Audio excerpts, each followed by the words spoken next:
Club. Welcome to Truth and Transparency. I'm your host, Lana Oriani, always your host here, and I love every minute of it. Today's Friday morning. It's Friday all day today, and today is Fangirl Friday. It's our second one, so cheers. Fangirl Friday. Woo! Fangirl Friday. Kicking off today's Fangirl Friday is this episode, the Idaho4, Dylan Mortensen's interview at the Moscow Police Department. This is actually from the beginning. Like I told you guys, when I heard that interview with Maori, I knew she had just she came back in there. You know, it was like, dude, she had to have talked to this man before. Also because of the papers that he had on his desk. He was looking to try to find the paper that he wrote her stuff down on, you know? So the way that this is going to work is some of you guys just come here to watch the material. And so I'm going to give you the material uninterrupted. So Dylan's interview here. And then, you know, I spent about, I pulled out Dylan and Bethany's timelines with the texting and all that stuff again. And I spent about an hour and a half yesterday going through this and mapping out stuff that has to do with the text messages. And so I'm going to be using Hector for that to re-put that back up and to show you guys the timeline of the text messages, of the phone calls, and of what she's saying. Okay. Again, so this is Dylan Mortensen. I'm going to play it all the way through, and then I'm going to break it down. So here we go.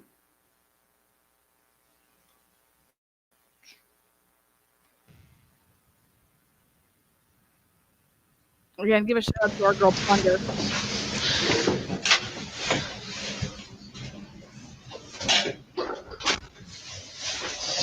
All right, my name is Lawrence.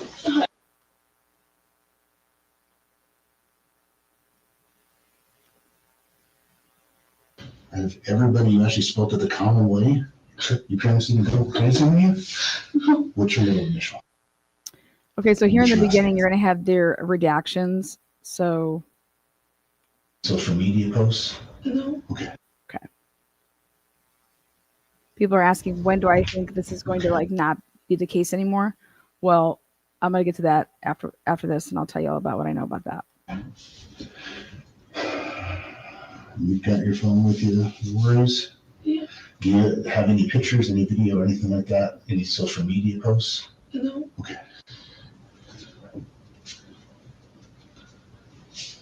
And what's a good address for you?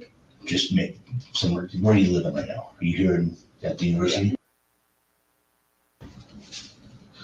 What house is that? What do you mean? Is that an apartment or a sorority? It's a house. Okay. I don't know the sorority, so I apologize. I don't even know if there's any what's there. Yeah. Okay, so tell me what you know. Okay, so there was a Civic High party. Obviously, yes, we were drinking. I left to go to my friend's house. When was that party? I think I went there around 10:30ish. Last night or this morning? Last night. And then I went to and then me and my friend and then Beth, right? And then we just all went to bed. Was the house we went to for a little bit, and then it was just me who came home, and then later. Okay.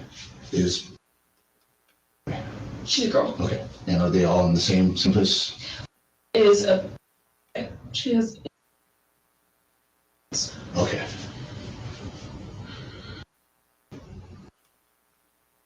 Roommates. Got it. Okay. So you guys were there, you came home early, Yeah. and then eventually The redactions get better here. she went to her place. Where does she live? She lives down the street. I don't know exactly where Okay. it is. And then Maddie and Kaylee came home from the club. And then we all went to bed. What time do you think you got home? I think I got home around 12:30 to 1. Okay. In between there. And then what time do you think you came home? 10, 20 minutes after I did. Okay. And then Maddie and who else came from the home? Kaylee, I think they came home like 1:32ish. Okay. And at that point, nothing. Nothing weird at all. Okay. Then everyone's asleep. At 4 a.m., I like look at my phone and I can hear Kaylee and Murphy like dancing because I can tell it's her voice and that's Murphy because he's barking. And then I hear her go upstairs because you can hear like everything. And I heard her say, "There's someone here," and I thought she ran downstairs. And then I jumped up and locked my door because I didn't know what else to do. Okay. So Kaylee and Murphy. Murphy's her. Murphy, so Kaylee and is Kaylee's ex-boyfriend. They share the dog pretty much. And Murphy's the dog? Yeah. Okay. What is Kaylee's last name? Goncalves. Oh boy, spell that for me. Gonclaves. And is she here today? No. Was she one of the ones that was hurt? Yeah. Okay.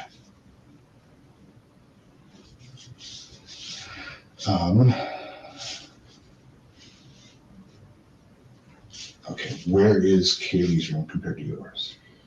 Like right above my Straight she's above. What, are you on first, second? second. And she's on third? Yeah. Okay.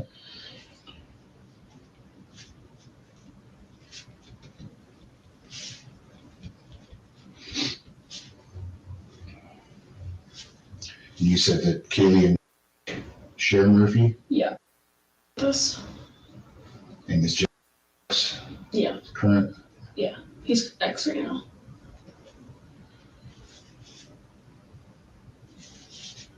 Okay. Any problems between Kaylee? No. Okay. They're really good like friends still.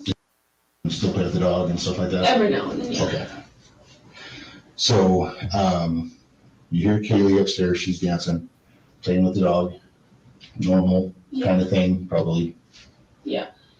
And then she says, "There's someone here." Yeah, when she goes, I can hear her go upstairs, and then I think she's in her room, and she says that someone's here, and I can tell she's scared, and she runs downstairs. Where do you think she ran? I don't know if she made it past the stairs, Okay. or if it was in the living room. Okay. Um, But you heard her on the stairs. yeah, I heard her running like super fast down the stairs. Okay. And then I didn't open the door, I just called her name, and then I called Xana, Kaylee, and Logan on my phone. And then What were those other names? Xana? Xana, Maddie, we call Logan as Maddie, and Kaylee. Okay. Do you know what Xana's last name is? Kernodle. Kernodle, I believe. And what about Maddie? Mogen, Mogen. And Kaylee Goncalves. Goncalves. That's the same one. Okay. Yeah. Were these three friends? Yeah, we're all roommates. Okay. Who was sharing the room with Kaylee? Kaylee and Mogen are both upstairs. They don't share rooms. They have their own rooms? Yeah, we all have our own rooms. Okay. So these two are up on the third. Yeah. Where's Xana? That's my floor. Your floor. She's closest to the bathroom on my floor. Bathroom. Okay. So Jen and Kaylee aren't an issue. No, they're not at all. What about for Xana or Maddie? Are there any guys that are an issue? Any girls that are an issue? No, Maddie has a boyfriend in Boise, super nice. Okay. Xana is dating Ethan, who was in the room with her. They're really nice too. Okay. I apologize. I don't know anybody's name or anything like that. That's fine. So was Ethan, Xana, Maddie, and Kaylee all upstairs still? Are those the ones that got hurt? Those are the ones that got hurt. Okay. And then the other girl that's here, she's on the first floor. Okay. And was she the one in the yellow hoodie? Yeah. Okay. So she's over there. So anybody that would want to hurt Ethan or that's jealous of Ethan? No, Nothing like at that. all. I've never heard anything. Any cars that were in the area that you can think of that wouldn't have been around? No, I wasn't really looking at that. And you didn't see anybody come downstairs. Did you hear anything No, else? I don't even know how they got in. We're usually pretty good about locking doors, and we've never had problems before. Like, it was just really random. Okay. So you're getting home around 12:31. Yeah. You've got Maddie that comes home just shortly after. Yeah. Maddie comes home shortly after that. And then from that point, from about 2 to 4, did you fall asleep? Yes, I fell asleep. Okay. And Kaylee also came home with Maddie at the same time from the club. So between that time, obviously, you're not hearing anything. You had something to drink, so obviously you're going to sleep a little bit deeper, right? Yeah. Okay. And then you hear her. She says what she says. You hear her hitting the stairs. You open the door, cry out to her. Yes. And then you close the door because you're scared. Yes. Right? What happens at that point? I opened the door again, and I heard what I thought was Kaylee crying in the bathroom, and I heard this man's voice say, "It's okay, I'm going to help you," but it wasn't like in a nice way. Like, it was just weird, and it was a voice I've never heard before. Okay. And then I called out to her, and there was no crying after that. I don't really know what happened after that. So when you opened the door, you thought you heard Kaylee crying in the bathroom? Yeah, Okay. but it could have been Dana, but I thought it was Kaylee at the time. Okay.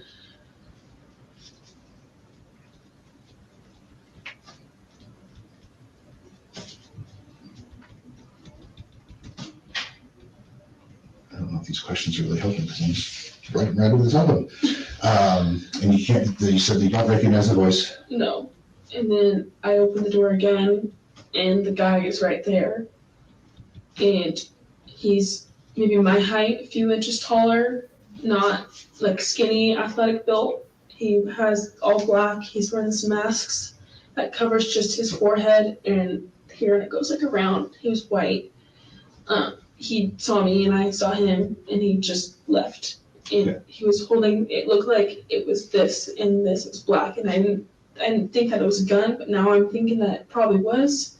But I was just in and out of it. So I was so tired. You say this. Like, it was cylinder like this, and then it went straight out and then in. So I don't. Maybe. Almost like a arrow, or? Yeah, kind of. Okay. It was weird. I couldn't really. I called it like a mini vacuum. I don't really know what it was. Okay. You say you're about your height. How tall are you? I'm 5'10", so he's probably around 6 foot. So he's going to be average height. Yeah.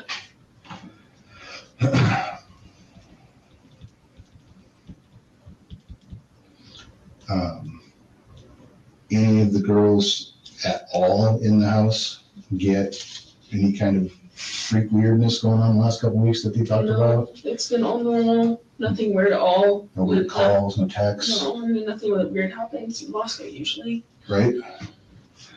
Okay, so, and I apologize, I keep backing up just a little bit, just because everyone's going to be jumbled up with you, and I totally get that. Yeah.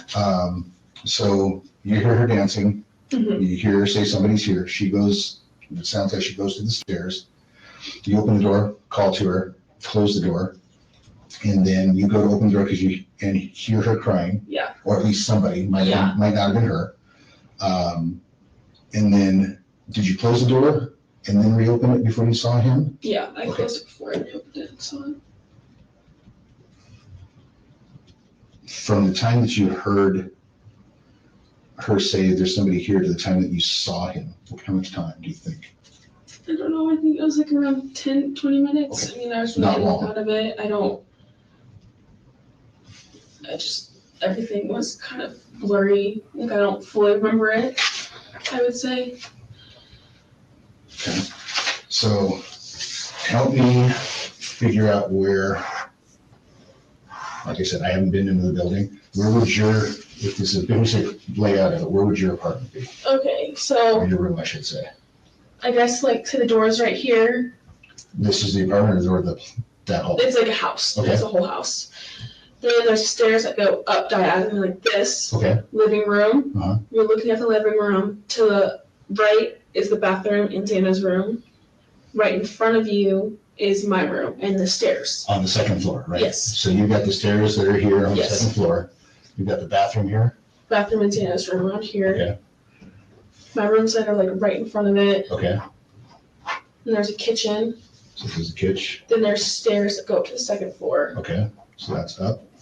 And then Katie's room is on, going up the stairs. Katie's room is on the left. Up top, right? Yes, up top. And Maddie's room is on the right. And there's also a bathroom next to Maddie's room. So your door faces the stairs going down to the bottom? It faces more, like you can see them when you look up, but it's not totally facing. It's more like facing like this. Okay. So your door's more over on the side? Yeah, and then I can see like the window door that slides open back there. So if you opened your door, where was he at? In between my door and the kitchen. Okay. I think. And I saw him go out the door, I believe. Out the kitchen door? Yeah, and I just remember saying like, no, and I shut the door and locked it as fast as I could. Okay. So is there a deck out back? It's like just cement, and there's like no fence, so I guess anyone could come in on there. So is the bottom floor kind of like a daylight basement? So you can come in that floor and then you can get out the back up one? Yeah. Okay. Okay.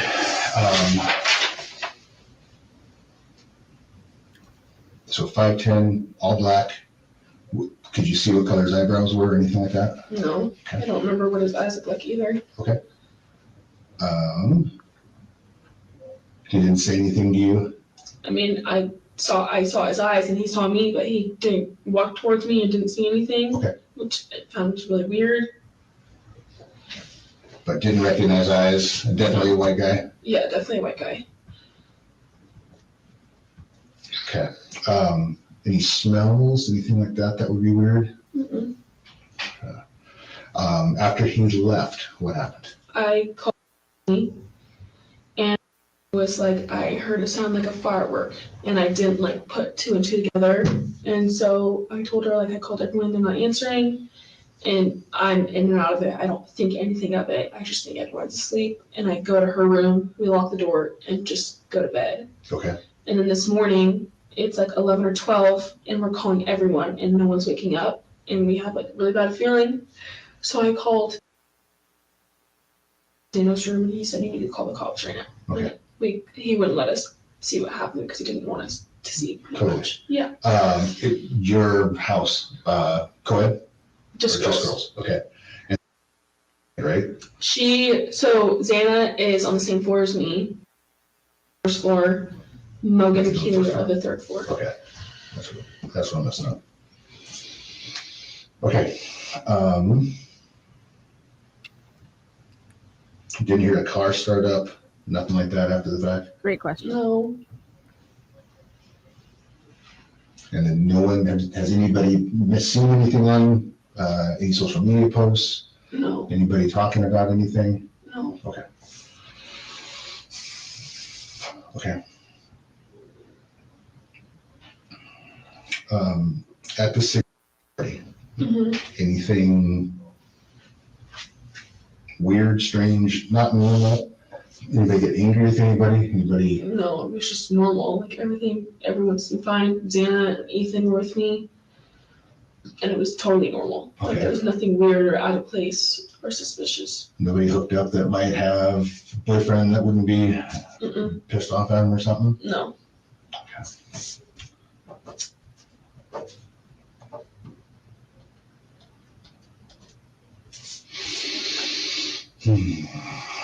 All right. Anything else you can think of that I should know?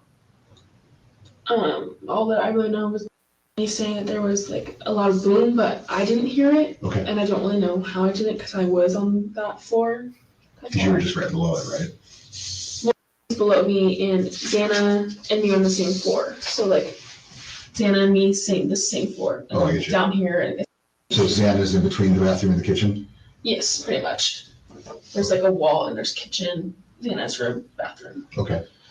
Anybody else on your floor? No. And then downstairs on the first, Yes. and then up on the third was, I just know them.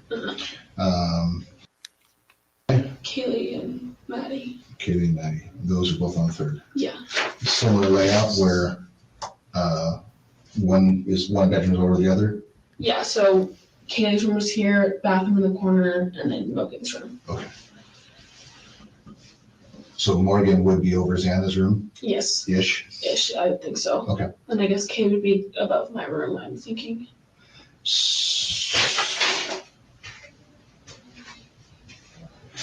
So Xana is on your floor, but she was upstairs with Kaylee and Morgan. No, she was in her room. She was in her room? Yeah. Okay. And Ethan was in Her room? Xana's room as well. Okay. So I had two of them there, then two of them on third. Yeah. Got it. Okay. Okay. I will give you this just in case you think of anything else, which Okay. is totally normal. Okay. To just have things fly in from out of nowhere. You'll Yeah. see a box of French fries and think of something. Yeah. Who knows what will trigger it. Okay. Obviously, you guys have some resources on campus, like the CTC, right? Yeah. Take totally full advantage of that. Okay. All right. This is not a normal thing. This is not something that you can just power through usually on your own. Yeah. So definitely take the help. If you have any questions, you can reach out to us, obviously. I don't know who's going to be the actual lead investigator, but obviously if you call and say, my name is so-and-so, I talked to, Detective Maury, and they'll patch you through whoever we need to. Okay. Anything else? No. Okay. I thank you for your time. Yeah. Take care of yourself. Okay. Okay. If you do get any weird text messages, calls, you think that somebody is behind you, following you, just do whatever you need to do to make yourself safe. Okay. Okay? Don't think that you're going crazy. Don't do anything like that. There's no reason to take chances. Okay. Okay?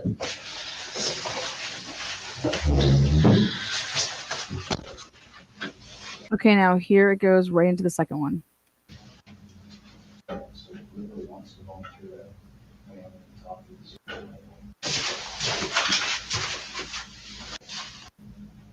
Okay, I want you to take a look at the desk here. Take a look at the video. Now watch. It's going to get bigger.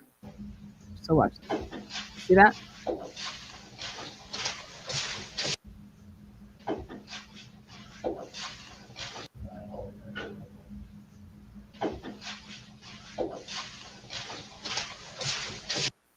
He talked to Dylan first, then he talked to everybody else, and then he brings her back in. Okay. And now this was the first part that we saw. So what I think is interesting is that they released the second part first.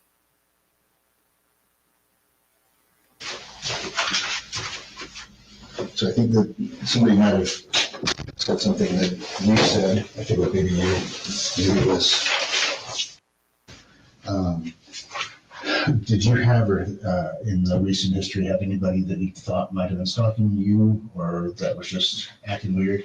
No, but me and Beth were talking. Remember about a month ago, I think Beth told one of the police officers that Kaylee was outside taking Murphy out and she saw a shadow. Yep. Okay. And then when Kitty was at Winco, Xander was in the car. She noticed this guy was following her. She got what she was getting, put it in the car, and she could see in her mirror that the guy was behind her in the car. Okay. So obviously he was trying to follow her. And then that was about 2 or 3 weeks ago. And then about a week ago, our door is broken, but me, Maddie, and Ben came home and the door is wide open. And obviously, yes, the door is broken, but that could also be something else as well. With the front door? Yeah. Okay. Did you ever find the back slider open or anything? Does that usually locked? What's the condition? I mean, we're pretty good at locking it. Okay. I don't think we locked it last night. And it sounds like the code is fairly well known to the front door by people. I mean, only people that know us, random people would not know. But Okay. Right. Yeah. Because Hunter said he knew it. Yeah, he does. Obviously knew it because it sounded like she was going to move in with you guys, Yeah. possibly. Doesn't sound like he knew it. Mm-hmm. Okay. Did Kaylee ever say anything or report that weirdness to anybody else other than you guys? No, because I mean, can't there's like no proof, you know, I Right. can't really do anything about it. And people are just weird sometimes. We didn't, like, obviously we were scared a little bit. We didn't think much about it after that because there's something really weird after that. Did she see what kind of car it was that he was driving? Something like that? Mm-mm. Where did Kaylee work? She worked at home for a business, I believe. I Okay. can't remember what exactly it is. So she was just she works from her apartment? From her Yeah. room? Okay. What about Maddie and Susanna? Where did they work? Maddie and Santa both worked at Mad Creek, and then Maddie also had a paid internship through this business as well. That was online at home.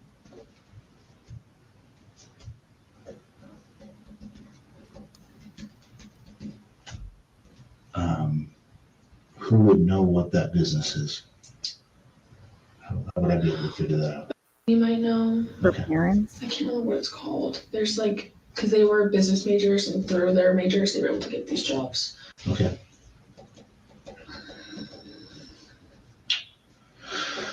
Okay. Yeah, I just, told me about Kaylee talking about something like that. Yeah. And then I heard that it was possibly you. So I just wanted to make sure that I got the right person out of those kind of things. Did you hear Murphy barking or doing anything Yes, he was barking a lot. throughout the night or? When I heard Kaylee go upstairs, he was barking a lot, and then I could tell that he was outside. I don't know how the police found him because he wasn't in the house. Okay. But he has a puppy, he barks, but he was barking a lot if there was someone there. And that was at 1:32 or was that around Like 4? and everything happened. And when he was barking, when you first heard him on barking after she was up there playing, did you hear him inside go outside or did he start outside? Murphy was with Kaylee when they were like dancing. They walked upstairs. He was still with her. And then when she would yell, someone's here, he started barking in the house. And then I believe the slider door was open, and I think he went out that way because I could tell like the sound of his barking was getting like more distant. Do you think that Murphy would have went after him, whoever he was? Maybe, but I mean, he's a puppy. He doesn't fully know that yet. No, he would just be, if anything, probably playing with him. Yeah, I don't know. When the guy in black left, did he close the slider or did he leave it open? I don't know. I just ran downstairs. Perfect. Okay. Okay. Anything else? Not that I Popped can up? think of. No. All right. I'm gonna go talk to my guys who've done the other interviews Okay. and see if anybody's got questions, so that we can kind of start putting more pieces together.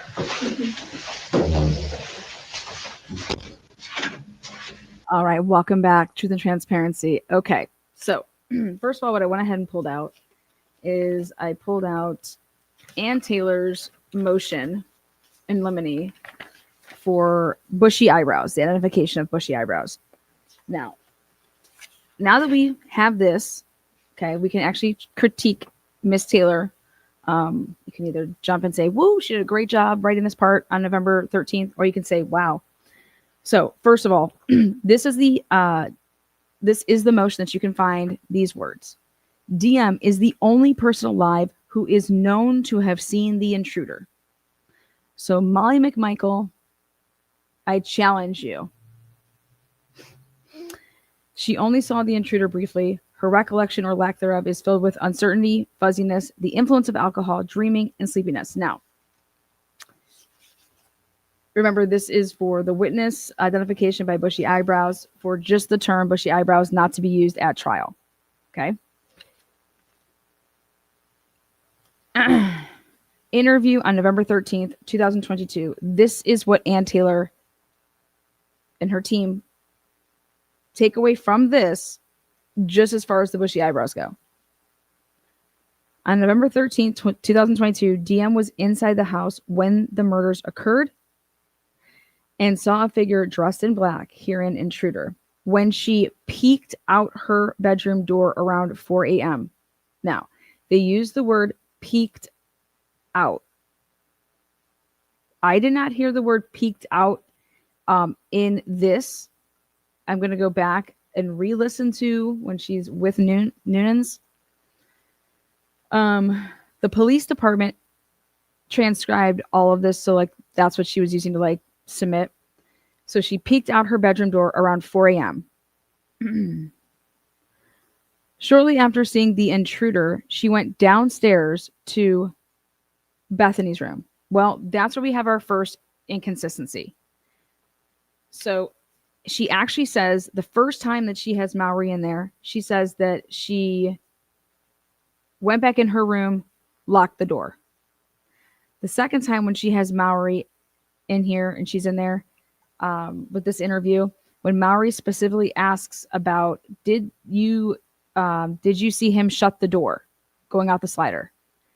She says, I don't know, because I ran straight downstairs. That is huge to me. Okay. Absolutely huge. Okay.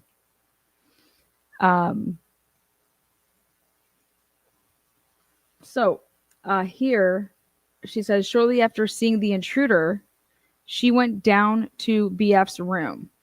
I would have been making it a point to say that she said the one thing and then she says the other thing. Okay.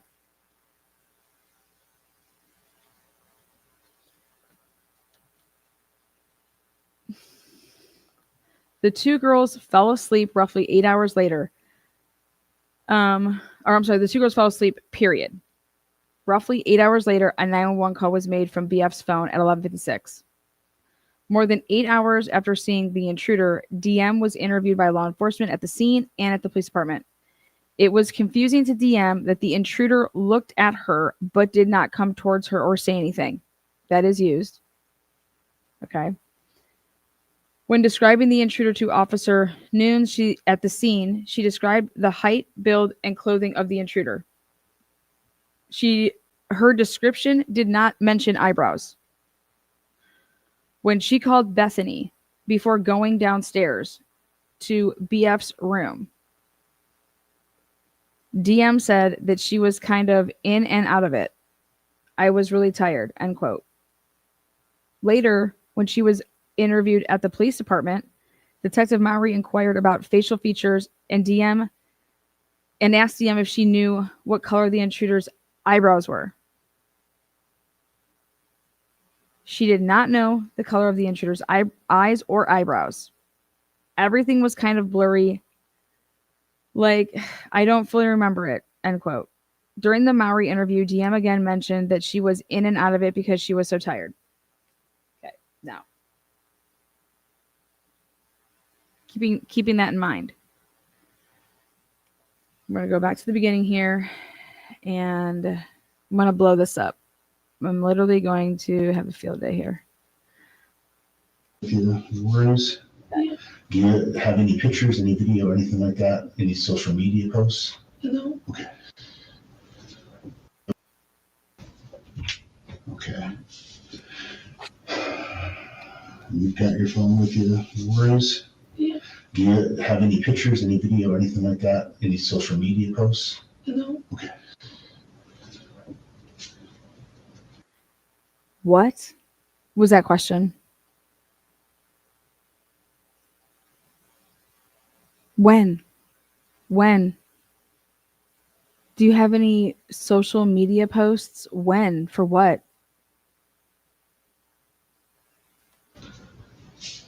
And what's a good address for it? University?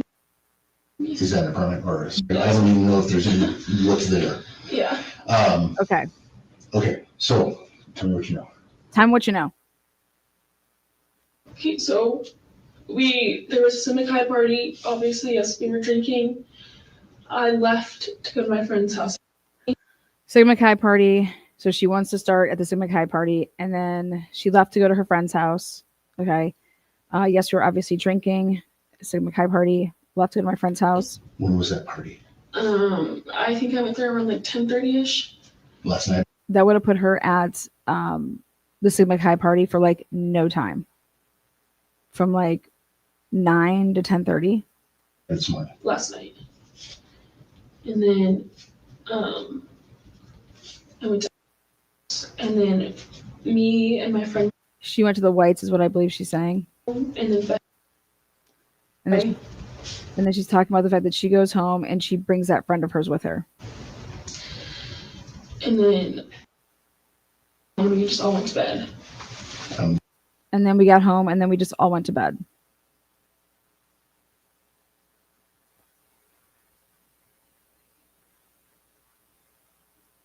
So Dylan does not want to talk about anything between the time of basically coming home and when everybody's home, or 2 to 4. She doesn't want to talk about.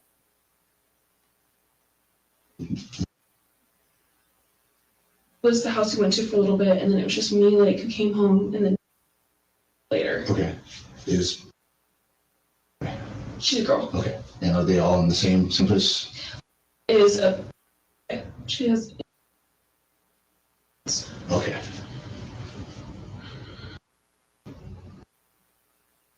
Roommates. Got it. Okay. So you guys were there, you came home early, Yeah. and then eventually she went to her place. Where does she live? She lives like down the street. I don't know exactly where it is.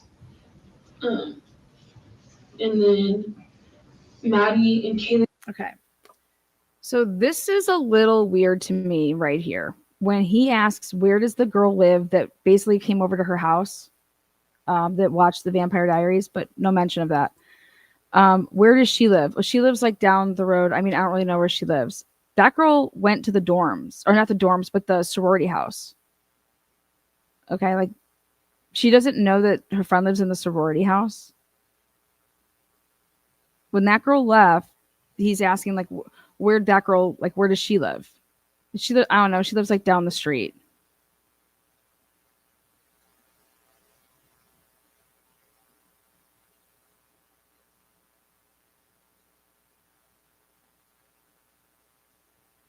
If I don't know where a friend lives, that means I'm not that close with them. There's just no way. I mean, how do I not know that my friend lives in the sorority house? So she doesn't want to mention the sorority house, or something's weird with that. I'm letting you guys know, like, that's just a weird, I don't know. She lives like down the street. I don't know. They came home from the club, and then we all went to bed. Maddie and Kaylee came home from the club, and then we all went to bed. What? What time do you think you got home? I think I got home around 12:30 to 1. Okay. Between there. For the record, her cell phone is sitting right there next to her. Maury, she's sitting right there. Her cell phone, that's what that gray iPhone case is. And then what time do you think you came home? Like 10-20 minutes after I did. Okay. And then Maddie and... So she thinks that Bethany came home about 10 to 20 minutes after she did. Who else came from the club? Kaylee, I think they came home like 1:32-ish. Okay. And at that point, nothing... Nothing weird at all. Okay. Then everyone's asleep. Okay. And at that point, nothing's weird at all. Everyone's asleep. Everyone's asleep. Now, this is crucial. There is no way that I could potentially and ever say that everyone is asleep unless I know that. I'm going to be telling you that. How can I tell you that everyone's asleep? I can't tell you that unless I know that. Ethan and Xana. There is no mention. Like, it's what time Bethany came home, right? What time she came home, Bethany came home, and then when the girls came home. Then there's no Ethan and Xana then came home at this time. Okay? So you can either assume that Ethan and Xana are already there because you don't need to tell them that they're home because they're already there. But as you will find out that that's not the case. Okay? So everyone was home. Everyone's asleep. I'd be saying things like, I have no idea what time everybody went to bed. I don't know. I don't even know what time Ethan and Xana came home. I never saw them before, like, I went to sleep. I woke, that's how you would be describing Like it's your personal knowledge. And to me, it doesn't seem like she has personal knowledge.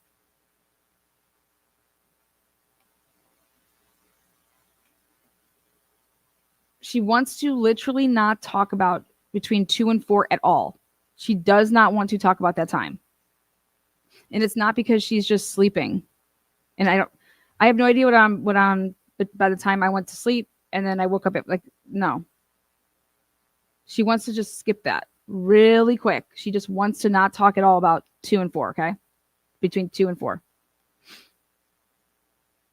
And it's telling how the story emerges on when they need to pull to get information between 2 and 4. And the reason that you would do that is because you did look at those cell phones, is because you did check out the health data, because you did look at the extraction.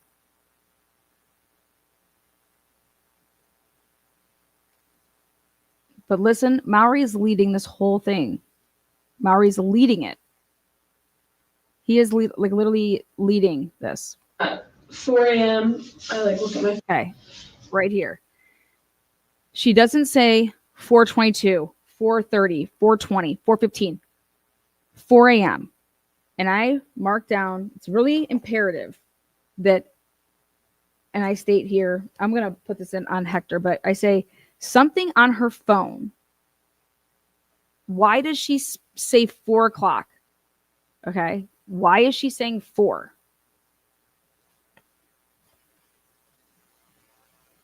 She's saying at 4 o'clock.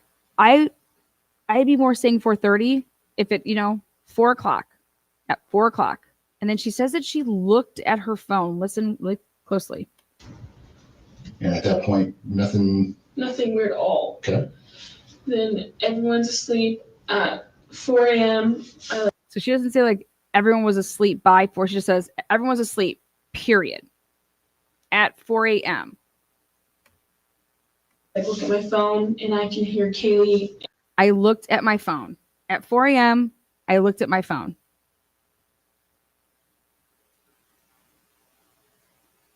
Everyone's asleep. But were you asleep? Because you just looked at your phone at 4 a.m. Did you? You know what I mean? Like you're skipping shit. Why would you look at your phone at 4 a.m. if you're sleeping? Because she wasn't sleeping, right? And we know that because she was saving a contact at 3:51. Okay? And that's why she's talking in these weird broken up sentences. Because she's saying at 4 a.m. this is what happened. At this, it's really broken up and Murphy like dancing. I can tell it's her voice, and that's I can hear Kaylee and Murphy like dancing. I can tell it's her voice, and that's okay. Maury does not realize that this house is 3 levels. And I will show you right here that it's proof. He thinks that this is a 2-level house. He does not know the layout of this house, and he thinks that it is 2 levels, and he does not change his notes so that when he types up his report, it's jacked. Okay? Why he would think that Kaylee and Murphy are dancing on the 3rd level, okay, is because he thinks it's a 2-level house.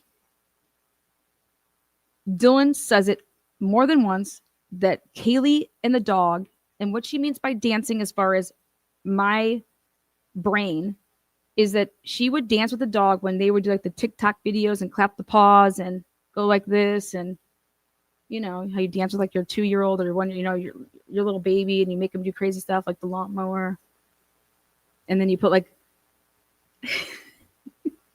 never mind. You would have to see that. Okay? Because if she's doing the clap clap and the paw paw and there's really no like noise to that. Like, you get what I'm saying? How Kaylee dances with her dog is, go check out that viral video. She's literally like, doing like a selfie or in the mirror, or, she's not grinding and dancing and doing the Tootsie Roll and stuff like that. Like, that's Murphy because he's barking. Okay. 4 a.m. I like look at my phone and I can hear Kaylee and Murphy like dancing. Okay. 4 a.m. I look at my phone. What'd you wake up to? Because that's what I would be thinking is I'm hearing something and I'm like, God damn, what are they doing? Go to fuck to sleep, you know? Remember Banfield came out and she said that Dylan came out of the room and she was like yelling at people and saying, shut the fuck up. Remember all that shit? Banfield? I can tell it's her voice and that it's Murphy because he's barking. So Murphy's barking at 4 a.m. Dancing. You can hear Kaylee's voice. Okay. And I hear her go upstairs because you can hear like everything. Because you can hear everything. I hear her go upstairs because you can hear everything. At the scene, she uses the words like, I saw.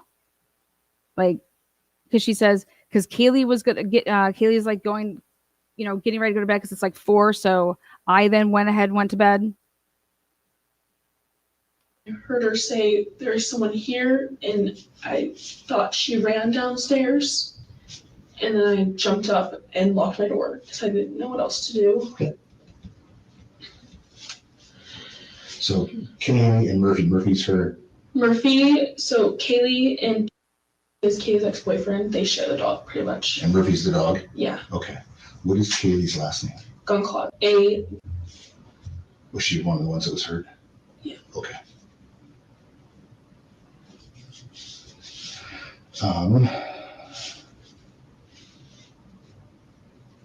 Okay. Where is Kaylee's room compared to yours?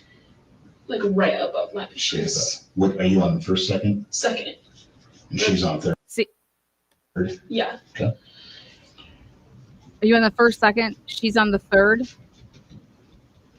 So right here, he should know there's 3 levels now. Hold on, though.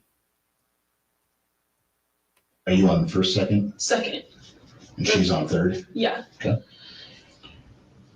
When did Dylan ever say that there was 3 floors?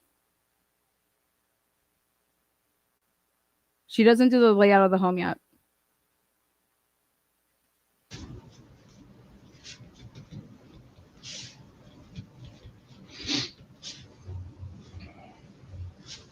You said that Kaylee and share Murphy Yeah.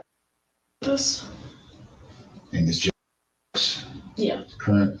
Yeah. He's ex right now. Okay. They're really good big friends still. And still play with the dog and stuff like that? Every now and then, yeah. Okay. So, you hear Kaylee upstairs, she's dancing, playing with the dog. Right there. You hear Kaylee upstairs, she's dancing. That's not what she said at all, Maury. Okay. Kaylee's on the second floor on the main level. That's what I'm considering the main level. Right here, he's saying that Kaylee's dancing on the 3rd level. That's not accurate. And she never says that. Dog, normal kind of thing, probably. Yeah. So, you hear Kaylee upstairs, she's dancing, playing with the dog, normal kind of thing, probably. Normal kind of thing, probably. What? What the fuck are you talking about? Wouldn't she be asking, how did you know that she was dancing with the dog? How does she dance with the dog? Okay, does Kaylee normally dance with the dog at 4 a.m.? Like, what? Awful. Absolutely awful right there. He wants to, like, he's making that to seem like it's just normal. I'm sorry, but it's not. You don't know if it's normal. You'd have to ask them what their normal is, you know? Yeah. And then she says, there's someone here? Yeah, when she goes, I can hear her. When she goes up, that's when she says that. So the dancing clearly happens before she goes up. So when she goes up. Yeah. And then she says, there's someone here? Yeah, when she goes, I can hear her go upstairs. And then. All right, now I get to have some fun. Ready? If you are Kaylee and you are going up the stairs to your bedroom, we all know the layout of the house now. That means as soon as Kaylee gets to the top, her room is right off there to the left. So you're getting up and you're just going right into the bedroom. There is, if the killer, okay, was upstairs, and in Maddie's room, okay, like think about that. If you're the one that's going upstairs and you're going to your room, you actually just gonna go like right when you get to the top of the stairs, you're going, you'd have to go out of your way to go make a right and to go over to Maddie's room. Okay. So she's saying she gets all the way to the top and she's saying that there's somebody here and she says it in a frightened, panicked voice. Now, nobody would be saying in a frightened, panic voice that somebody was here because they saw a DoorDash driver's vehicle outside pulled up. Because now think about this. If this is at 4, this is why I'm trying to like hone in on what was at 4 that she's so remembering 4 o'clock. The DoorDash came at 4. Okay, just remember that. So when Kaylee gets to the top of the stairs, I need to know, obviously, how tall Kaylee is, what would be her vantage point to look straight out the window, okay, to be looking right out. It's not in the bathroom window that someone's ducking and whatnot, okay? But think about this. The person that Molly saw, that Payne wants to say, oh, they were in the bathroom. Fuck that. No, they weren't. When you walk up right up the top of those stairs, there's, you could see right out the window, right? And if you were to actually go back down the stairs, it would look like somebody ducked, but they're going away. Like, they're going down the stairs. They're not ducking. They're just literally going downstairs. But in order for Kaylee, when she would have gotten up to the top of the stairs, her bedroom is right there to, like, there, you don't go right. There's no reason to go right. And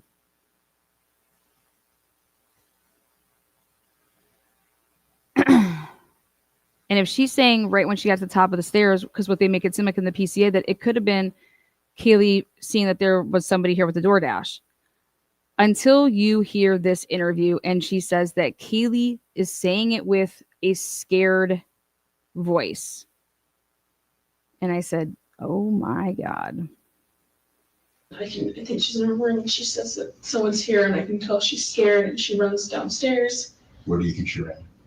So when she goes out, I can hear her go upstairs and then I think she's in her room and she says that someone's here and I can tell she's scared. I think she's in her room.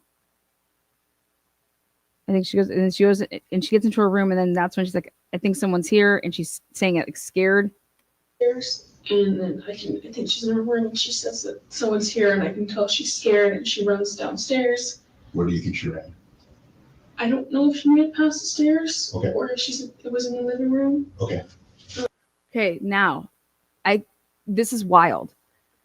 Where'd she run? I don't know if she ran past the stairs. What do you mean? How do you run past the stairs? What are you talking about? If you run past the stairs, like he's asking, okay, when she ran down, like where'd she go?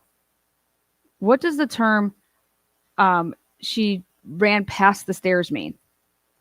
Like I'm only saying it like this, like I wouldn't know what that would mean. Maury doesn't even know what that means. You would ask what do you mean she ran past the stairs? What do you mean? Like listen to that. If somebody was to say that to you, you would have to say like, wait, what do you mean? She ran past the stairs. What stairs? She's here and I can tell she's scared and she runs downstairs. Where do you think she ran? I don't know if she made it past the stairs or if past the stairs would be like that you came down the stairs and you ran past the stairs that were going then down another flight, so that you ran like towards Xana, like that. Is that past the stairs?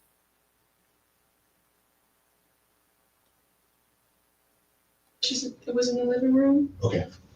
She's here and I can tell she's scared and she runs downstairs. Where do you think she ran? I don't know if she made it past the stairs or if it was in the living room. Okay. But you heard her on the stairs. Yeah, I heard her running like super fast down the stairs. Okay. And we all know that we can tell the difference between somebody walking, like how the cops are walking, just clankety clank, clank, clank, clank, clank, or like Like that's how you would know if someone's running versus walking. And then I didn't open the door. I just called her name, and then I called Xana, Kaylee, or I Right there. Okay, now we get to get Atlanta's timeline. Okay. just, Okay. and then I didn't open the door. I didn't open the door. She just said that when she heard this, right, that she got up, she ran to the door and locked it. So you went to bed and you didn't lock your door when you went to bed? You know, at 2:00 in the morning? It's muscle memory. It's like you when you have your routines and whatnot, that you go over to your door, and if you're going to shut it, it's right there. You turn it, you lock it if you're done for the night, right? So her first instinct is that I'm going to get up, run to my door, and just lock it. Then she says, right here. Okay. And then I didn't open the door. I just called her name, and then I called Xana, Kaylee, and Logan on my phone. Okay, now we get to go over here. Timeline with their phone. DM calls Xana at 4:20. DM calls Kaylee at 4:20 and 20 seconds.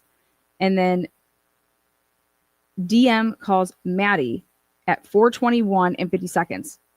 However, she does not say that Bethany called DM at 4:19 and 33 seconds. Okay. And she does not say that in between the Xana and Kaylee are back to back.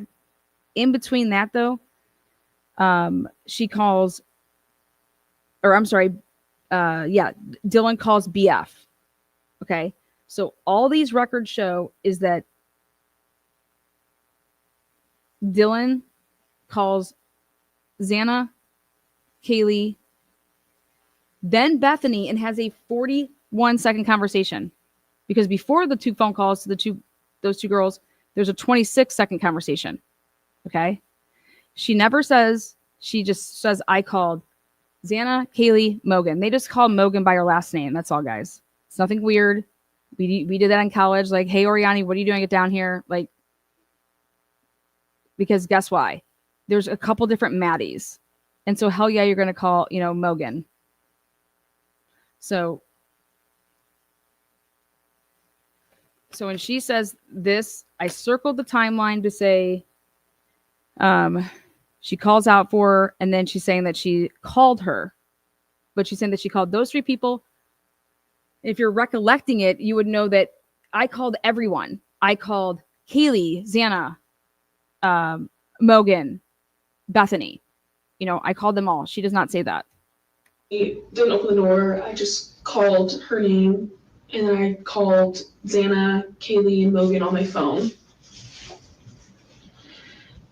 And then What were those other names? Xana, Maddie, Mogan. Sorry, we call Mogan as Maddie and Kaylee. Okay. So do you know what Xana's last name is? Kernodle. K-E Mogan M-O. Same one. Okay. Yeah. Were these three friends? Yeah, we're all roommates. Okay. Who was sharing the room with Kaylee? Kaylee. Right there, he slips up. Who was sharing the room with Kaylee? Because they were in the same room. Now listen to her response. Okay. Who was sharing the room with Kaylee? Kaylee and Mogan are both upstairs. They don't share rooms. They have their own rooms? Yeah, we all have our own rooms. Okay. So these two are up on the third. Yeah. Where's Xana? It's my floor. Your floor. She's closest to the bathroom. She doesn't say anything like, like last night they slept in the same room together, anything like that. She just says, she's like they're upstairs and they have their, they have their separate rooms. My floor. Bathroom. Okay. So John and Kaylee aren't an issue. No, they're not at all. What about for Xana or Maddie? Are there any guys that are in this? Okay. Xana is dating Ethan, who was Okay. I apologize. Right here, Maori. Aren't you wondering where the fuck Xana and Ethan came from? How is it not occurring to you that right here you would be like, oh, when did Xana and Ethan come home? Right? I mean, what? I don't know anybody's name or anything like that. So was Ethan, Xana, Maddie, and Kaylee all upstairs still? Are those the ones that got hurt? those are the ones that got hurt. Okay. And then the other girl that's here, she's on the first floor. Okay. And Doesn't even know that there's 4 victims and those are the victims and where they're found. was she the one in the yellow hoodie? Yeah. Okay. So she's over there. So anybody that would want to hurt Ethan or that's jealous of Ethan? No. Nothing like that. No, I've never heard anything. Any cars that were in the area that you can think of that wouldn't have been normal? No, I wasn't really looking at that. Okay. Let's get back to the good stuff. You didn't see anybody come downstairs. Did you hear anything No, else? I don't You didn't see anybody come down the stairs. You didn't even ask her that. even know how they got in. You didn't see anybody come downstairs. Did you hear anything No, else? I don't even know how they got in. Where you should. Okay. No. And I don't even know how they got in.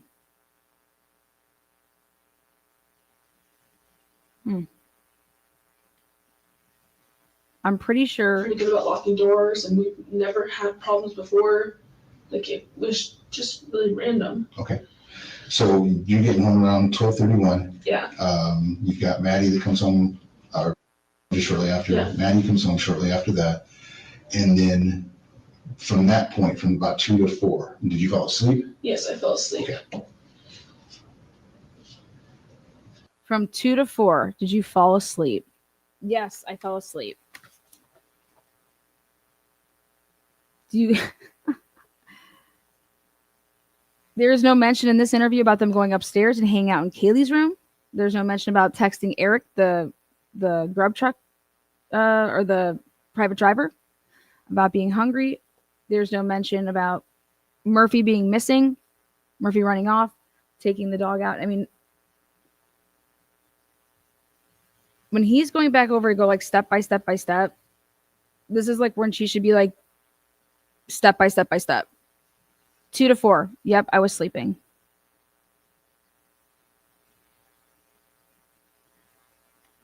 And Kaylee also came home with Maddie at the same time. See how she corrected that? Like, yeah, Kaylee and Maddie came home at the same time. And that was at 2. 1:56. That's fucking 2, okay? She knows that they came home at the same time. That means she was awake. Capiche?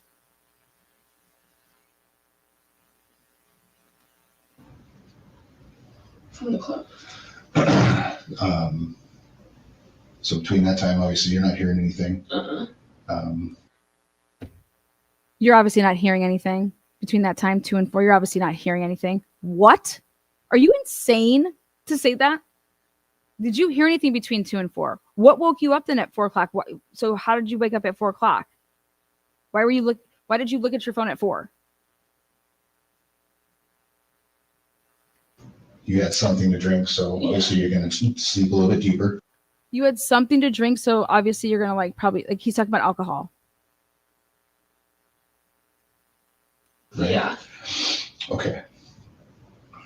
And then you hear her, she says what she says, you hear her hitting the stairs, you open the door, cry out to her, Yes. and then you close the door because you're scared.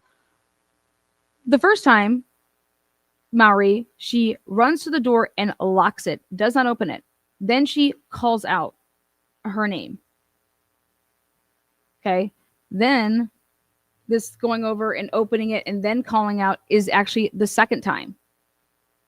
Yes. Right? What happens at that point? I opened the door again, and I heard what I thought was Kaylee crying in the bathroom, and I heard this man's voice say, "It's okay, I'm gonna help you," but it wasn't like in a nice way. Like it was just weird, and it was a voice I've never heard before. Okay.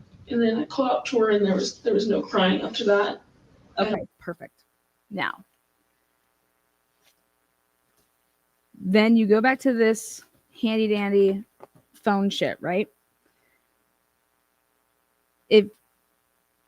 So she has to call Kaylee, Xana, Bethany, and Maddie. All of that happens before she sees this person in her chronological order of events, okay?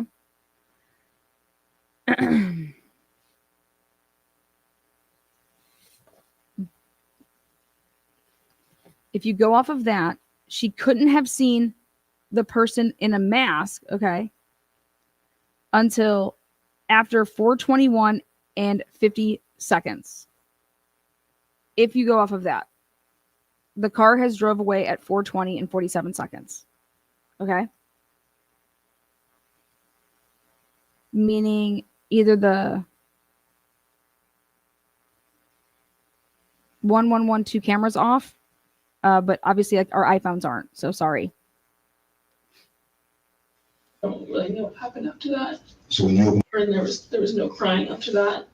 I don't really know what happened after that. so when you open the There was no crying after that. I really don't know what happened after that.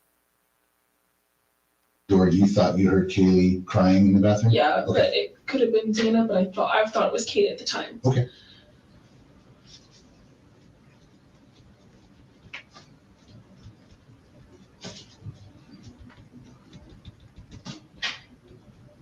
I don't know if these questions are really helping because I'm just right over the top of them. And you can't, you said you don't recognize the voice. No. And then I opened the door again, and the guy is right there. Okay, wouldn't you maybe ask the question of is okay, then you open it again. How much time would there be in between you opening and closing? So you were just getting out of bed? Did you just stay behind the door? Were you going back to your bed and getting in the bed and coming back over? Like, how much time was in between you opening and closing the door these 3 times? You know what I mean? Wouldn't you ask that? Because I would be so confused about why she's opening and closing, opening and closing, opening and closing. Because she first locked it. You locked it because you were so scared. Okay. The word scared. I had no idea what else to do, so I just locked my door. Okay. Then you're opening and closing, opening. Wouldn't you ask how long in between these opening and closings? Like, how do you, if you're sitting there going to write stuff down and you'd be working in like a timeline, she has her phone right there. And okay, this happened at 4. She just said that she called motherfucking people on the phone. Well, wouldn't you say, oh, can you look at your phone? What time did you make these phone calls? And I would see, okay, wait, you said this happened at 4. It started at 4, but your first phone call wasn't until 4:20? And he's maybe my height, a few inches taller, not like skinny, athletic built. He has all black. He's wearing some masks that covers just his forehead and here, and it goes like around. He was white. He saw me and I saw him, and he just left. And he was holding. It looked like it was this, and this was black. And I didn't think that it was a gun, but now I'm thinking that it probably was. But I was just in and out of it because I was so tired. You say this. Like it was cylinder like this, and then it went straight out and then in. So I don't. Maybe. Almost like a arrow, or? Yeah, kind of. Okay. It was weird. I couldn't really. I called it like a mini vacuum. I don't really know what it was. Okay. You say. Do you guys see her movements with her hands? Okay. Like, that's a bigger object, what she's describing. She's going like out like this. If I'm describing something littler, I'm able to use my hands and like, you know what I mean? She needs to go like this and go like this.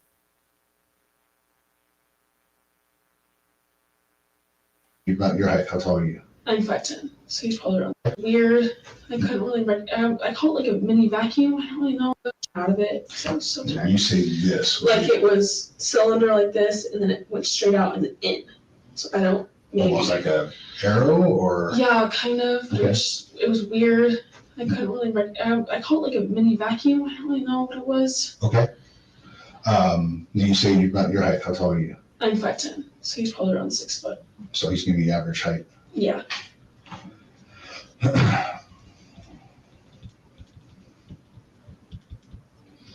um, any of the girls at all in the house get any kind of freak weirdness going on the last couple of weeks that they talked about? It's been only He is all over the place, man. What the fuck, dude, Maury?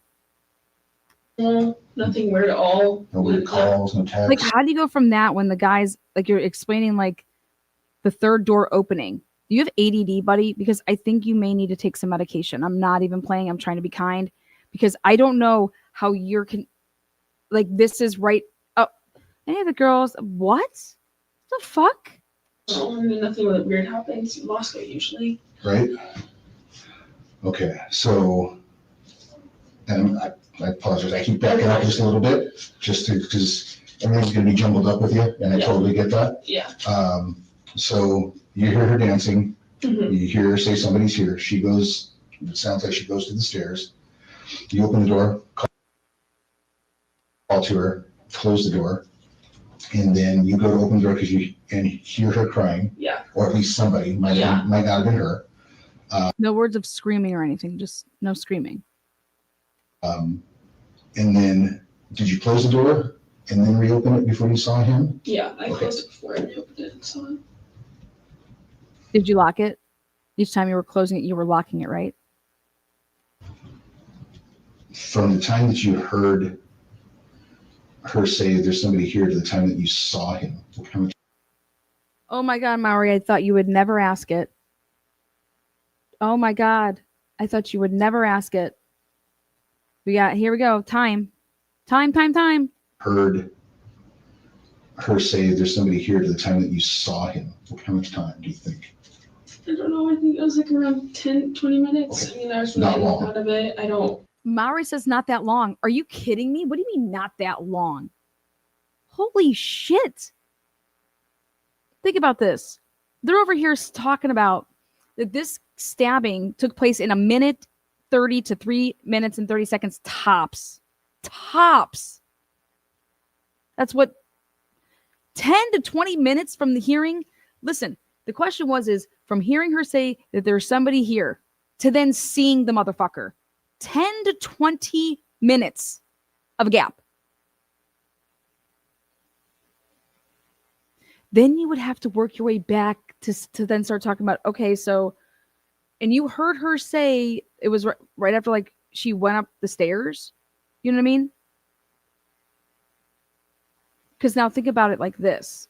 If the intruder was Brian Koberger and they have him going in the house no earlier than 4:08, not possible, right? Because you got the car, right? 4:08, right? 4:08. Like not possible to get in there before 4:08, right?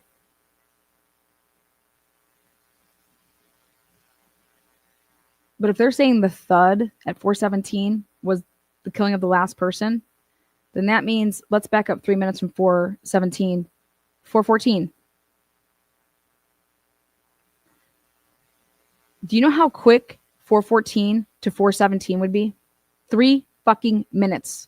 3 minutes. You're not saying, I think this all took 10 to 20 minutes. There is no way you could possibly confuse 3 minutes, which would be rapid fire. And it wasn't 3 minutes because we can look at the phone calls. 10 to 20. 10 to 20 from the time that she heard there's someone here. And that's why they went with this narrative, which is what I'm about to tell you.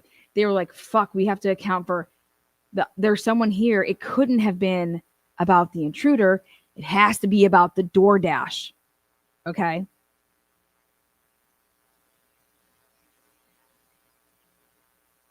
Well, then who is scared of a DoorDash?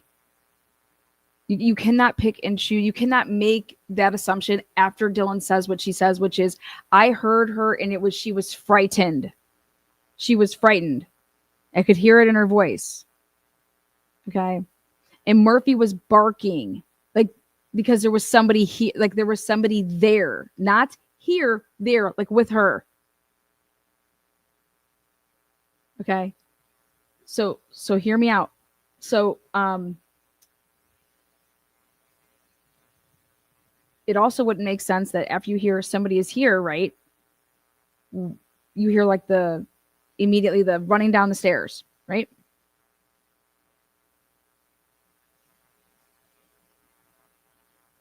So then Kaylee ran down the stairs.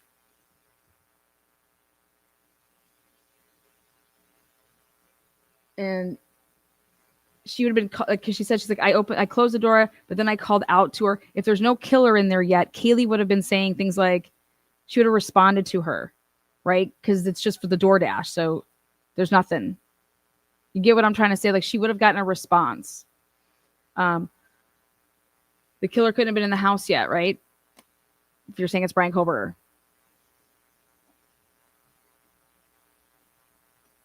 Unless all those clocks are off. There are all those times of all those surveillance cameras. Now. Everything was kind of blurry. Like, I don't fully remember it, I would say. Everything was kind of blurry. I don't fully remember it. Okay. So help me figure out where, like I said, I haven't been into the building. Where would if this is a basic layout of it, where would your apartment be? Okay, so. Or your room, I should say. I guess like to the doors right here. This is the apartment or that hall? It's like a house. Okay. It's a whole house. Then there's stairs that go up diagonally like this. Okay. Living room. Uh-huh. You're looking at the living room. To the right is the bathroom and Xana's room. Right in front of you is my room and the stairs. On the second floor, right? Yes. So you've got the stairs that are here on the second floor. You've got the bathroom here. Bathroom and Xana's room around here. Okay. My room's like right in front of it. Okay. And there's a kitchen. So this is the kitchen. Then there's stairs that go up to the second floor. Okay. So that's up. And then Katie's room is on, going up the stairs. Katie's room is on the left. Up top, right? Yes, up top. And Maddie's room is on the right. And there's also a bathroom next to Maddie's room. So your door faces the stairs going down to the bottom? It faces more, like you can see them when you look up, but it's not totally facing. It's more like facing like this. Okay. So your door's more over on the side? Yeah, and then I can see like the window door that slides open back there. So you opened your... Wow. I can't believe that she just says that.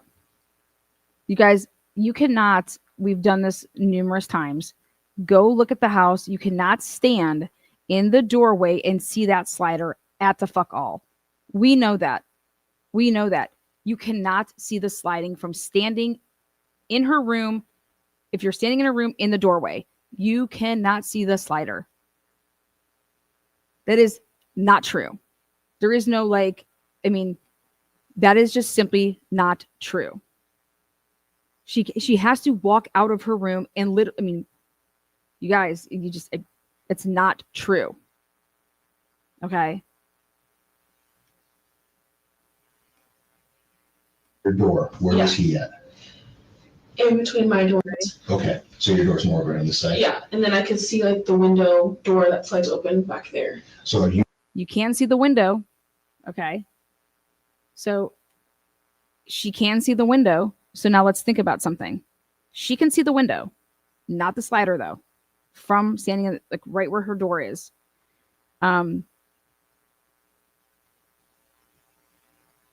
Remember when they were taking pictures with the body cams and the one guy was talking about how Corbin, he was like, yeah, he pointed out that there was like some smudges of like prints that were where the kitchen windows were, not the ones that are like in the backyard with the small little handprints, but the kitchen window that's looking over like the sink. That I believe that she could see. And so it was interesting when she kind of correlates to me the kitchen window and like the slider is like one.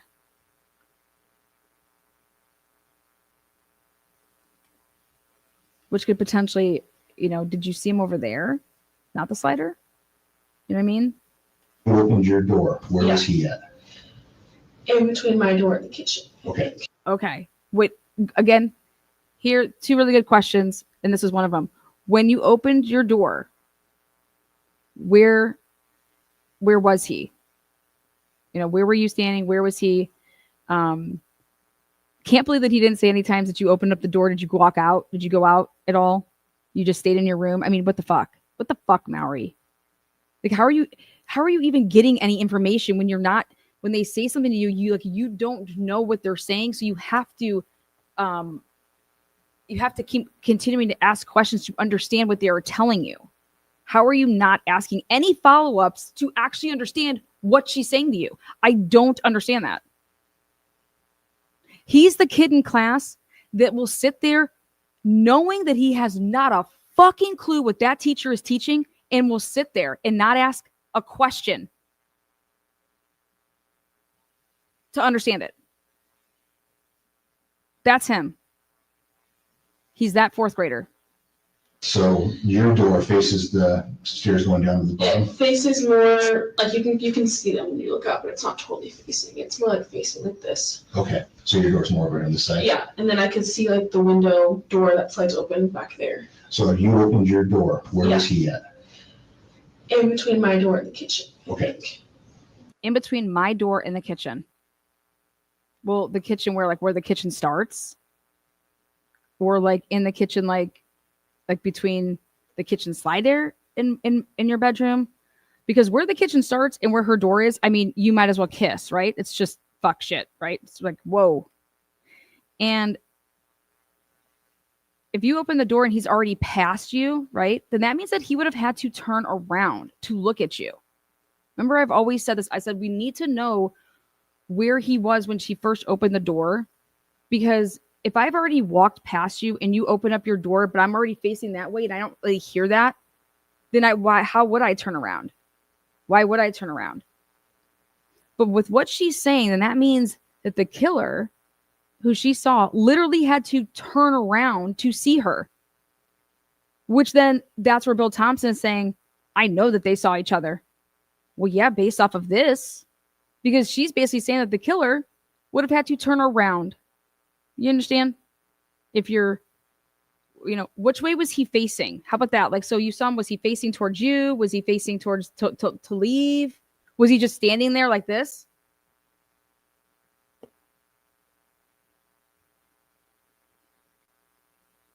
She didn't see any of this. None of this. And I saw him go out the door, I believe. Out the kitchen door? Yeah, and I just Boom, got it. Then I saw him go out the kitchen door, I believe. You do understand what's coming, right? How do you not know if you saw him go out the kitchen door or not? Well, we know that you couldn't have seen him go out the kitchen door. What you would ask there is, okay, so you're saying that you can see the slider? All that Maury would have to do is get in that house, see there's no fucking way that Dylan could have seen him from where she said that she was standing, and we got some problems, right? Absolutely. Or she doesn't, dude, this is all over the place. were saying like, no, and I shut the door and locked it as fast as I could. Got it. Right there. Okay. Opened your door, where was he at? In between my door and the kitchen. Okay. And I saw him go out the door, I believe. Out the kitchen door? Yeah, and I just remember saying like, no, and I shut the door and locked it as fast as I could. Okay.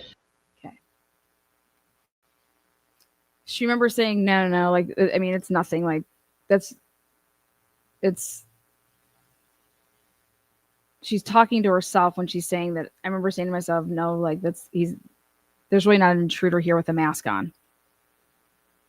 Well, if you saw him like go out the door, that means he would have been, I've never walked out of a place walking backwards. Okay. But I've also never killed 4 people that's how I would walk out. How did you see what he was holding? Where did you see that at? Like, do you understand that none of this makes sense? Where this would have been seen, how she could have possibly seen this? Did he have anything with him? I said, did he have a bag? Was he over by the sink? Was he like doing anything with the sink? But she says that no, I just then went back in my room and locked the door. Well, she says that she didn't see that he shut the slider or not, because after he basically goes out, she runs downstairs. So which is it? You understand? Like, these are things that you would never, like, you would catch yourself. Like, you would say, well, no, that doesn't make sense, because I know immediately after I saw him, I fucking jetted down. And that's why I don't know if he shut the door or not, because I didn't go in my room and lock the door then. Because, so I'm probably thinking about another time when I had opened it and then locked it. So, like, when you're talking this out, it's wow. But how he can't catch this shit is just beyond me. So is there a deck out back? It's like just cement, and there's like no fence, so I guess anyone could come in on there. So is the bottom floor kind of like a daylight basement? So you can come in that? So why is it again that you're interviewing her and you hadn't seen the crime scene, but yet all of your fucking little patrol officers were just all up in that shit?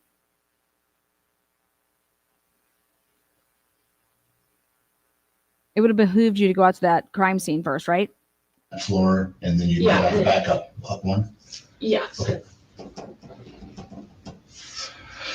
Bottom floor kind of like a daylight basement, so you can come in that floor, and then you get out the back up one? Yeah. Okay. Okay.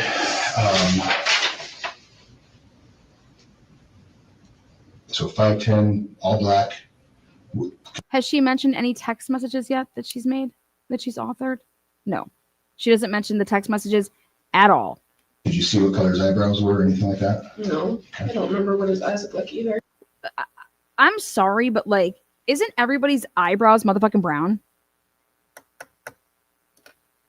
I have no idea I have no idea what color his eyebrows were, and I don't know what his eye color is. Like, for Maury to say those words to me, like, wouldn't you ask about his eye color first?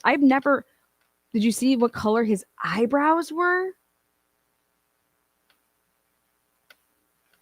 Now, is that something that they taught you to like say something so wild that the person's just like, what? Eyebrow color? No, I don't. And then she immediately says, I don't even know his eye color. Okay. I'm more or less talking like boys. I think of boys and then always just like brown, you know?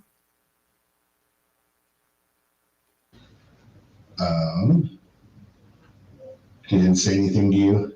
I mean, I saw his eyes and he saw me, but he didn't walk towards me and didn't see anything. Okay. Which I found really weird. Why would she think that that's weird if she just said that she didn't think it was weird, and she's like, no, I'm just gonna go in my room and lock the door after he left, okay? And now it's weird that he didn't walk towards her or talk to her.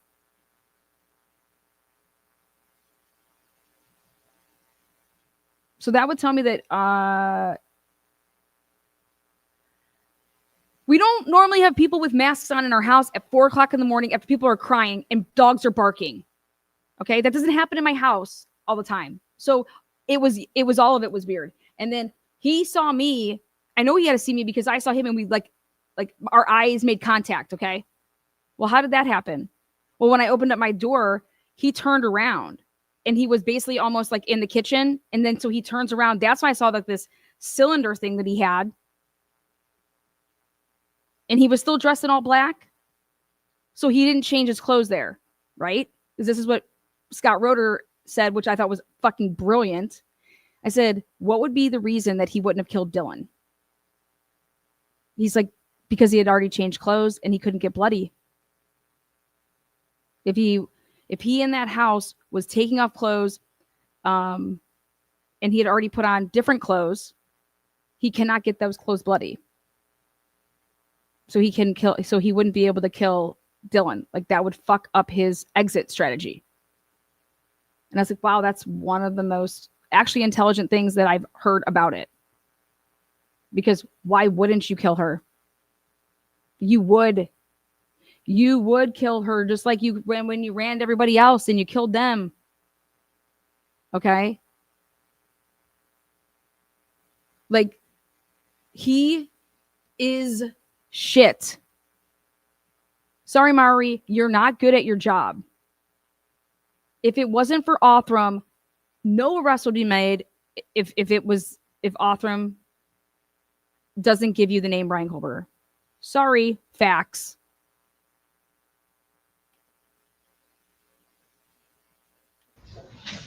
But didn't recognize eyes. Definitely a white guy. Yeah, definitely a white guy. Yeah, because Moscow has a lot of blacks. Okay. Any smells? Anything like that? I thought that was a good question. Props, Maori. Any smells? Very good question. Be weird. Mm-mm. No. That would trigger you to say, well, in the morning it smelled. Nothing. No. Mm-mm. After he left, what happened? I called. Right there. After he left, what happened? I called Bethany. Then you would go look at your handy dandy timeline and you would say, oh my God, we have a problem. We have a huge problem. Because this is how it goes. At 4:19 and 33 seconds, there's a 26-second phone call. Now, could it have been that because Bethany called DM? Could it have been that nobody picked up, but the voicemail picked up? But I don't think so. After that 26-second phone call, okay, then this is what is prompted. It starts at 4:19 and 7 seconds. And so then it ends at 4:19 and 33 seconds.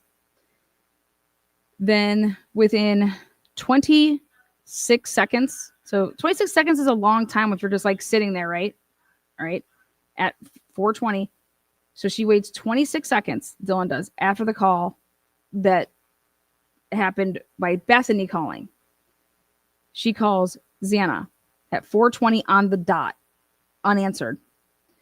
And then obviously, if you dial it up at 4:20, you have to wait for a couple seconds where, okay, then your voicemail picks up. Okay, hang up. Then at 4:20 and 20 seconds, she calls Kaylee. Now, if you thought that it was Kaylee that was crying and Kaylee that was running up and down, why is the first call to Xana? I'll tell you why. Because of whatever the fuck Bethany said. Okay? Bethany saw Xana, and Xana was wearing all black. That's what she thought. That means she saw somebody that was shorter next to somebody that was taller, in my opinion. In my fucking opinion. For her to say Xana was in all black. Well, no, Xana has no pants on, and a sweatshirt. So when would this have been like Xana's in all black? Okay? But for DM to call Xana first is a problem in the story if you thought it was Kaylee running down and crying. You would have called Kaylee, right? Kaylee, what's wrong? Kaylee, what's going on, right? She calls Xana first, hangs up, then calls Kaylee. Now, she then waits after she calls Kaylee 4:20 and 20 seconds. She then immediately, because it looks like it goes right to voicemail with the Kaylee call, because 8 seconds would only pass if I'm calling 1002, 1003, and it's ringing, no one's picking up. Within 8 seconds, she is dialing. DM calls Bethany. And that's the only time that DM calls Bethany.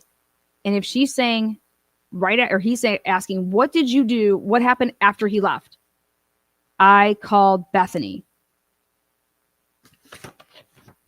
Well, you didn't even scream out yet with your text to say, Kaylee, what's going on at 4:22 and 42 seconds, So I'm like, wait a second. Wait, what?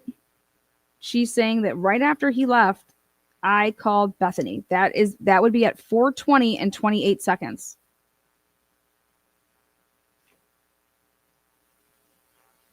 The car drives away at 4:20 and 47 seconds.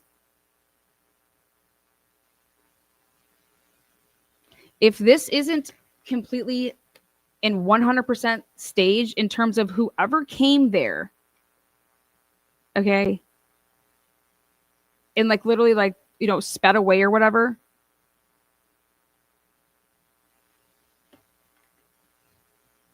at first you would look at this and be like, oh, it makes perfect sense, because look at the guy then just sped away at 4:20 and 47 seconds. So if she calls he's walking out basically at 4:20 and a couple seconds after that, right?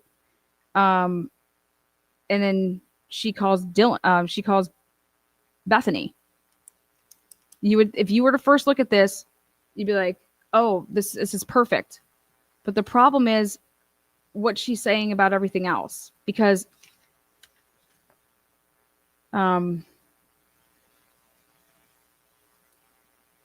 she doesn't call Maddie yet, you guys. After she calls Bethany, then she hangs up and waits, and then DM calls Bethany at 4:21 and 50 seconds, which would be a 50-second wait. That's a long time in this type of a situation. 50 seconds would feel like forever. And remember, if you back it up and she says, she read off every, she's like, I called Keely, Xana, Maddie.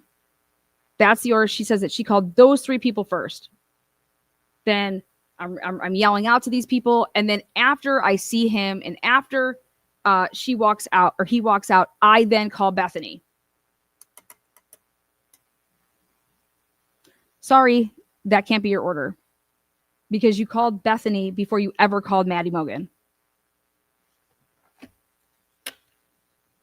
And for you to sit here and recall this order of things, she's saying it. She's like, I called these people and nobody answered. Right? And so and she doesn't say, and then I just called Bethany. Wouldn't you call all of these people? Wouldn't you also call Bethany? You'd call all of them because you're calling around to see who answers, right? Until you realize that, oh shit, why isn't DM saying how Bethany called her, which actually led to everything of her, why is she leaving out that Bethany called her first?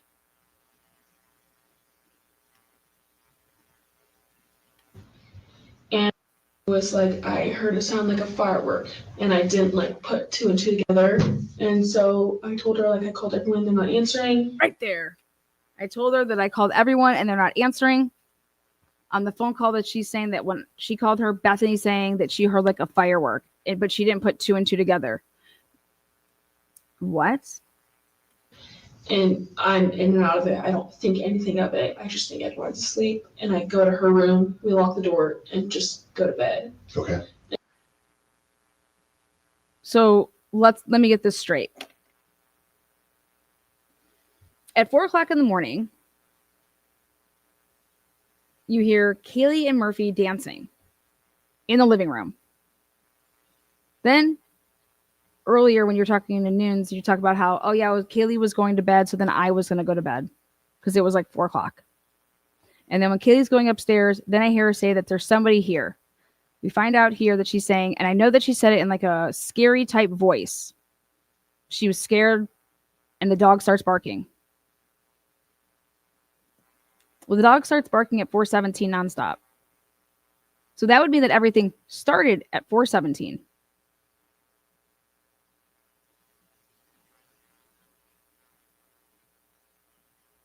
Let's back it up. Okay. Kaylee goes upstairs. I hear her go upstairs. She said there's someone here. It's really in a scary type way. Yep, Murphy was barking.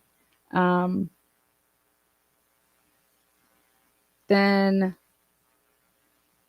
I hear like somebody running down, and then I hear her like crying in like the bathroom. Okay. But now everyone's gonna be like, okay, the person that was running down the stairs, that's the killer. Okay. So does that mean the person that was going up the stairs is the killer? And that Kaylee never walked upstairs with the dog at 4:00? You understand? Because then Dylan's like, I have no idea how this person got in, where this person came from. Because Dylan's like, I didn't see them. What do you mean? Wouldn't you say I was sleeping from 2 to 4? And so the person me hearing somebody going upstairs, that had to be the killer. She never says that. She's adamant that no, Murphy and Kaylee went up those stairs. You want to know why she's adamant of that? Because she saw it with her own fucking eyes. That's why. because she was up saving a contact at 3:51. There's people talking when Molly McMichael pops on over between 3:45 and 4 o'clock. That's what you hear. And yet she wants to say, when I looked at my phone, it's 4 o'clock. And that's when I hear Murphy dancing with the dogs and they go upstairs. I mean, okay, but you weren't sleeping from 2 to 4, so that's not true. You saved a number on your phone. You were also saving pictures on Visco at 3:33 a.m.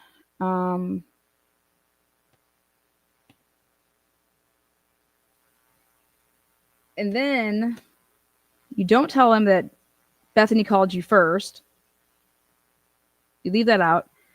You don't tell him that you called Xana first, then Kaylee, then you actually called Bethany, and then you called Maddie. And you're saying that the first time that you called Bethany was after the killer left. After the killer left. But you said that after the killer left, you ran downstairs. So why the fuck would you need to call Bethany? That's where you're running downstairs. You also told Maury that after the killer left, you went back into your room and you locked the door. You're also telling Maury that you can see the slider from your room. You can't. Impossible. Scientifically impossible.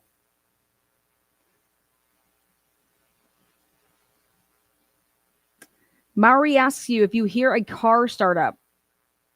A phenomenal question right there, Maury. 3 points from me right now. 3 things that stood out. You ask, did you hear a car start? She says, no, I did not hear a car. Can you normally hear car starts when they're back there?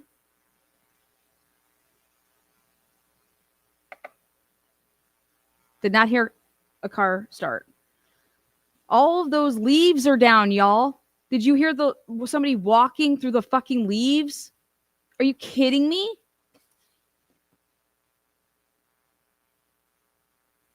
And then this morning, it's like 11 or 12, and we're calling everyone, and no one's waking up. And we have like a really bad feeling. And so I told her, like, I called everyone, they're not answering. And I'm in and out of it. I don't think anything of it. I just think everyone's asleep. And I go to her room, we lock the door, and just go to bed. Okay. And then I don't think anything of it. I think everyone's just asleep. Does she say that she saw Xana? Nope.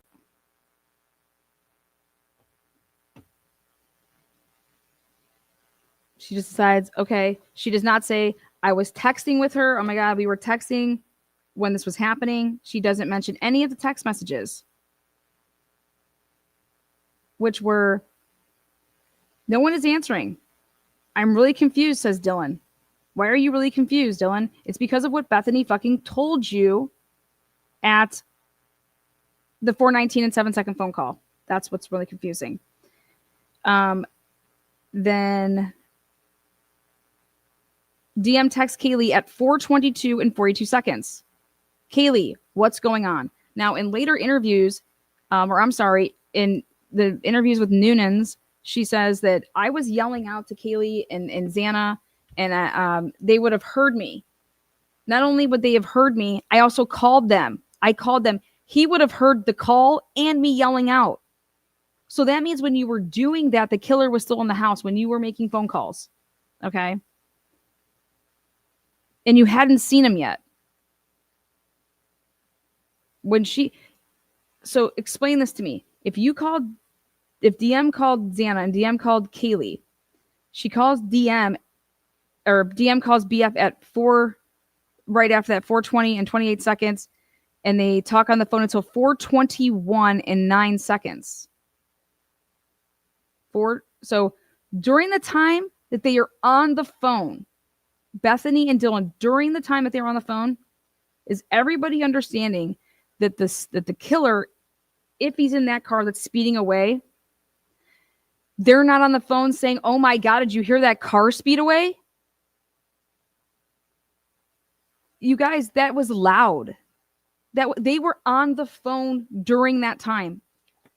I'm going to show you. Do you guys want to see? Is it better to just see the timeline side by side?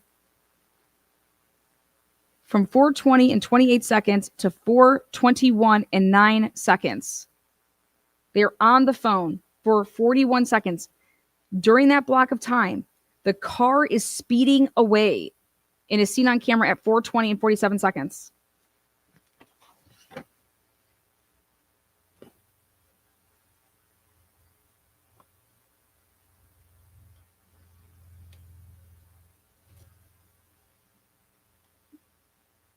This morning, it's like 11 or 12. We're out of it. I don't think anything of it. I just think everyone's asleep. And I go to her room. We lock the door. After all of that, after her saying these text messages, no one is answering. I'm really confused. Kaylee, what's going on? Yeah, dude, what the fuck? Xana was wearing all black. That's what Bethany's saying. And then Dylan says, I'm really freaking out right now. She's like, no, it's like a ski mask almost. Bethany says, shut the fuck up. Actually, then DM says, like he had something over his forehead. Bethany says, then she says, Bethany, I'm not kidding. I'm so freaked out. I didn't think anything. I didn't think anything of it. So everybody's sleeping. Then Bethany says, so am I. And then Dylan says, my phone is going to die. Fuck. Then Bethany says, come to my room, run down here. And those are at 4:24, 4:24 and 14 seconds, 4:24 and 22 seconds, 4:24 and 27 seconds. Then DM calls Ethan at 4:24 and 39 seconds after she says, my phone is going to die. 10 seconds later. Then DM sent a text to BF, says, I'm so scared right now at 4:24 and 58 seconds. 30 seconds after she says, run down here. Bethany then says, it's better than being alone at 4:25 and 16 seconds.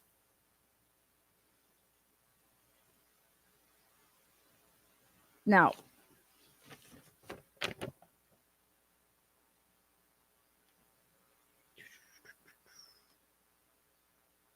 and just go to bed. Okay. And then this morning, it's like 11 or 12, and we're calling everyone, and no one's waking up. And Bethany didn't call anybody. Bethany did not call a single soul. Bethany did not call anybody. She called nobody on 6:30 a.m. on. Didn't call anybody. Dylan didn't call anybody. She texted Maddie and Kaylee. One of them was at 10:30. One of them was at 11:30. Neither one of those girls physically called the other person's phone unless everybody's phone was dead. No, actually, it would still show you had an outgoing. It would still show up in your Cellbrite that you made that call. So I can't even say that. we had like a really bad feeling. So I called Dano's room, and he said, you need to call the cops right now. Okay. Your house, go ahead. Just is on the same floor as me. First floor. Mogan and Kaylee are on the third floor. Okay. That's what I'm messing up. Okay. Didn't hear a car start up, nothing like that after the fact? No. And then How would that not jog your memory? How are you not talking about the fact that you have all these text messages?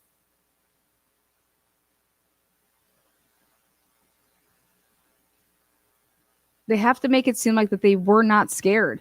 Because if you were scared, you would be doing something about it. Even if you didn't call the police, you would call your friends. You would call a dude. Somebody would be over there. no one, has anybody seen anything on any social media posts? No. Anybody talking about anything? No. Okay. Okay. At the 6 party, anything weird, strange, not normal? Anybody get angry with anybody? Anybody? No, it was just normal. Like everyone seemed fine. Xana and Ethan were with me, and it was totally normal. Okay. Like there was nothing weird or out of place or suspicious. Nobody hooked up that might have a boyfriend that wouldn't be pissed off at him or something? No. Okay.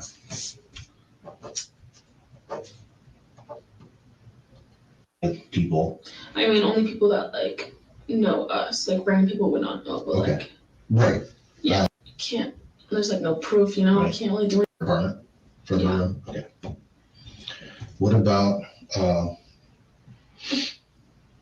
Maddie and Susanna? Where did they work? Maddie and Sam old. There's like So I just, and when he was barking, when you first heard puppy barks, but he was barking a lot. If there was someone there.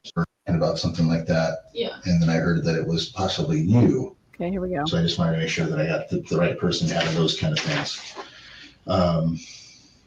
Did you hear Murphy barking or doing anything? Yes, he was barking a lot. Yes, he was barking a lot.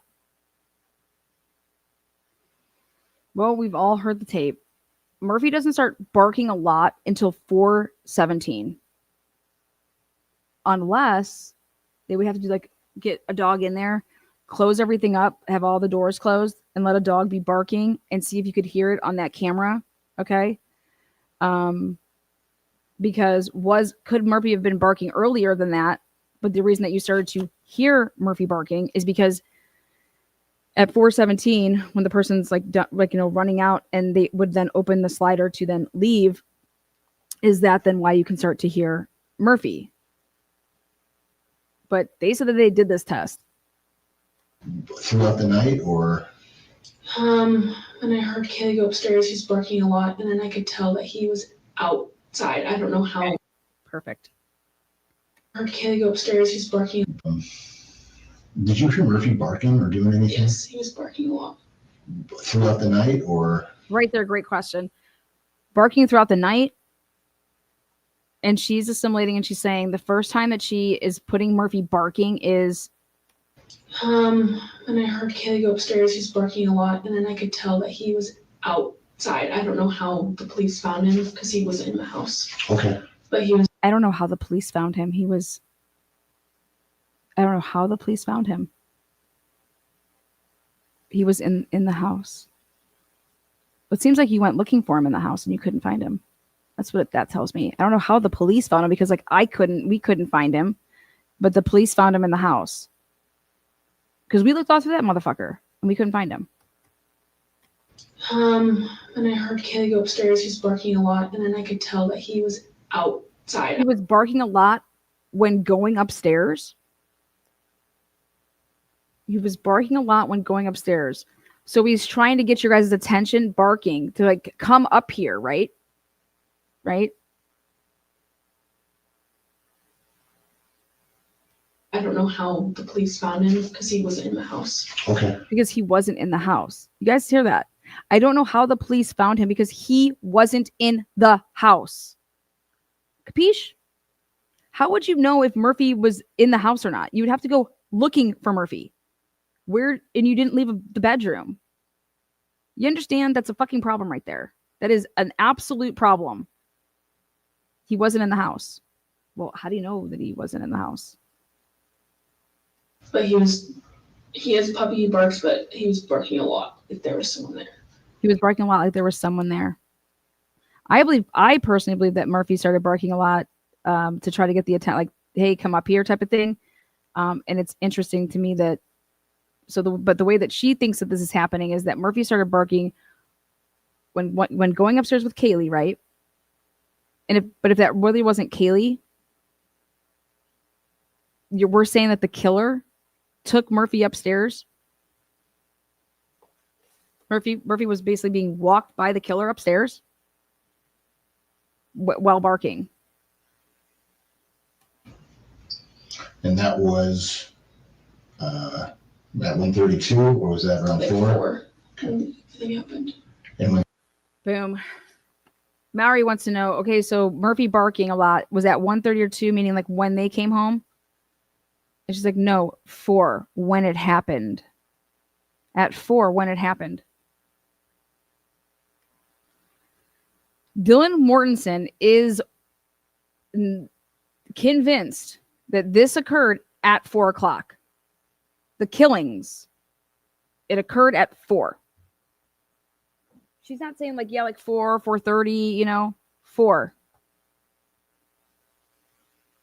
Well,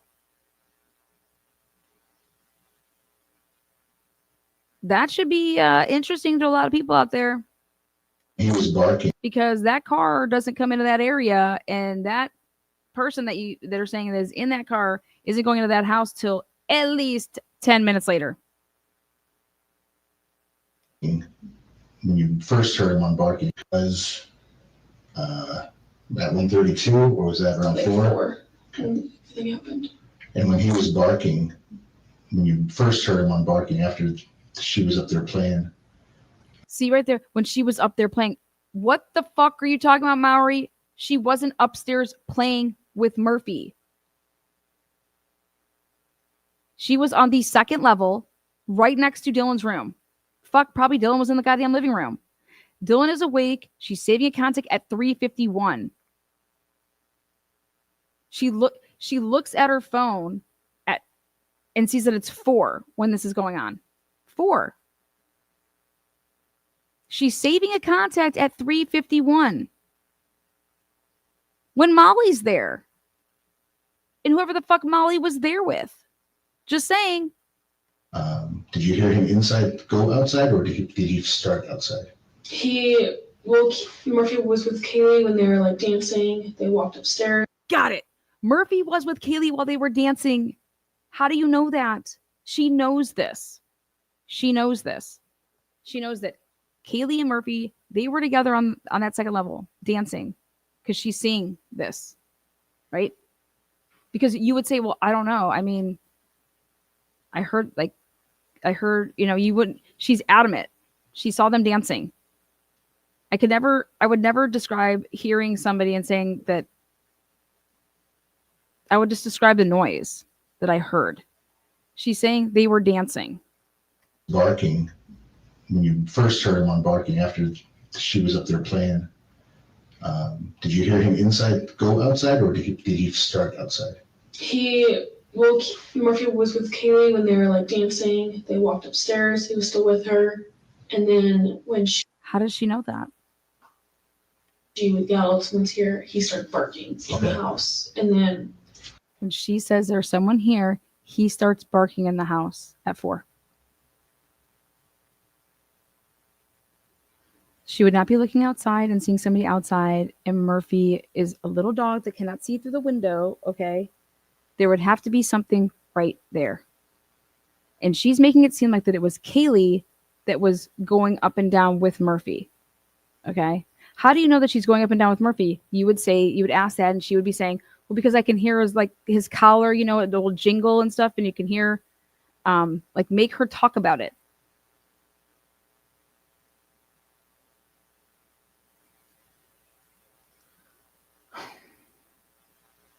Why? You ready? Why would Dylan need to extend Kaylee's life and to say that it's her and it's Murphy at 4 o'clock? Why? Well, I don't know. Metadata, maybe? Metadata? If Kaylee's phone, I don't know, walking around with it, and it has steps, I don't know.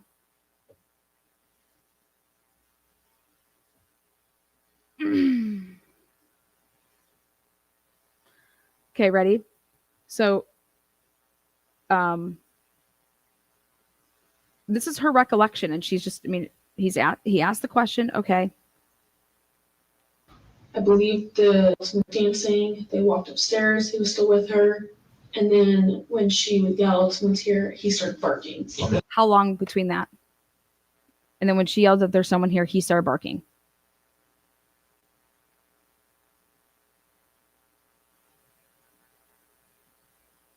House, and then I believe the slider door was open, and I think he went out that way because I could tell the sound of his barking was getting more distant.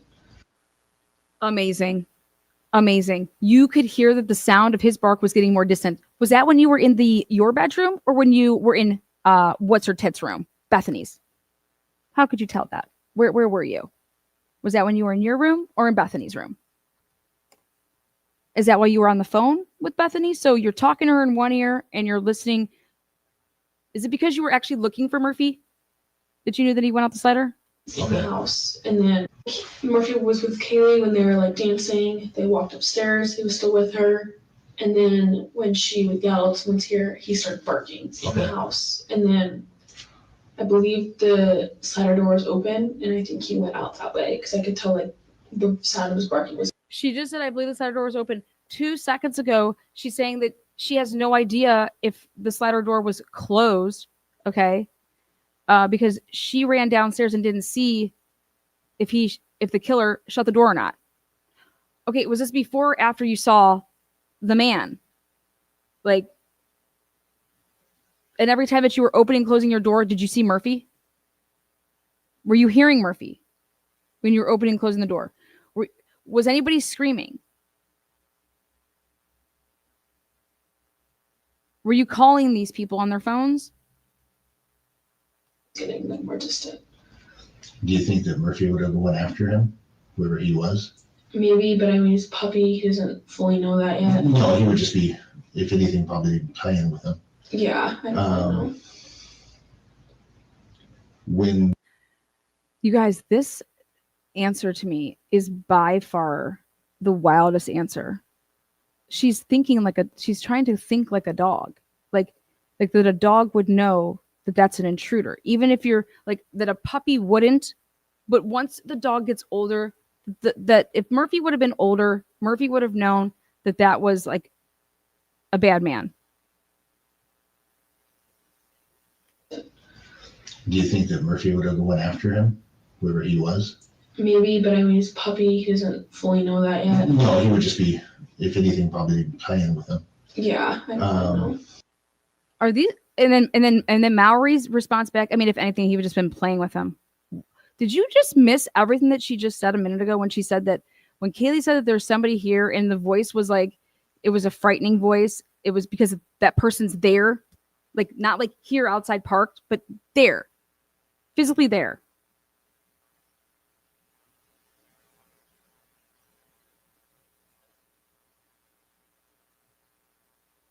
And Murphy's barking. So Murphy's a puppy and Murphy knows that something's wrong. When the guy in black left, did he close the slider or did he leave it open? I don't know. I just ran downstairs. Perfect. Okay. I don't know. I just ran downstairs. This is all fucking lies. All of it. This is insanity. This is insanity. He literally just asked her during when he had her in before. I mean, do you not recall this, Detective Mallory? She said that after he left, she went back into her room and locked the goddamn door. And now she's saying that she doesn't know if he closed the door behind him because she ran downstairs.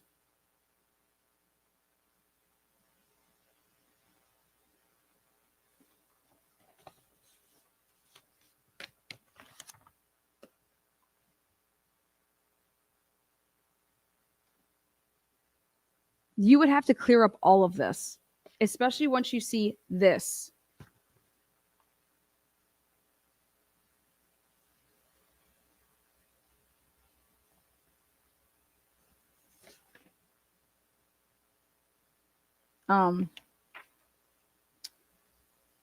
According to DM, when... Okay, anything else? Not that I Popped can up. think of. No. All right. I'm going to go talk to my guys who've done the other interviews Okay. and see. Nothing really weird happens in Moscow usually. Right? Okay, so, and I apologize, I keep backing up just a little bit, just to, because everyone's going to be jumbled up with you, and I totally get that. Yeah. So you hear her dancing, Mm-hmm. you hear her say somebody's here, she goes, it sounds like she goes to the stairs. You open the door, call to her, close the door, and then you go to open the door because you and hear her crying. Yeah. Or at least somebody, might not have been her. And then, did you close the door and then reopen it before you saw him? Yeah, I closed it before I opened it and saw it. From the time that you heard her say there's somebody here to the time that you saw him? How much time do you think? I don't know. I think it was like around 10, 20 minutes. Okay. I mean, I was Not really long. out of it. Everything was kind of blurry. Like, I don't fully remember it. She does not want to answer anything to do with time. Every time he tries to nail down something and then he doesn't think to himself, she does not offer up that she ever texted with Bethany. But to know that the phone call with Bethany, she's saying occurred after she had called all three people, that's not true.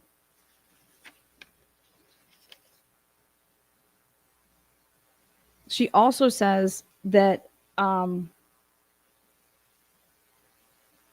she's saying 10 to 20 minutes between hearing somebody's here, there's somebody here in a frightening voice, and then seeing the person is 10 to 20 minutes.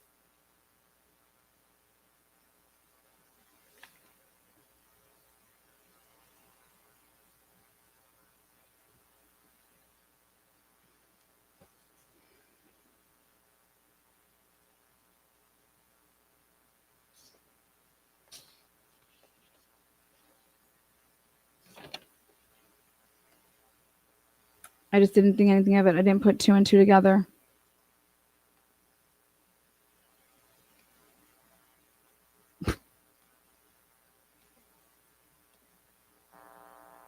Unfucking believable.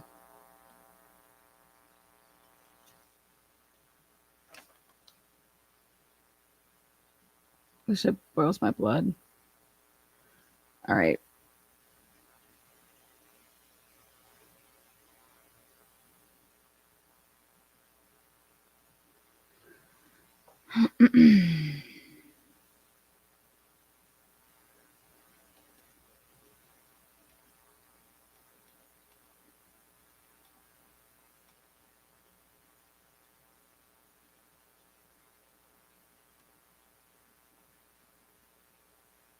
She doesn't even want to offer up that she could have.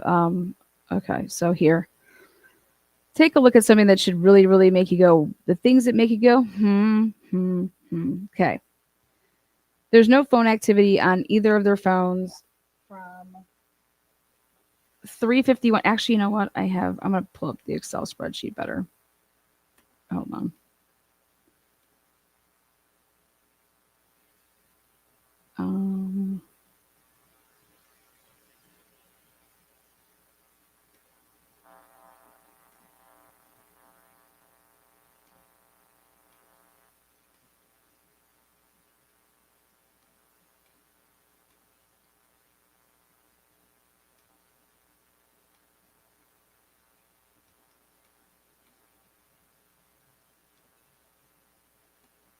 All right, is that big enough? It's about as big as I'm going. Okay.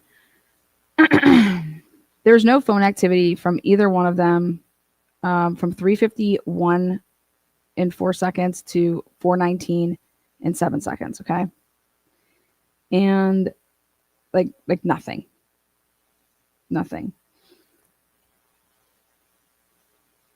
So that was just like a reminder. Now, 4 a.m.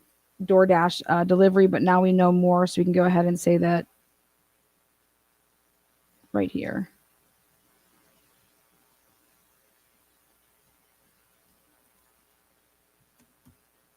Give Molly a spot there.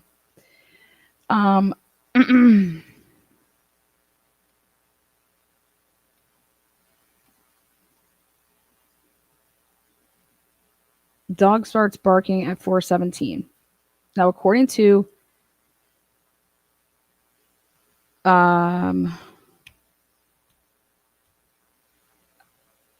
you guys are gonna like either love me or hate me. Based on everything that Dylan said, I am now 100% convinced that the dog missing is very significant to the story. Because what it seems like is that the reason that the dog would start barking when we hear it, and that's when she said like that it then goes outside. So like the door must have been open because then the dog like goes outside. And either it's one of two ways. Either the dog had been barking in the house and we just didn't hear it and it started earlier. Okay. But if the dog starts barking at 4:17, I am of the opinion that there is no way in hell that the killings could have started to begin at 4:17. Okay.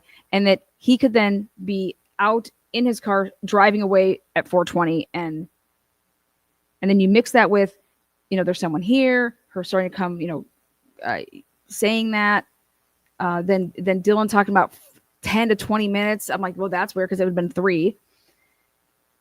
So I am of the opinion that Murphy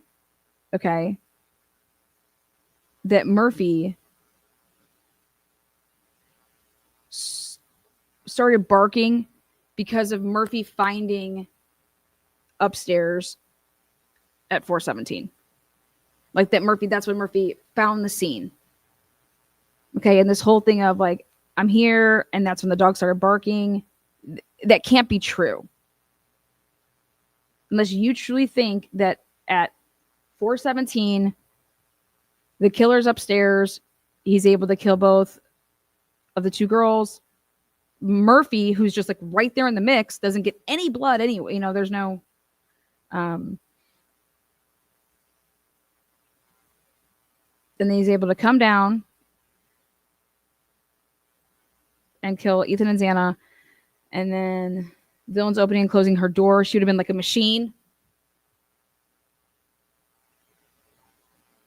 And then she's like, I ran downstairs, so I didn't see him leave. I don't know if the door's closed. Then I saw him leave. I saw him walk out the kitchen from my bedroom. And then I closed my bedroom door. And then I called, everybody, or I called everybody actually before that. And then after I got into my room, then I called Bethany. And that's when she told me that she heard a big firecracker boom, whatever. And I'm like, well, you hadn't even called. The only 2 people that you called there are, look at how this, like, none of this order makes it. It's not, it's bye-bye. That's out the window. So she doesn't even say that Bethany called her first at 4:19 for 26 seconds. Because that's what led to all of this. Or she doesn't truly remember any of this because it was all told to her secondhand. DM receives Bethany's call at 4:19 and 13 or 4:19 and 7 seconds, and then she hangs up. Then she waits, as you can see, about 30 seconds. I'm going to call, like I said, she calls Xana first, not Kaylee, even though she thinks that she heard Kaylee. Then immediately after that, she calls Kaylee. Then DM calls, look at see how there's only 8 seconds there. Then she calls BF. Dylan calls BF. Or I'm sorry. Yeah. DM then calls BF. And that's where she's trying to say, after I had called Maddie, I'm like, wait a second, girl, we got a problem.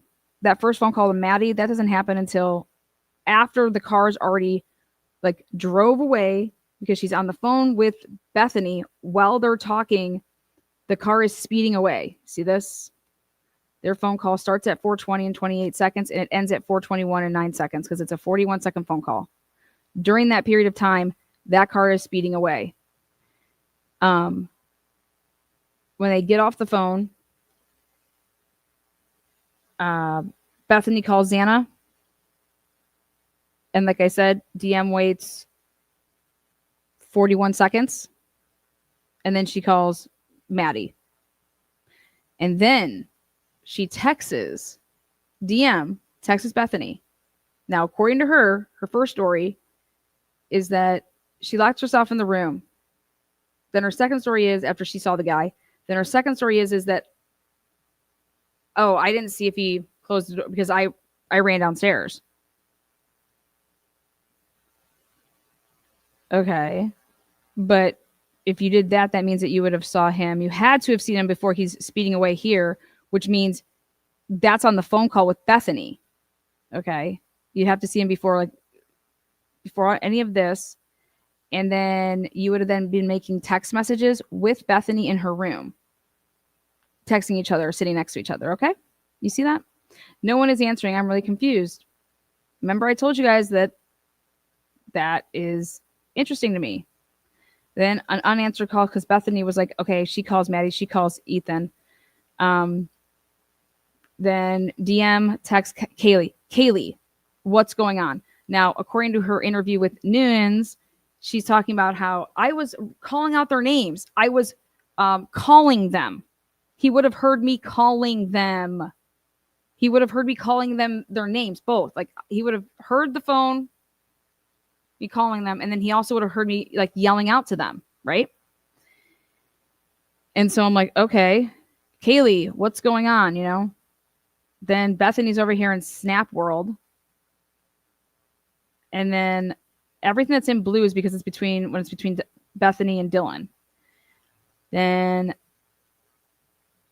now, DM received text messages from Bethany. And I'm going to go over here. So I want to go to an area, though. This is all this shit going. So a normal person would be like, okay, they have to not be in the same room because they're texting like this, right?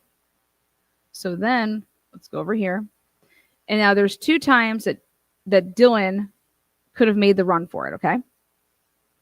And it's interesting because during this time period, because there's 2 minutes of no phone activity for Dylan from 4:25 and 16 seconds to 4:27 and 11 seconds, okay?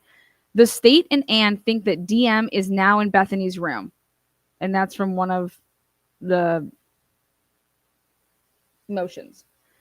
But if you listen and you continue on, DM outgoing call, DM outgoing message on Snap, DM outgoing message on Snap, DM calls Kaylee, DM calls Xana, DM texts Kaylee at 4:32 and 57 seconds. So then you have this gap, which is 4:28 and 44 seconds to 4:32 and 57 seconds.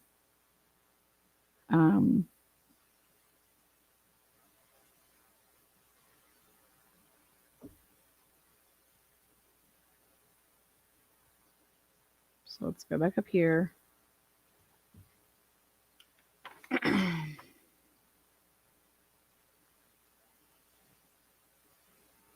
Okay.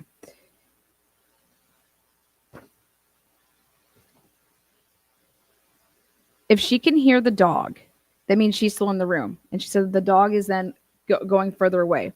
Well, the dog is barking all the way until 4:50, basically 4:47. Okay. Doesn't mention anything about that. Doesn't mention the text messages. Doesn't mention. Do you understand that you can't tell somebody something that you don't know? So we only know about all of that because of that camera, right? All right. She's saying things, or I'm sorry, she's not, nobody would be able to do this. I couldn't tell you something that I don't have knowledge of. I can't tell you it. So I think it's interesting when you group and you put a little bubble and you say, what doesn't Dylan say? Dylan doesn't say that the dog is barking and continues to bark, you know, all 4:47. She's able to just go down to Bethany's room and they're just like, okay, we're going to lock the door and go to sleep. But yet the dog would have been barking for like 20 minutes straight after that, okay? She doesn't mention the text message. She doesn't mention the fact that Murphy's continuing to bark. She does say that the dog is getting like it's further away, right? Like it's going further away. She says that she has no idea how the cops found the dog in the house, like, because how did they find the dog? We have no idea how the cops found the dog. That would mean to me that you did a sweep of the house and the dog wasn't in there. She doesn't mention, there's no talks about that she talked in message Eric Grower. She doesn't talk about anything between 2 and 4. She doesn't mention how the dog went missing. She doesn't mention how they were upstairs in Kaylee's room. She doesn't mention Vampire Diaries. She doesn't mention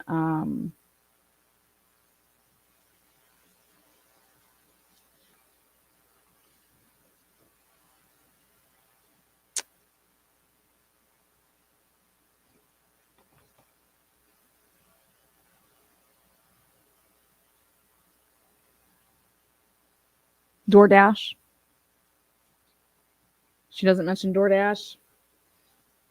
She doesn't mention when Ethan comes home. She doesn't mention when Xana comes home.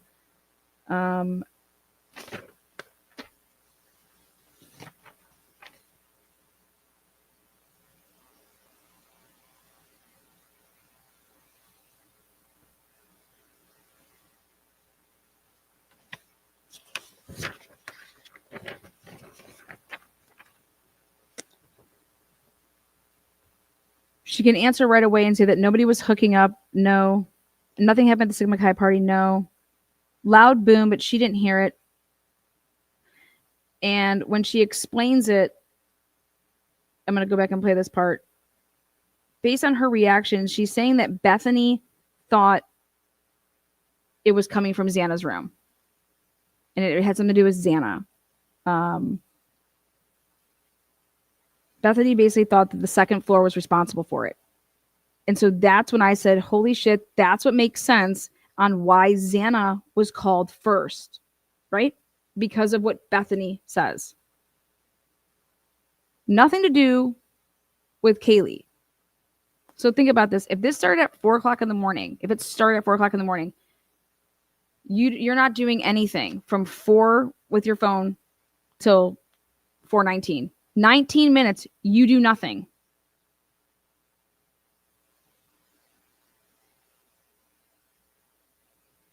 You understand that she's saying that she's calling people because it starts and it lasts for 10 to 20 minutes, and she would have been calling people.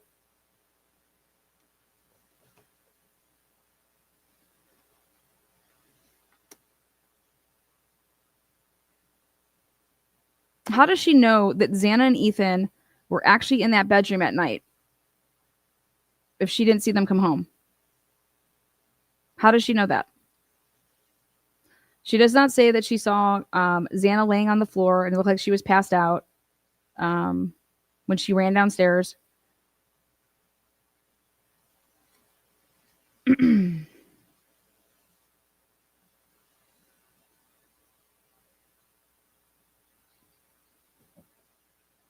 It isn't until Bethany calls her that anything begins with Dylan's phone.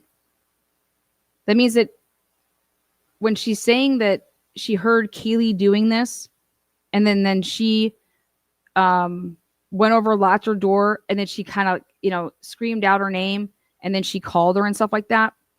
She doesn't say, she's saying that all occurred before she had ever talked to Bethany.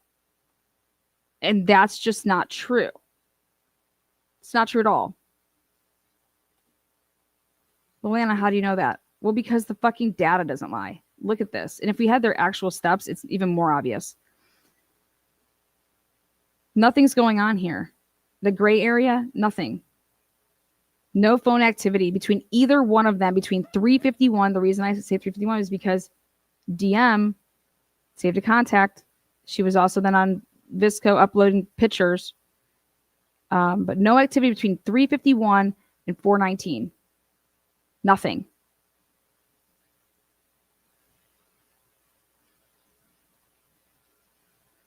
$4:19 and 7 seconds. Bethany wakes up to I saw like a flash and like a boom, like a firecracker. And Dylan doesn't fucking hear any of that. So Bethany calls Dylan. She doesn't call Xana. She doesn't call Ethan. She doesn't call Kaylee. She doesn't call Maddie. She actually only calls DM. Okay. And then after she gets off the phone with her, she then doesn't call, it's not like I called anybody else. Look at how much time will go by. They get off the phone at 4:19 and 33 seconds. So between 4:19 and 33 seconds, when that first phone call would have ended, it's a minute and a half.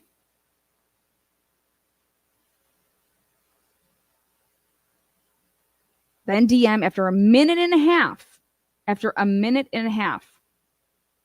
So we have no idea what this first phone call is about. No idea.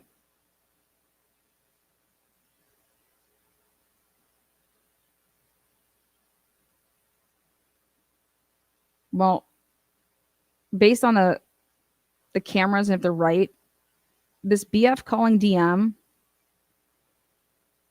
Brian Colbert would have already had to been out of the house. This first phone call, look at it. According to the state's timeline, between 4:19 and 7 seconds and 4:19 and 33 seconds, the boom already happened. That's the thud at 4:17 in Xana's room.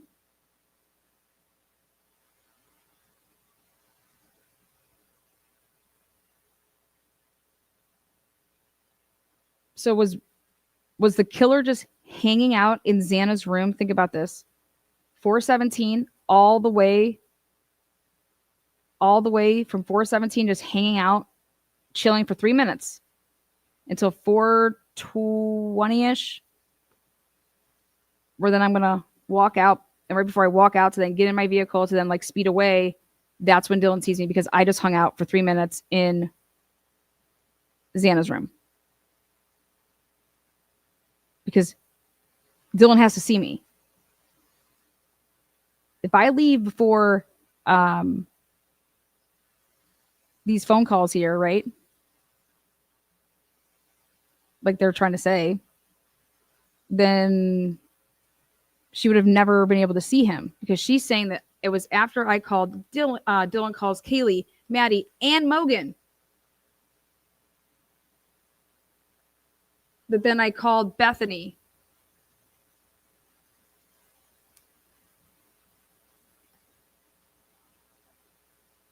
Where in this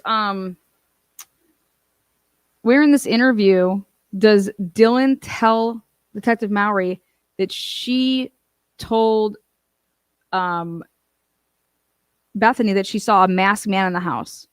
Ready? It doesn't happen.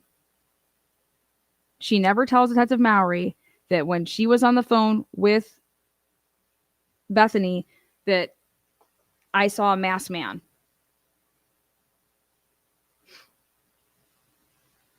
She says, as soon as he left, I called Bethany. And Bethany told me that she heard like a firework. And I didn't put two and two together. Wait, what? Wouldn't she be calling Bethany to tell her that there's a fucking masked man that just left the house? No. She tells Detective Mowry, when he leaves, I call Bethany. Well, I thought you ran down to Bethany's room. I called Bethany. And she told me that she heard a firecracker. What?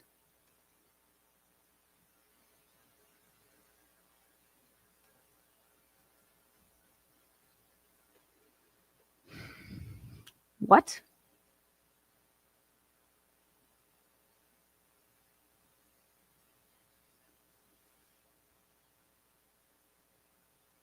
She didn't see anything like that. Sorry. It just doesn't fit in. So you can't have it both ways. Dylan, why do you believe that this all started at 4 o'clock? Because I looked at my phone. You looked at your phone and you sure it said 4 a.m. At 4 a.m. Okay. And yet from 4 a.m. to 4:17, your phone is doing nothing. From the time that you hear her say, there's someone here. I don't know. I saw the guy 10 to 20 minutes after that. What? Okay. 4, so that'd be like either 4:10 or 4:20. You hadn't. Ooh. Well, that would mean that this first phone call, that's interesting to me. But the problem is that DM received the call from Bethany. DM received the call from Bethany.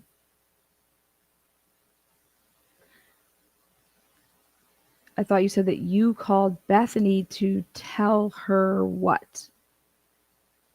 Why'd you call her? Oh, wait, no, wait. She calls you. And that's when I said, okay, there's something wrong with that. Because Bethany isn't the one that said that she saw a masked man. It's Dylan, right? But Dylan, it gets a phone call from Bethany. Why didn't Bethany call, I don't know, Xana or Ethan or Kaylee or Maddie? She just calls one person and has a 26-second call, or I should just say like this phone, Bethany's phone, calls Dylan.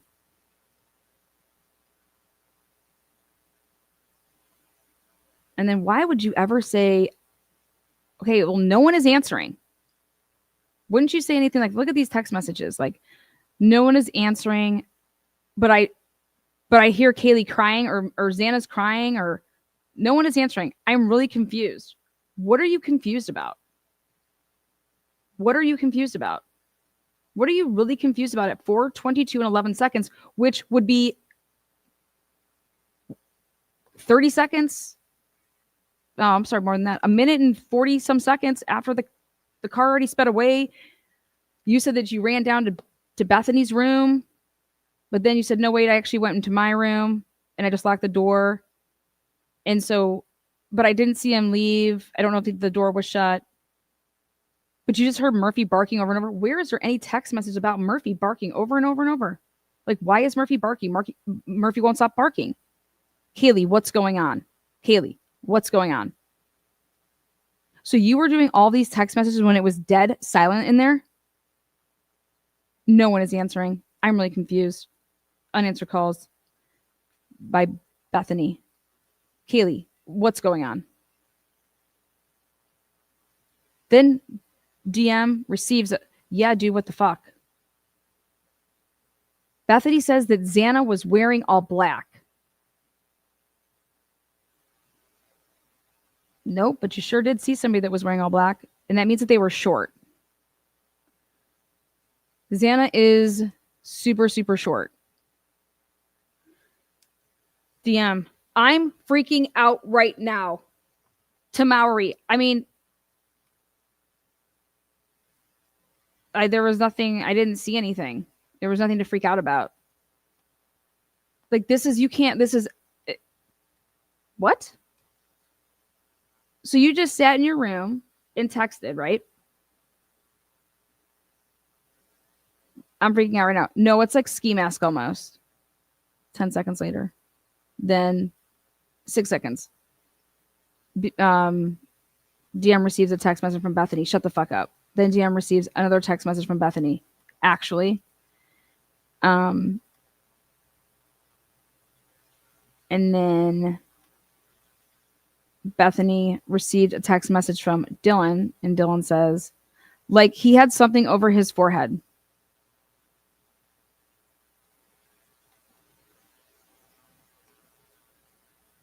No, it's like a ski mask. Okay.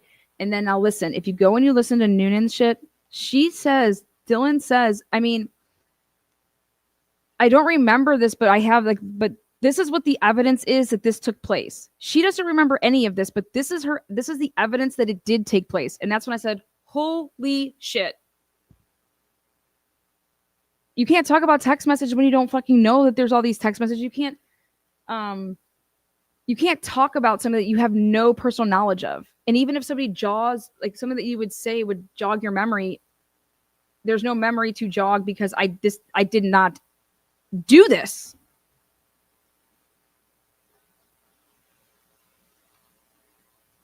There is no way that this started at 4 a.m. There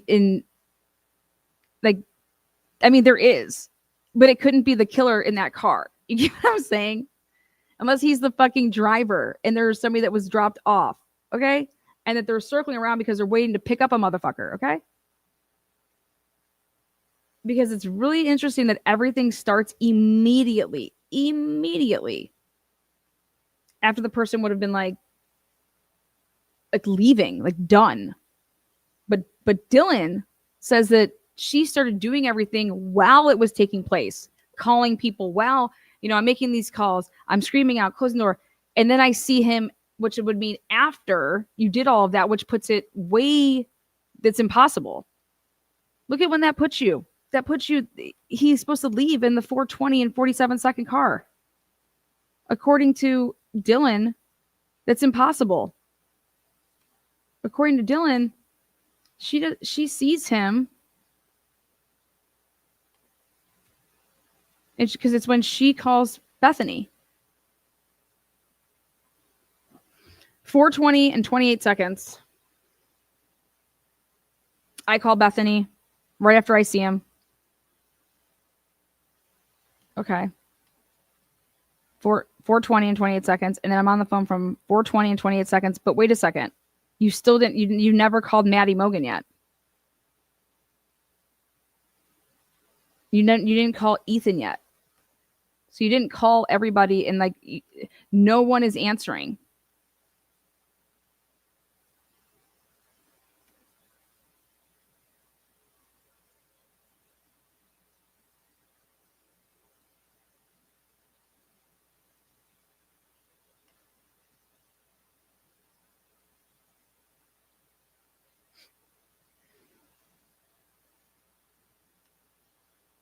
Why wouldn't you?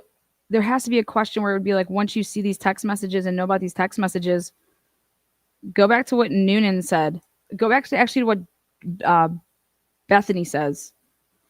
Let's go back to what she was trying to say to Noonan's. She doesn't want to talk about anything to do with time. All right, what do you guys think?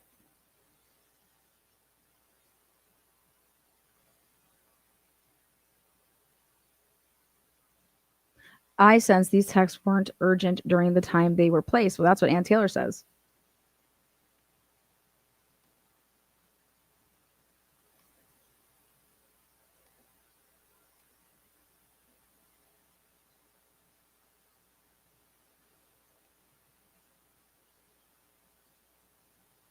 I'm freaking out. I'm freaking out. Oh my God. Oh my God. Oh my God. I'm freaking out.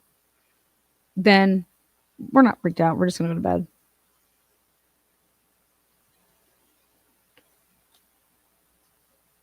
Why doesn't Maury ask about calling 911? You saw a masked man. You didn't call 911?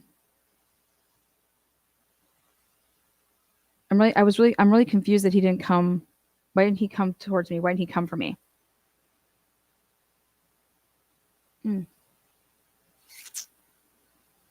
Why wouldn't you ask that?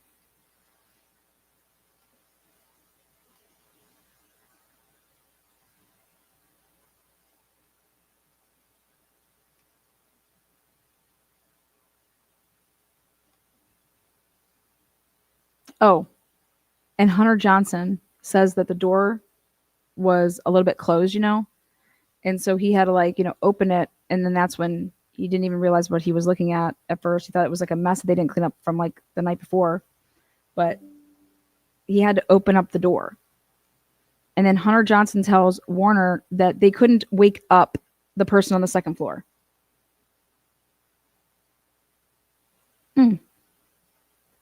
Let me prove to you guys that they didn't make any phone calls that morning.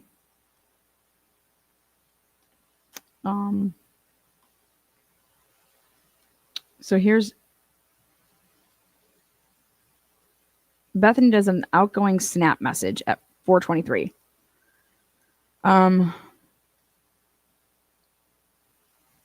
All these text messages, texting back and forth, run down here now, right? Then 4-minute gap on her phone, meaning Bethany. So from 4:27, or from 4:24 and 27 seconds, right? Till 4:29. All this. Beth, not on the phone. And Dylan has this 2-minute gap here, 4:25 and 16 seconds to 4:27, 11 seconds. But Bethany has this 4-minute gap. And why I say 4 and you only see 2, it says this is a continued gap. Okay.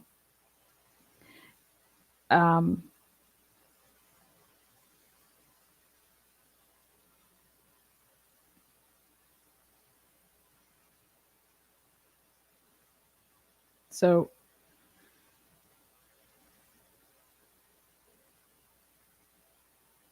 if you go off of what Dylan truly says, that she ran downstairs or she called her.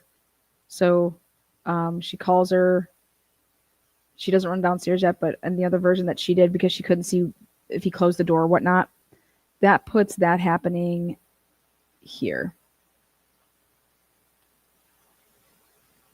Which if she runs straight down, then this is all motherfucking staged. And if I was Ann Taylor, that's how I would have been going about it.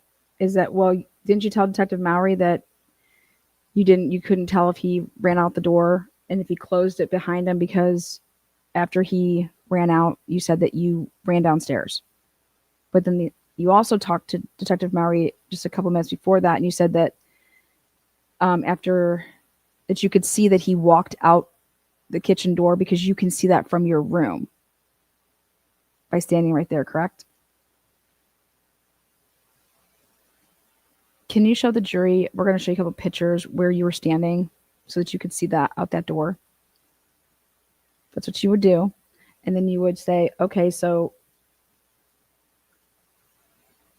when you saw him run out the door, you said that you didn't know if he closed the door or not. Is that because you took off before he was actually out of the doorway? And was Murphy barking at the time? Where was Murphy at? And then you say, okay, so did you go back into your room and lock the door? Or did you run downstairs?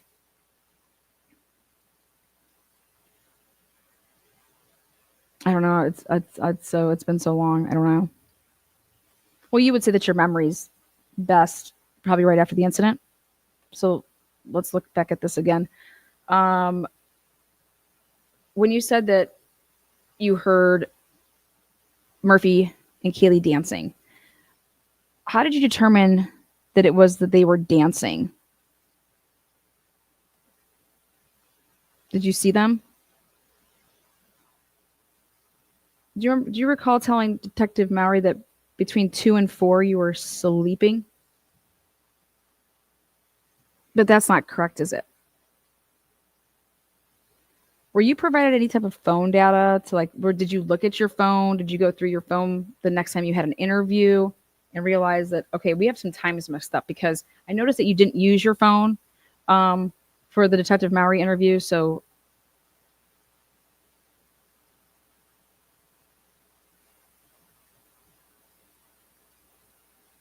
I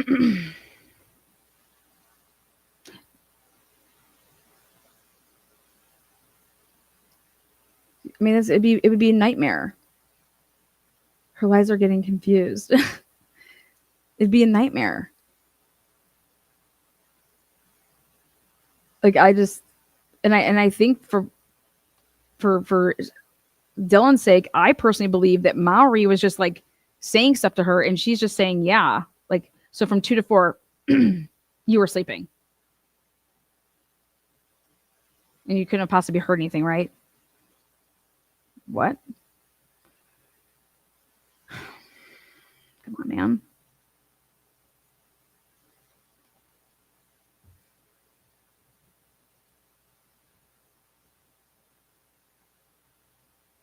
Okay, do you recall in the same day that you were talking about that when you got into Bethany's room, that you actually saw a truck like reversing, or like their taillights were like on? So were you looking out Bethany's window and you saw a vehicle? So you didn't go right to sleep? How long being in Bethany's room do you think that you saw this vehicle? So you guys were looking out the window? But I thought that you guys didn't think anything of it. Like, did you think that you didn't see? Because according to Bethany, Bethany said that she wasn't told on the phone about a fucking masked man.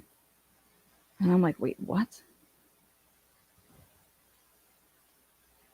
Why are you so adamant that this started at 4?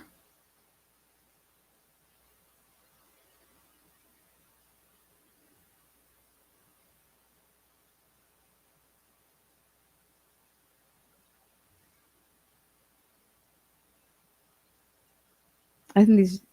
Oh. Okay. So you then told Detective Mowry that it wasn't you around 11 or 12 you started calling everybody? Okay. What time did you wake up that day? Do you remember being on Instagram from 8:05 a.m. until 10 o'clock and 45 seconds? You said that when you woke up, Bethany was just laying next to you.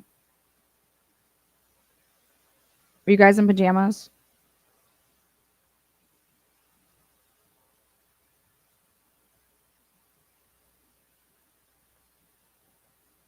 Okay.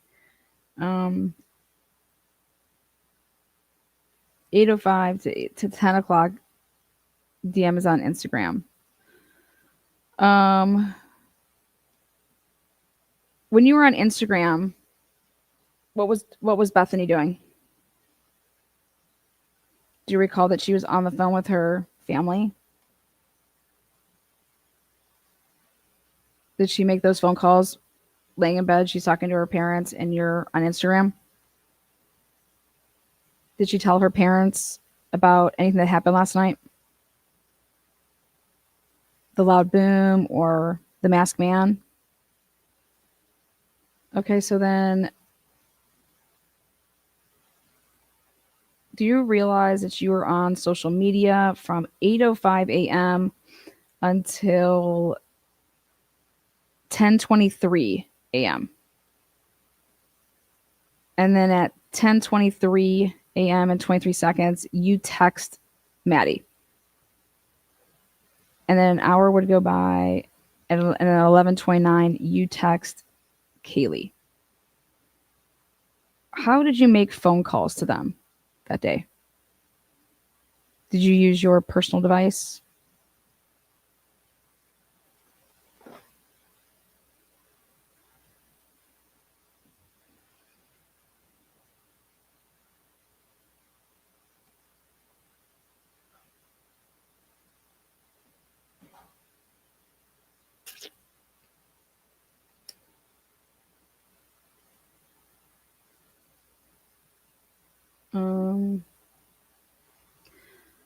Do you recall telling Detective Noonans if you would have, or Detective Vicky Gooch, that if there weren't any more text messages, it was because you switched over to the Snapchat app in one of your interviews? Do you recall that? Okay.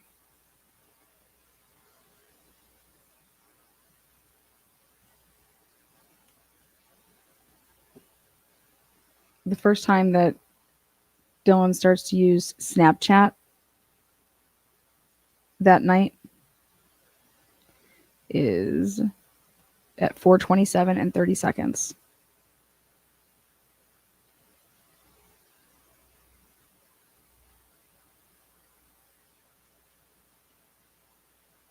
DM outgoing message snap. DM outgoing message snap. DM calls KG.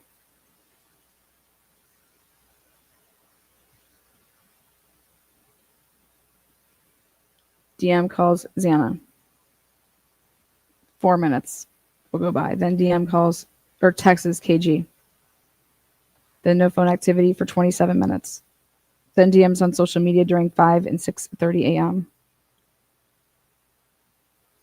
Then no phone activity for 1.5 hours. Then DM is back on Instagram from 8 to 10.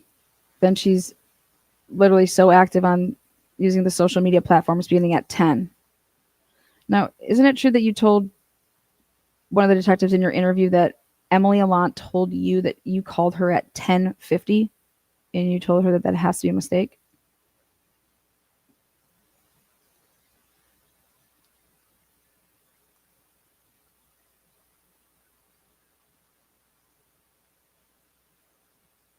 Does Emily Allant live in the Boise area? So if she was looking at her phone when she was doing her interview, it would reflect Boise time. So that could be a reason that it would say 10:50 versus saying 11:50.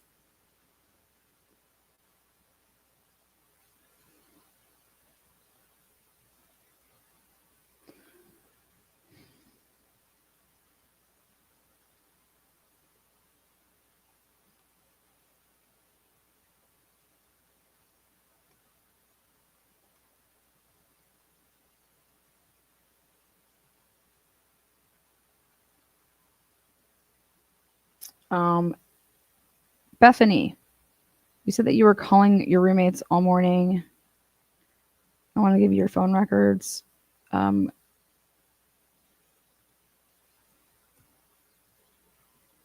Take a look. This is on 11/13, beginning at 7:30 a.m. What time stamps do you see there on your phone records where you made any calls to your roommates before calling 911?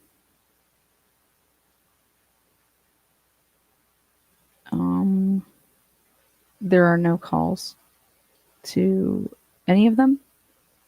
Yeah, there's no phone calls to any of them. Okay.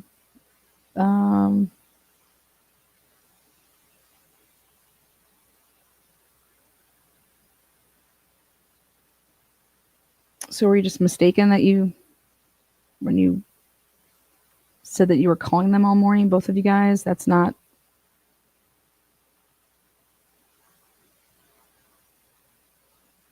And then one at 11:56, you have JM and BF are texting 3 times there. BF and JM, text, call. BF calls JM. And that would be Jenna McClure. Is that correct? Yep. And you asked Jenna McClure to come pick you up. Isn't that true? Why did you ask Jenna McClure to come pick you up? When did you ask that of her? Did you ask her that in a text and a phone call? So we have no calls. Okay. I'm going to show you phone records over the past from when you started school this fall, August 16th to 11/13/2022. And I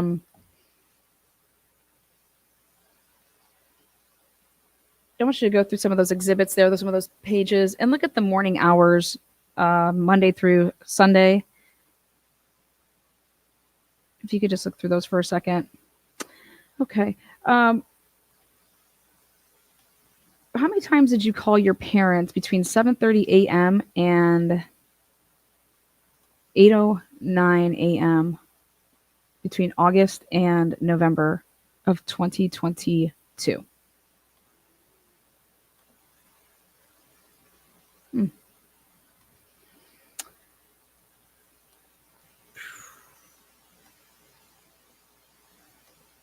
Yeah, about that. Okay. So when you woke up in the morning, you were having like a toothache. Your dad's a dentist, isn't that correct? Okay. Let's take a look. Are your parents married? Were they married at the time? Okay. So they lived together, same house that you grew up in? Okay. So you went to bed at 4:37 a.m. approximately 4:30. Do you recall? 4:30. 4:37. Okay, and then you wake up in the morning after 2.5 hours, 3 hours of sleep, and you call your dad at 7:30 a.m. Did you talk to him? No. How about at 8 a.m. you call your dad? Does it go through? No. Did you text him? No. Do you ever text your dad? How do you normally communicate? Okay, then at 8 o'clock you call another number, and then at 8:01 you call your home, your landline, and then at 8:02 you call your mom. Does she answer? And then at 8:09 your dad calls you.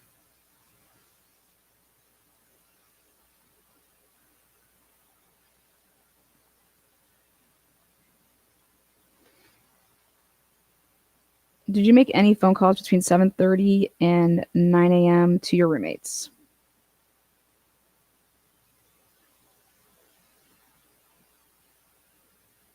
Does Dylan normally sleep in your room?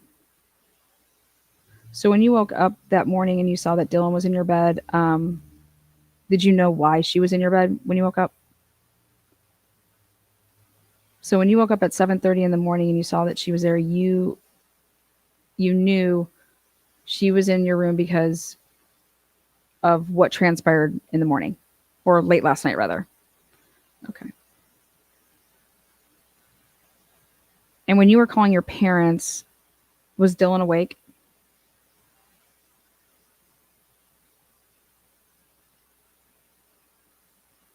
So your roommates normally don't wake up until what? 9, 10? Didn't you say in a statement that they are early risers and they're normally up at certain times? Okay. Did you have any phone conversations and tell your parents about what happened the night before when you had talked to them on the phone? Or was it just about your tooth?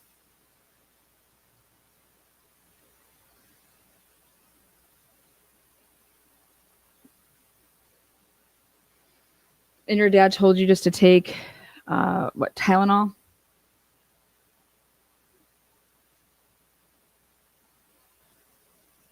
Were you able to fall back to sleep after you took some Tylenol or Advil, ibuprofen? Okay. No phone activity for Bethany's phone from literally kickoff. Well, basically, Bethany calls her dad.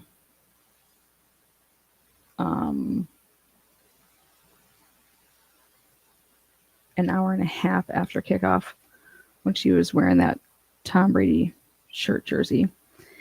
Okay. So no phone activity from 9:04. That would have been. Are you a New England fan? Do you like Tom Brady? Are you a Seattle Seahawks fan? Do you like sports? I noticed that you were wearing a Tom Brady jersey. Me personally, I think he's hot. So do you think he's hot?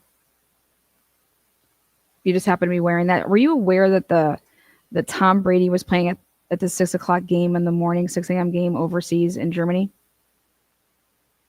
And Tom Brady was playing for the Tampa Bay Buccaneers at the time. And he was playing against the Seattle Seahawks. Aren't there a lot of kids that go to Idaho, fans of the Seahawks? Did you guys have plans to watch the game in the morning at 6 a.m.? Did you guys just keep the party going and just watch the... So you didn't watch the football game at 6 a.m.? What time did you start getting ready in the morning that you threw on your, Tom Brady t-shirt jersey?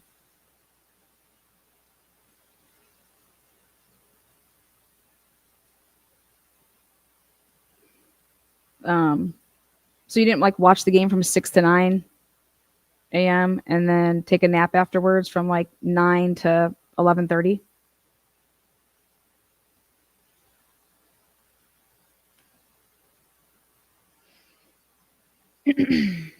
I'm sorry.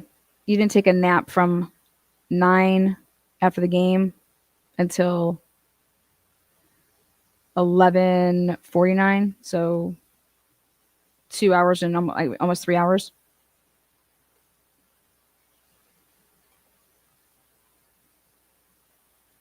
Mm.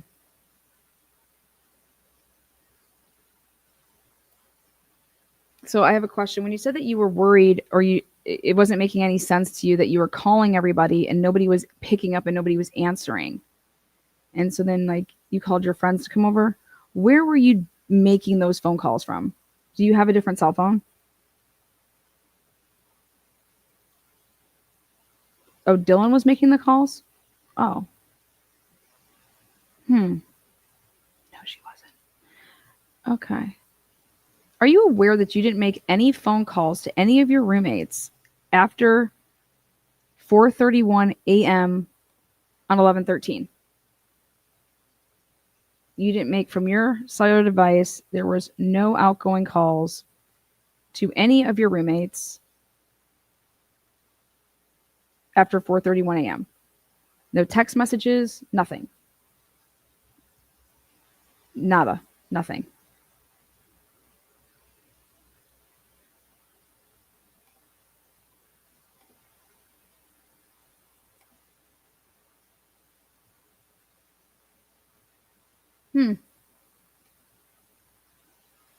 Do you know a Molly McMichael?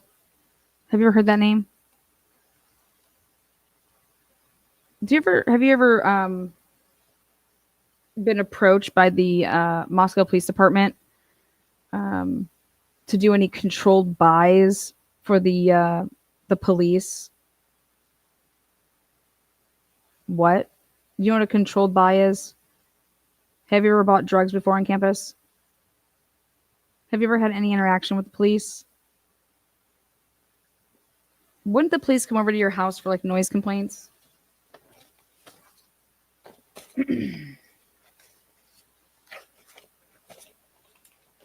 Where was your vehicle the night of the homicide? You didn't have one, right? Because you got in a car accident a couple weeks before that, right? October 12th or 14th. And you were cited for tailgating too close behind, is that correct? And you actually like rear-ended another car, right? And then your car had to be like totaled out, right? Mm-hmm. Mm-hmm. Are you aware who was in your vehicle that day? And where were you headed to that day? Okay. Are those sorority members from WSU's campus? Those are sorority girls from the WSU campus that you were either with or you like hit in the car in front of you, correct? Okay. Did you normally hang out with the WSU sorority sisters over there? Where were you guys headed that day? Had anybody been drinking when you had gotten that car accident? When you talked to the police, did they think you guys were drinking or anything like that? Okay. And so then you didn't have a car beginning October 15th of 2022 until the homicides occurred, right? Would you use any of your roommates' cars? Did they ever let you borrow their car to go, I don't know, go get food, go run an errand? Sorority sisters are pretty good about that, right? Hmm.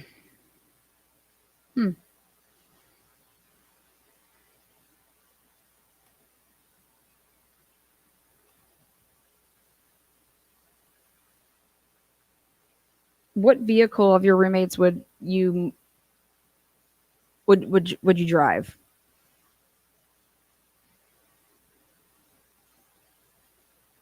So, for example, let me ask you a question. If somebody was to come over to the house and they're normally used to seeing your RAV there, you do have a RAV, right? Okay. And your RAV is normally parked in that parking lot, correct? Okay. Do you normally park in the parking lot when you had a vehicle? And so if it wasn't parked in the parking lot there, somebody could potentially drive by, see that your RAV is not home, correct? And park there, which would be like, okay, then, hey, Bethany's not here. Or would you park somewhere else did you guys all give each other enough space that you could all put your cars in the nice parking lot there? Okay. Did you guys have like kind of like everybody kind of just parked in the same spot? Or would it just be like, hey, we just parked wherever? Okay. So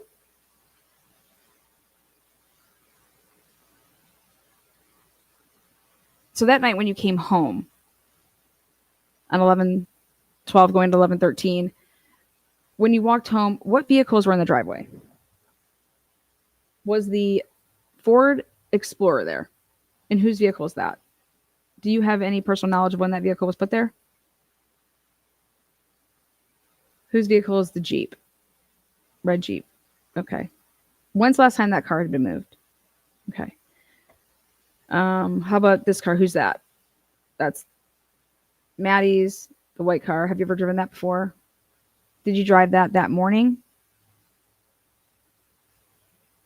So after you heard the big pow bang boom, your roommates running down, coming into your room, you guys did not take the keys and get in the white car and drive off? That didn't happen? Okay, and then that Xana's car is the blue Civic. Okay. And then the Range Rover here, that car is usually, and it's never been there before, right? It's a new vehicle. Nobody would know whose vehicle that belonged to. Kaylee had just bought it, right? And then your car is not there, right? And then where's Dylan's car? Dylan doesn't have one either. She doesn't have a car. Okay. And so how does it work with the sororities? Are you supposed to be living in the dorms, or what do they call it? I mean, the sorority house for like what, your freshman year, sophomore year, junior? How does that work? What grade are you? Are you a sophomore? Okay, you're a sophomore in 2022. Are you supposed to stay living in the sorority house for your sophomore year? And now Dylan, she was a sophomore as well, right? How were you able to live off campus and not live in the sorority house your sophomore year? How did that happen?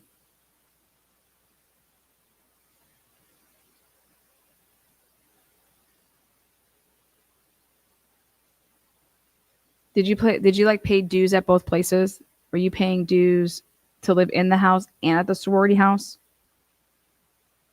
How about, was Dylan paying? Do you know anything about that? Okay.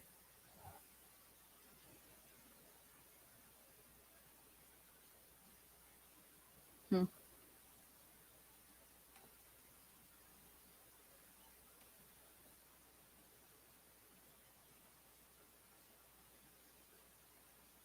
Did you call Dylan first, or did she call you first that night?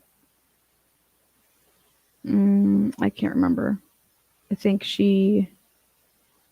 I called her after I heard the big boom. And you refer to that as a firecracker? Your door was closed. Is that correct? It was locked. And your blinds were closed, right? Okay. But yet you said to Detective Blaker that you could see the firecracker, or like the sparkler underneath the door where so when you're laying in your bed, you heard the boom, which woke you up. Well, do you sleep with your eyes closed or open? So you're sleeping with your eyes closed. Do you wear like a mask or anything like that? I know I put on a bunch of like cucumbers and I just go all out. So you close your eyes, you're sleeping. Did the boom come first before the firework or the flash?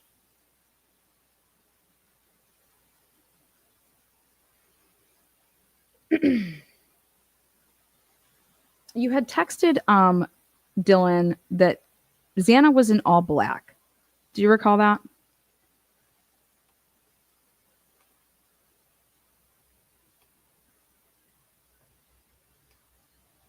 Let's see here.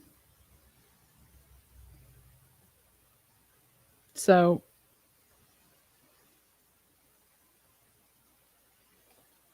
you hear the thud, you see what looked like a firework, you call Dylan. Did you actually get in touch with her when you called? Okay. When people go up and down the stairs that are like right over your bedroom, can you hear that? And you know what that sounds like, right? Is that what you heard? Did you hear anybody, you know, um, like running up the stairs or running down the stairs? Has anybody ever jumped from the top of the stairs or a couple, steps down there and they've like jumped down? Have you ever heard that, like how that would sound if somebody was to jump from a couple stairs from the top and then jump down to right by where that door is that you would leave out your front door?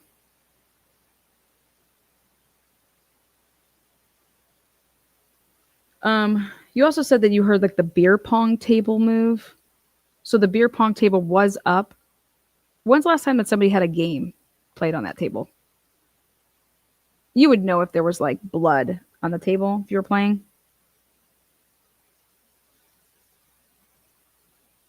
Now, do you guys pour beer into your beer pong cups, or do you guys play with water?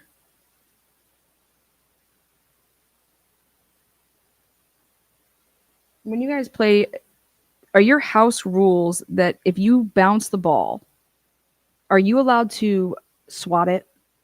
Okay. And now, when you play, are you allowed to, do you guys have the blow rule at your house rules? You know what the blow rule is that if I go to shoot a ball and it's circling around, right? And it's, as long as it's not touching the bottom of the cup yet, I can then try to blow it up out of that cup. Do you guys play the blow rule? Did any of the detectives ask you if you play the blow rule? Well, because if you're blowing all over those cups, a lot of spit comes out, doesn't it? Okay. It's kind of gross, isn't it, when your partner's a nasty motherfucker and you got to drink out of that cup that they just blew out of, right? Ugh, hate it. Huh.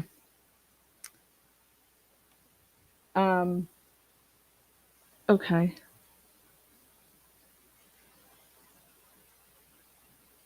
What else? I noticed the pictures that were in your bedroom. There's a bunch of different cans of different types of beer or wine or whatever. What type of alcohol do you drink when you drink? Whatever you can get your hands on. That's how I was in college. Like, yeah, whatever. Woo. Okay. So,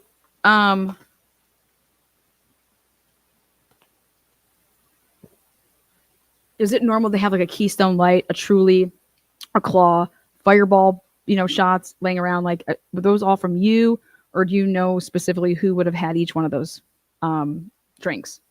The detectives ever ask you if those were yours or who those drinks belonged to? Okay.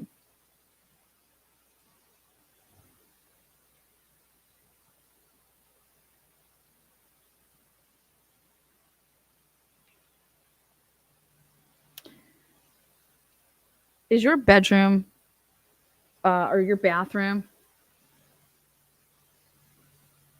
I have to hold on.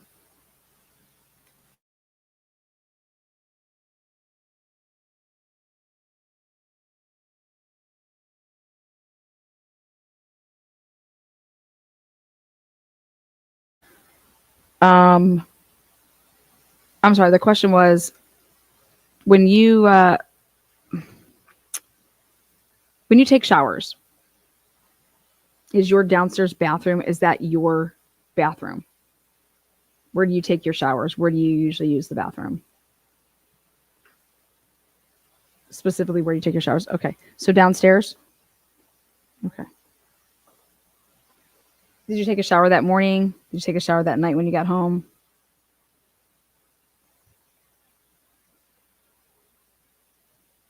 Where do you usually do your makeup? In your bedroom? Do you have like a vanity set? Okay. So that bathroom is only used for what? Showers? For you? Where does Ethan take his showers? Does Ethan have an apartment? Have you ever been to it? Did the detectives ever ask you about it?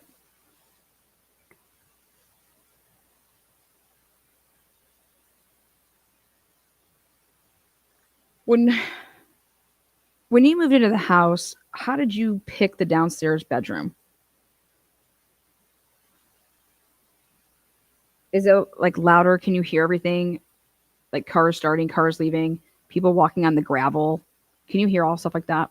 So when someone's like walking up, if you're like laying in your room, laying in your bed, can you hear that? Okay. So that night when when Maddie came down to your room and she was like saying, "Where's Murphy? I can't find Murphy. Murphy's missing." Do you recall that? Okay. Was that before or after Maddie called you on the phone at 2:53 a.m.? So Maddie comes down, knocks on the door because it's locked. Did you open it? Did you just talk through the door? And she tells you that she can't find Murphy, right?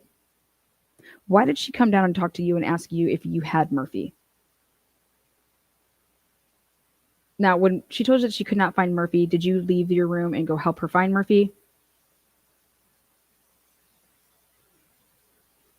Okay. Um, you just say no and go back to sleep. Okay, so was the door closed and locked?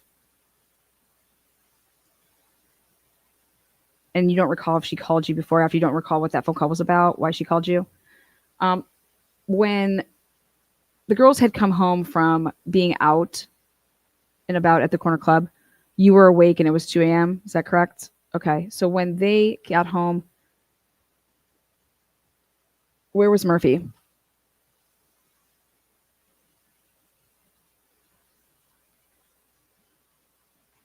You guys then go up to Kaylee's room. and you guys were just having like girl talk. Were you hungry? You guys call Eric Grower. No, we texted him. Okay, you texted him. Dylan was with you upstairs, texting because you wanted to get food from him. Okay. Did you decide against that? Did you guys decide like we're just gonna make food here? So, did any of your roommates named Ethan and Xana get in touch with you and say, "Hey, we're gonna order DoorDash. Does anybody want anything?" No. Were Ethan and Xana home when you got home? Did you see Ethan and Xana at any point in time when you were home, from the time you got home to the time you went to sleep? And did you hear them come home? No. Okay. When you got home, the Vampire Diaries was on the television. Is that right? Okay. How loud was the TV? Was it like, commercial loud or normal? When the TV's on in the living room, and your room's right underneath it, right? Can you hear the TV on? When you went to bed that night, was the television on?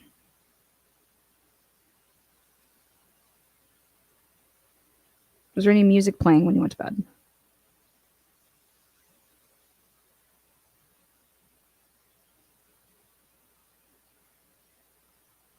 I noticed that you had a tub of Advil right next to your bed. Is that the Advil that you took in the morning after talking to your dad with your toothache, or was it something else? So it was just like right there, right? Did you take the Advil before you talked to him or after you talked to him? Because when you woke up and your tooth was hurting at 6:30 or 7, you actually didn't talk to your dad for like what, an hour or so longer. So since the Advil was right there, right, when you woke up, did you say to yourself, well, I'm gonna just take this regardless of what he says. I'm still just gonna take my Advil or my Tylenol or whatever. So then when you told detectives that you called him or you finally got in touch with him and he told you just to take Advil, did you then take another dose of it an hour later?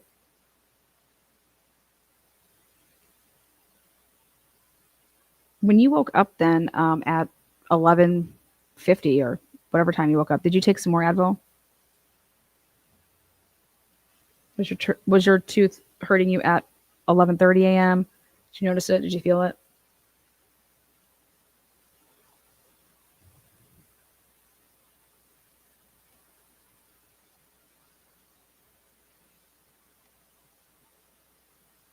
Did you take any pictures of it, of your tooth? Did you send it to your dad at all? Do you recall taking any pictures that morning on your phone?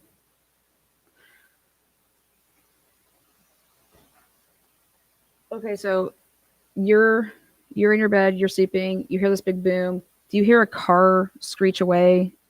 Do you hear a dog barking?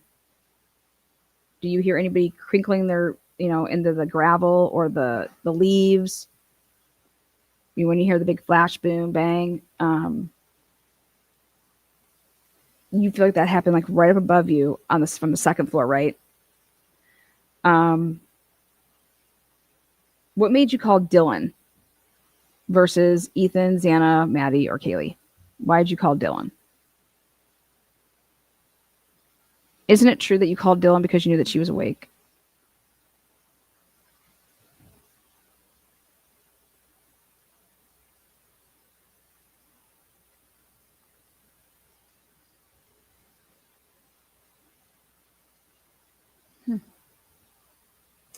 How much alcohol do you think that you had on 11/12 into 11/13?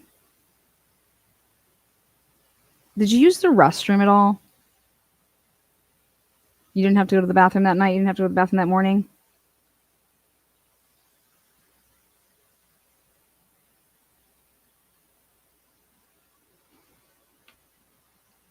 Isn't it true that you didn't believe Dylan when she came down and told you that she had saw a masked man? You didn't believe it? You thought she was just saying that or seeing that? Why didn't you believe that after you heard a big pow bang? Like,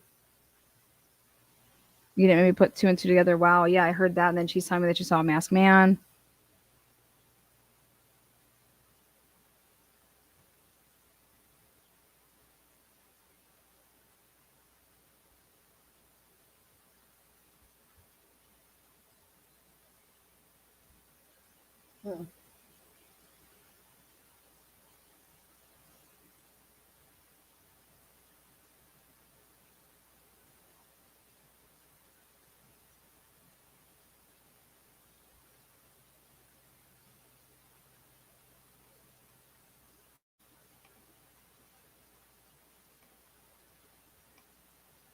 Let's see. I think that's going to be all I have for you.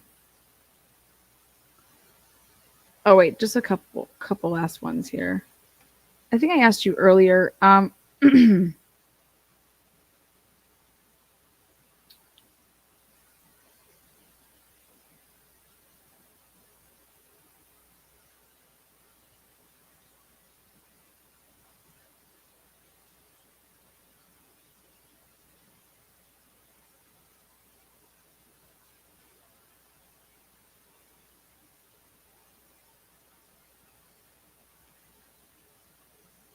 Where's Murphy's dog bowl and dog food normally laying out?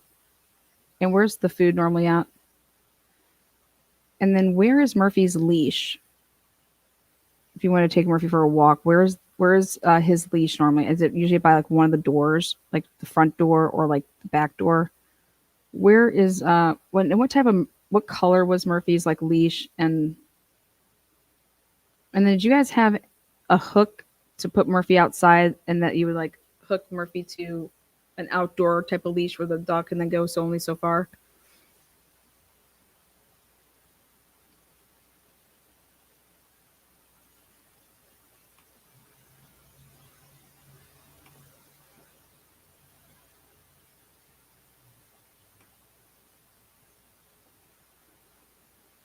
Um.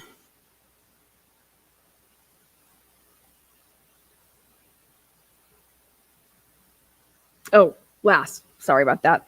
You belong to a sorority too, right? Did I already ask you that? Okay. So in a sorority, is there such a thing? There's like secret society, like sisterhood. Like we don't call the police. We go to our sister or brotherhood and we call them. Now, aren't there like bigs that are like the boys that are in the frats that like you have like a Greek big or something like that that's like a boy? How does that all work? Any rules about that? Like if you need to just call the police, you can just call the police.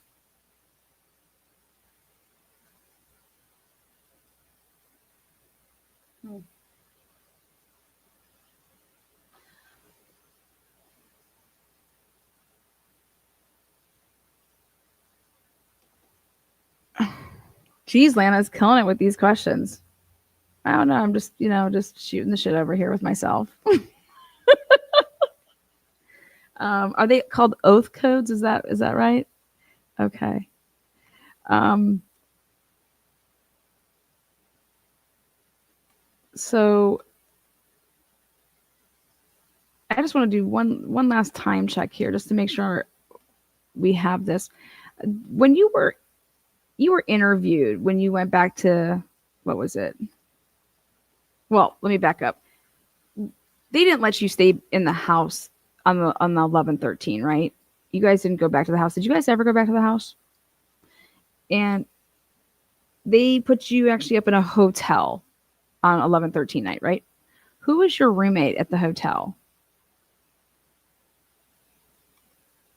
Were you with Dylan? Okay. Did you guys talk about the case? Were you guys trying to go through like your phone? Were you using your phones at any point in time and looking at each other's phones to try to figure out like to try to jog your memory or to figure out times or anything like that when um okay. When you would have looked at your phone, did you realize that there was a bunch of text messages, okay, between you and Dylan, right? You came across that. Is there a reason that didn't come out in any of your guys' interviews that y'all were texting with each other? Like, if someone's trying to figure out what time this happened. Oh my God, hey, I was texting with Dylan when it happened.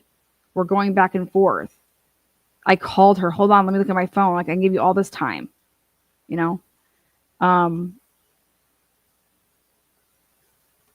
want to play this clip for the jury. Her with Noonan's. You notice how you mentioned here, you mentioned the calls with Kaylee or the text with Kaylee or Maddie, but you never say how you were ever communicating with Dylan or texting with her. Weren't the cops trying to get a time of when this could have occurred? And when did you guys find out? Or let me back up. You guys were really good friends with the people that live next door at the 1112 house. Okay. Did you know that they had cameras like prior to the incident? Like, for example, you guys had, I guess it was you thought somebody could have broken into your house and you guys went and got golf clubs just a week before because like the door was hanging off the hinges. Do you remember that? Okay. And you guys told detectives about that, right? Okay. Did the detectives ever ask you to go back through your phone and to find a day that y'all would have been texting about that to really pin down what day that was on and what time that was on? Okay. And back then, before this incident ever happened, did you ever talk to your neighbors and say, hey, can you look on your camera and see if yada, yada, yada? And same thing, I guess, like there was somebody in like the shadows, or he thought somebody was like looking down from Queen Road apartments up top, looking down on you guys. So did you know the neighbors? Were you good friends with them? And did you ever ask them to look at their cameras for any reason ever before this incident? But you knew that they existed, right? Did you ever tell the police that those cameras existed in any interview that you did? Did you ever tell the police that you had ever received any images from 1112 cameras?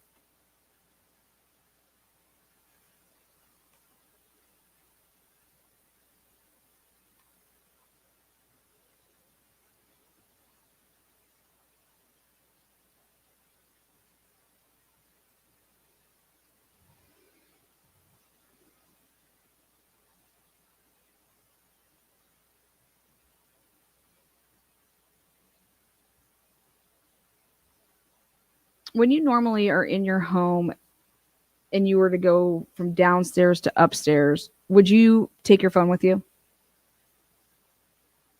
I'm that type of person that I could walk over from my desk and go to the kitchen and my phone's coming with me type of thing. Like, how are you guys with that? If you were to go to the bathroom even, and your phone was plugged in, would you unplug it to then actually take it with you to the bathroom? Or would that kind of just stay there because I'm just going to go run and pee and come back?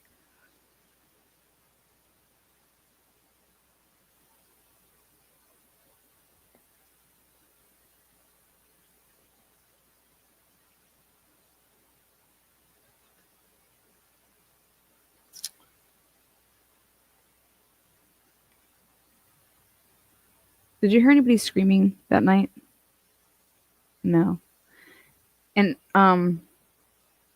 after you heard so you didn't wake up to anybody screaming. You didn't hear anybody screaming.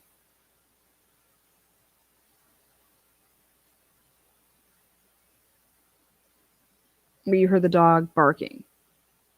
And you never said to yourself, oh my God, that's Murphy. What did you think the dog was outside? Like, oh my God, why is Murphy barking outside? Do we need to go get Murphy? Like, why isn't anybody getting Murphy?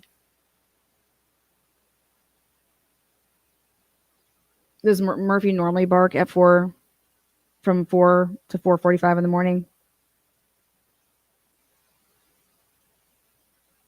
So is that why you were calling Kaylee over and over there at the end? Is it because of the dog barking? So I'm going to show you something here. Your phone records show that you were calling Kaylee, and that's the last person that you called when it came to the roommates. And it wasn't until right here, BF at 4:29. Maddie, Kaylee.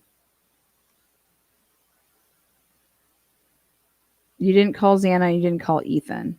So after DM gets to your room, you call Maddie, Kaylee, no Ethan, no Xana. And that's you. Did you ever call them? You called Ethan at 4:22, and you called Xana at 4:21. So after you had the phone call with Dylan, when she calls you, and you have that phone call for 41 seconds, you then get off the phone with her, and then you immediately call Xana.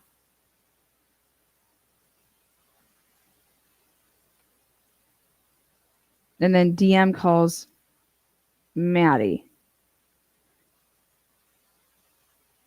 That's really interesting that you guys managed to be making all these phone calls, and never at the same time do you guys call the same person at the same time.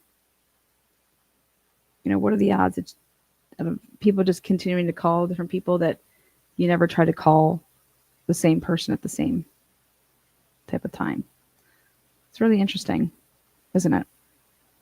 So now it's very intriguing. And then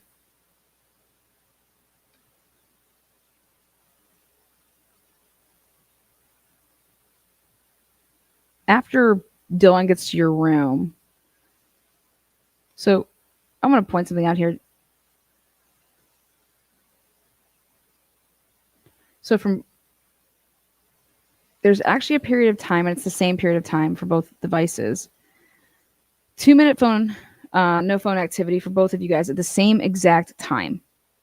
And that would actually continue on for yours. It was even, longer. You had like 4-minute gap straight through, and she has 2 and then 1. Okay. Then you're sure you didn't go upstairs at all between 4:25 and 4:29? You didn't possibly leave your phone behind downstairs? And Dylan just happened to take hers with her? No? Nothing like that? You guys didn't go hunting for the dog to find out why the dog is barking and where the dog is? No? You didn't go hunting for the dog right here and then start calling Maddie and then Kaylee?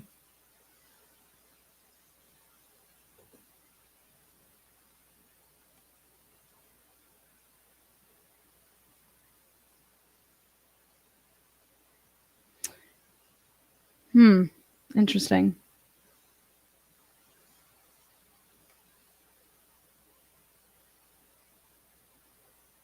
When you heard the dog barking, was the dog inside or outside?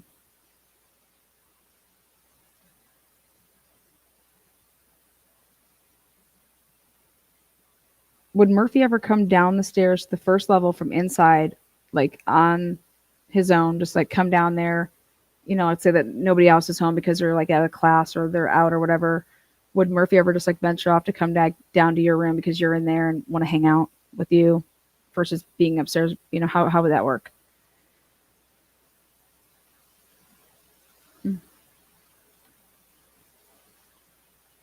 Did it at all occur to you that Maddie was telling you that she couldn't find Murphy, and then here you just start hearing Murphy bark, bark, bark? Did you ever think Murphy was locked out of the house? Did it ever cross your mind that Murphy was maybe locked out of the house? And like putting 2 and 2 together, like you never said to Dylan when she came down to lay with you, oh my God, Maddie was saying that, where's Murphy? Did I have Murphy? She couldn't find Murphy.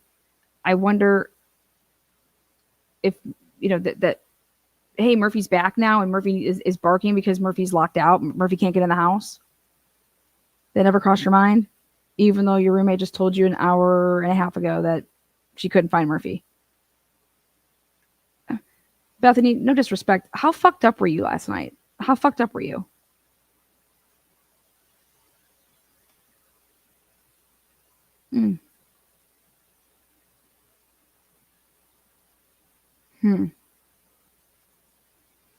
When you woke up in the morning at 7 a.m., did you hear the dog barking? 8, 9,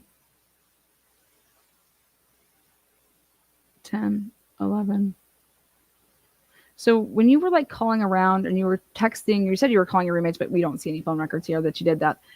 Calling other people, were you ever wondering like, there's also like a dog, like where's the dog?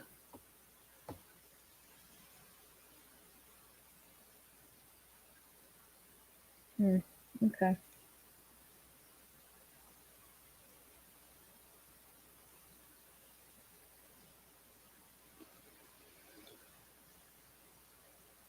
Interesting. Well, that's all I have. I mean, you'd be, do you know how ham you would be able to go with like if you're Maori, Detective Maori? When did you do the extractions for the surviving roommates? When did you extract the data, look over the data, and start like? When was it of really great importance for you to see what time possibly things could have transpired?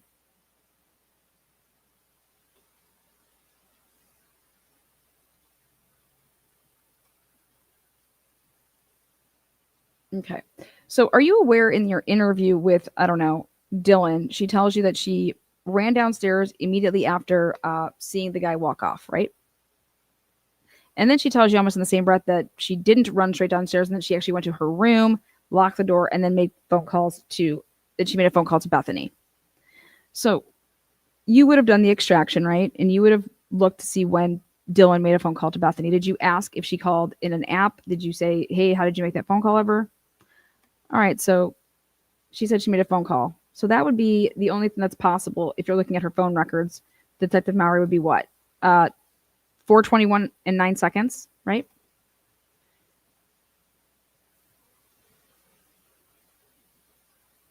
When you were looking over this extraction, did you think it was all strange that actually Dylan received a phone call from Bethany at 4:19 and 33 seconds? And that's actually what kicked it off? That it was Bethany calling Dylan due to this boom, the boom. And it was not, hey, Dylan just saw a masked man and that's why I'm calling him because he left. So it would be your impression then from 4:19 and 33 seconds when that, or I'm sorry, 4:19 and 7 seconds when that phone call was made, and Bethany is telling Dylan, hey, I just heard a boom. What the fuck's going on up there? Did you hear that? And Dylan doesn't say to Bethany, oh my God, I'm so glad that you just called me from 4 a.m. until right now. I got Kaylee's saying that there's somebody here. She's running up and down the stairs. The dog's running up and down the stairs. The dog is barking. I'm hearing somebody cry. I'm hearing somebody say that they're here to help you. I'm yelling out for them. I'm calling. So that would mean that between 4:19 and 33 seconds, right, when the phone call ended. So during this 26-second phone call, right, the killer's still in the house and she's just talking on the phone while there's a killer in the house who is killed and it's killing 4 people. And the killer would hear this, them on the phone. So when you were asking her if she's opening up the door and closing the door, were you asking her if she was on her cellular device? Well, this is happening because you were aware that she was on her phone, correct, detective? 4:19 and 7 seconds. 4:19 and 7 seconds to 4:19 and 33 seconds, right? And then, but she doesn't tell you about that phone call, right? She tells you that she goes to sleep. Well, actually, did you ever watch Noonan's body cam so that you could see his interviews? You guys can all share what everybody's saying. And so to Noonan's, she never said that she went to bed from 2 to 4. She said that she was up and that Kaylee needed to go to bed, or Kaylee was going to bed. So she was like, okay, it's time for me to go to bed. It's like 4. Okay. And she never told you that she was up saving numbers in her phone at 3:51, right? She never told you she was up uploading pictures to social media at 3:33. She never told you that. She told you, or did you tell her that she was sleeping between 2 and 4? And there's no way that she could have heard anything between them because she was sleeping. But it didn't dawn on you that for her to have to like wake up at 4, that she would have woke up to something like that. I mean, anyways, you didn't realize that she had, well, text messaged a Uber driver or a party driver at, I don't know, 2:10. He'd messaged back at 2:13, right? She didn't tell you about that, right? She didn't tell you that she went upstairs and actually was hanging out with Kaylee, and she didn't tell you anything about that, right? When you found out about any of this, did you say, "Hey, we have a problem here with your coworkers. This doesn't match anything. Like something isn't up. She's mixing stuff up. She doesn't, I don't know what's going on." But and now you would have had a chance to look at the health data. They had an iPhone, right? She has health data all over that. How many flights of stairs were there? How many steps were there? When did the steps start? When did they stop?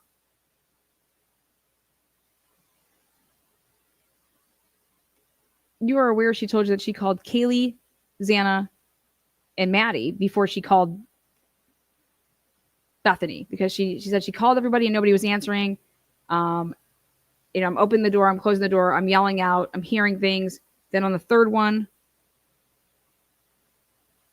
I would have been on the phone with Bethany when I happened to see the man standing right there, but he sees me, doesn't kill me. And then I couldn't have been on the phone with her because I say that I called her after I saw him, because I run into my room, I lock the door, and I hide. But then really, I tell you 2 minutes before that actually, no, I ran straight downstairs because I couldn't see if he left and closed the door.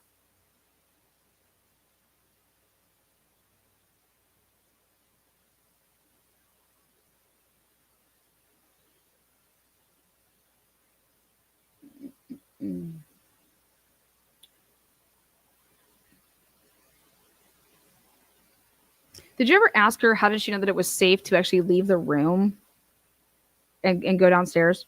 And she never told you that she saw Xana laying on the floor, right? And that she thought that she was just passed out drunk.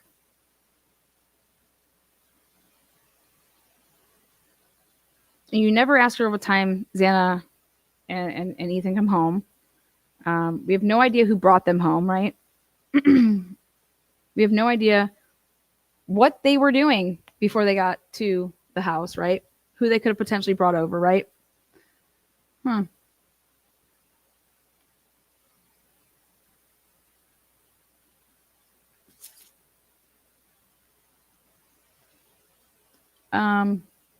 And then Dylan tells you that they wake up around 11 or 12, and then they started to freak out then because nobody was up and nobody was answering the phone, right? Well, detective, I mean, you have phone records and you're just going to stare at them, right? Where was any of these phone calls that they were making to the roommates? Where's Bethany's? Where's Dylan's? There are no phone. There's no phone calls. Instead, I see DM is on Instagram at 8 o'clock in the morning to 10. Then she continues to be on Snap, Indeed, Snap. Then she's like, okay, I can text Maddie now at 10:23, and okay, I can text Kaylee an hour later at 11:29. Knowing that they slept in the same bedroom, and she went down there because of what transpired. She wakes up in the morning and still thinks to herself, like, I can't go upstairs. I'm too scared to go upstairs. We kept ourselves locked in this room this whole time because we're scared. You do know what Snapchat is, and that people have each other on their like maps and shit like that, right? And you found out that that Bethany has this app called, I don't know, Find My Friends, and they all share each other's locations, so she can actually go to this like pure stalker device. Like it's and she tells you in an interview that she used it to actually track them the day before. And that's how she found out that they were at Taco Bell and buying booze more or less at 11 and 11:45 a.m. Because she didn't know where any of her roommates were, and they're supposed to be pre-gaming, getting ready for if they're going to go to the football game, stuff like that. And she doesn't say that she used Snapchat maps. She said that she looked at a different app, didn't she? But then in the interview, she's like, I try to look up Ethan and Xana, and they're just mapped. Like it was like their phones weren't on or something. During this investigation, Detective Mowry, when you got the phones, you became aware that Ethan's phone was a gray cell phone, right? iPhone. And you became aware that Xana had a pink iPhone. Is that correct? Okay. Cases wise. Okay. And you would have also become aware that was the pink one Xana's? Okay. That phone was in the bed, right? And the gray one was actually located on the floor where Xana was, correct? Okay. Did that strike you at all? It is odd that Xana would have Ethan's phone instead of her own phone?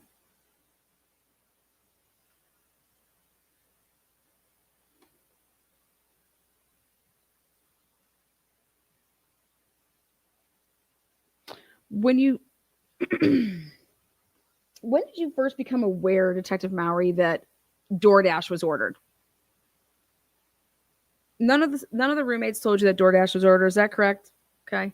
And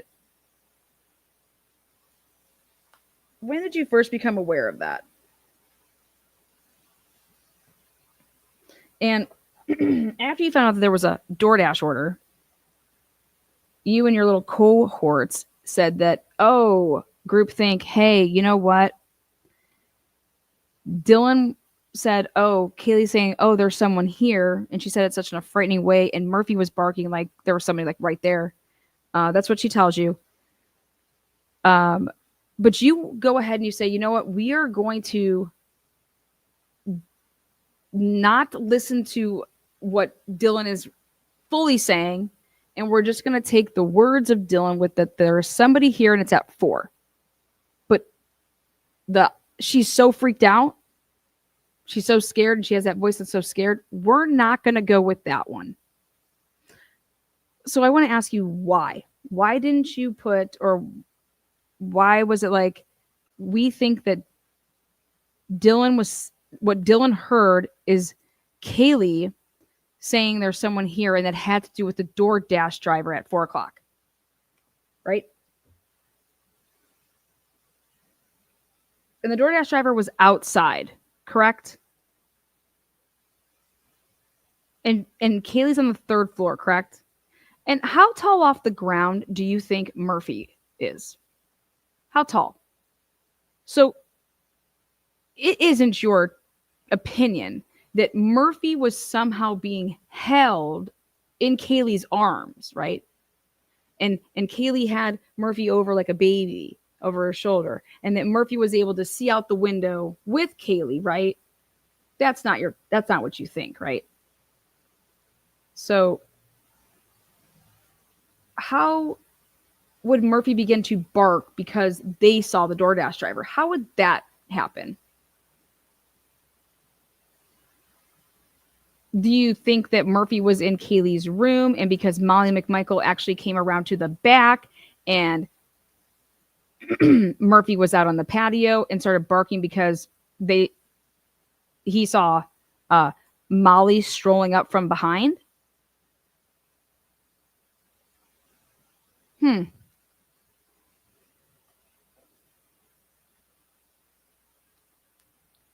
Did you ever ask Kaylee, or I'm sorry, Dylan, why she is so adamant that happened at 4?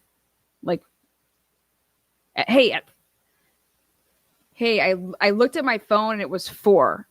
Or I heard Kaylee and the dog they were dancing and then they went upstairs. And I looked at my phone and it was 4. And I heard her say, someone's here. And she said in a scary voice and she was frightened, right?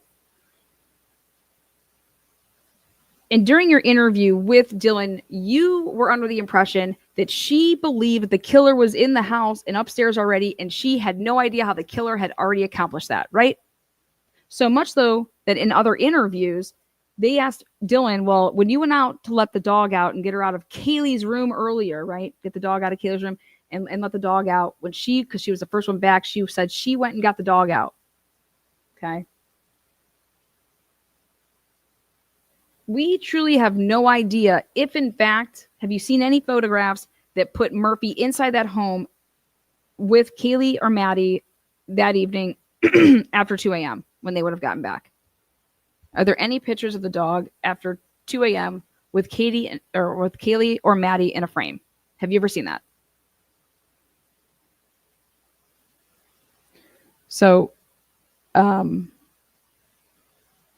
is it at all possible that when Dylan let the dog out, that Dylan was drunk, forgot about the dog, and the dog went off? Is that at all possible?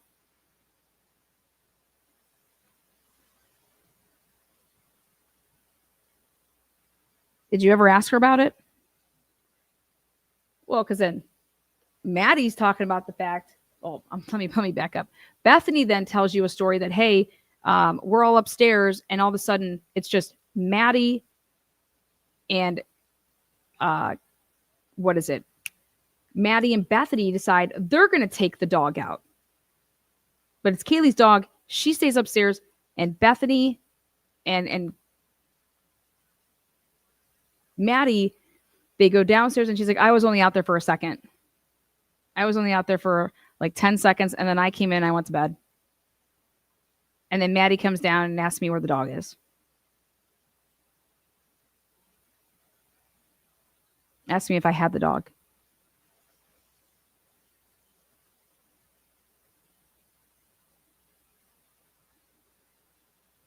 And Maddie says, or Kaylee, I'm sorry, Bethany says to Maddie, no, I don't have the dog in here.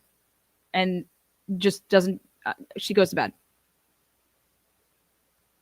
And then you would look at Jack Decor's phone records, right? And you would see, holy shit, why in the world is Kaylee blowing up Jack Decor, right? Why in the fuck is Maddie blowing up Jack Decor, right? Okay. Well, since you guys all talked together, Detective Mowry, Payne would have told you that Jack Decor says he's known Maddie forever, but she would never call me like that. And that is weird to me, is what he says. Okay. Were you ever told that? Okay.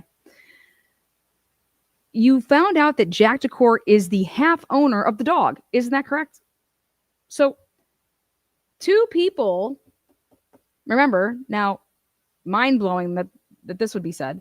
Dylan then says, I have no idea how the cops found the dog inside because the dog basically wasn't inside, right? How the cops found the dog. So do you think it's at all possible that the reason Jack Decor would have been called over and over and over and over is because the dog is missing? Is that at all possible?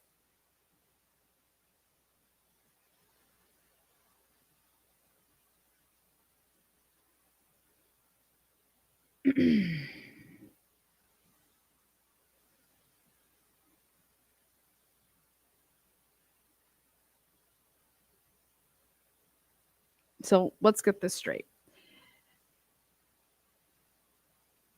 On the night of the murders, the dog goes missing. Right? The dog goes missing.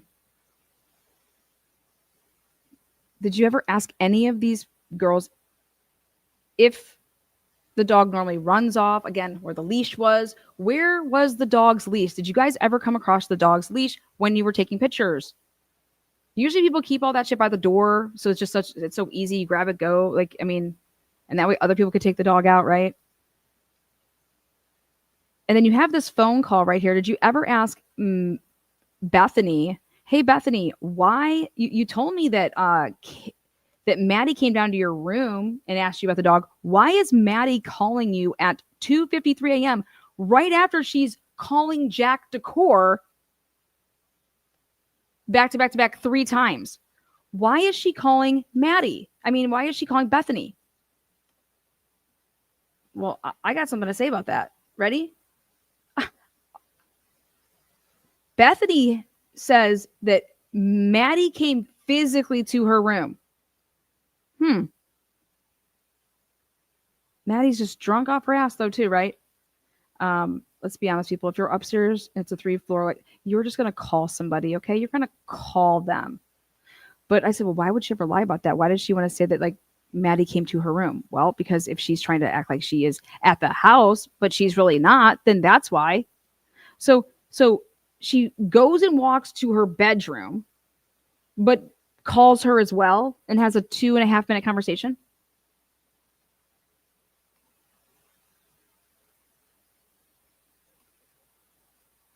Don't you think that could be something about the dog? Now, Jack Decor and Kaylee supposedly had a 16 or 17-minute conversation.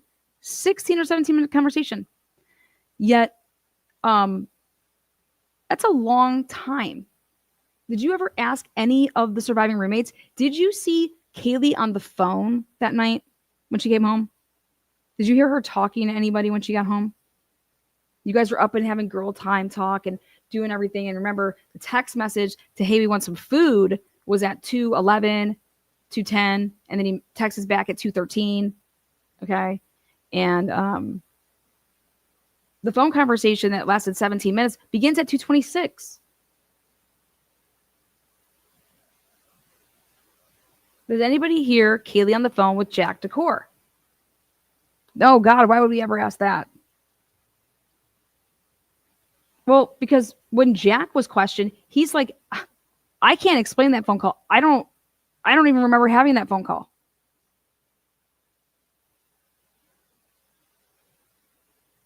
So isn't that kind of weird? So let's get this straight. Ethan and Xana aren't home. The dog is missing. Okay. Ethan and Xana aren't home. The dog is missing. So basically, those 3 are missing. Then Keely has a 17-minute phone call with Jack Decor. And then after the 17-minute phone call, then continues. That's where the 6 missed phone calls kick in, as well as then Maddie's calling Jack D. Well, let's see.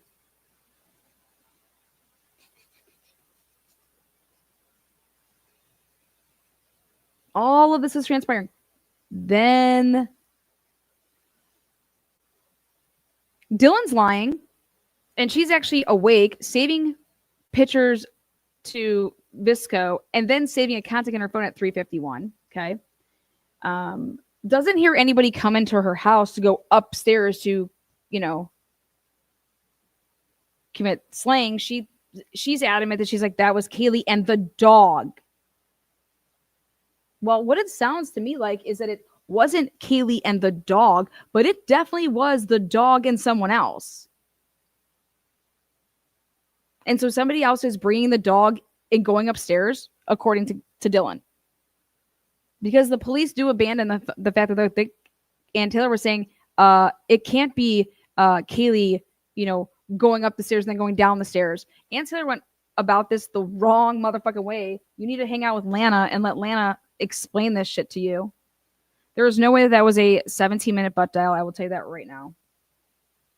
Sorry. No way. Not happening.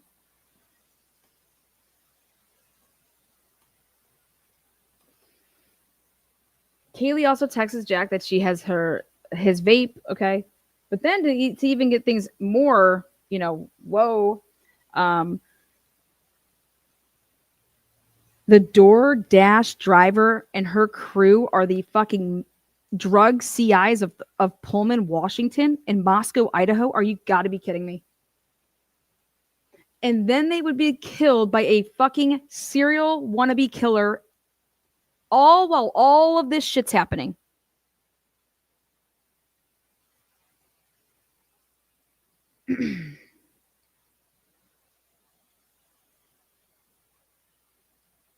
And guess what? The state has no answers because they didn't ask any of these questions.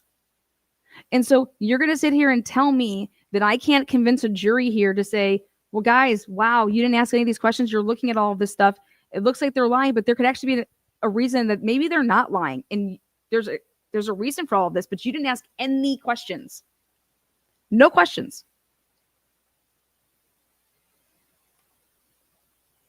This is fucking sick.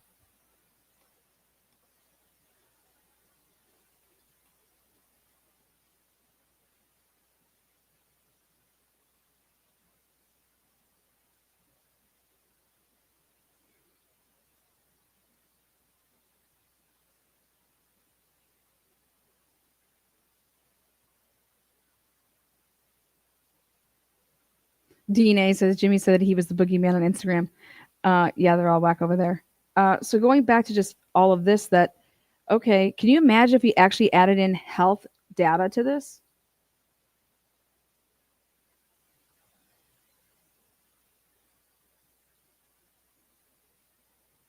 With these steps and shit?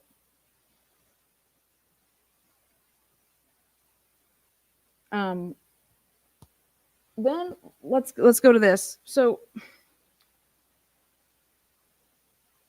the girls never tell you about that camera, do they? They never say that there's a camera over there, or, you know. Okay, awesome.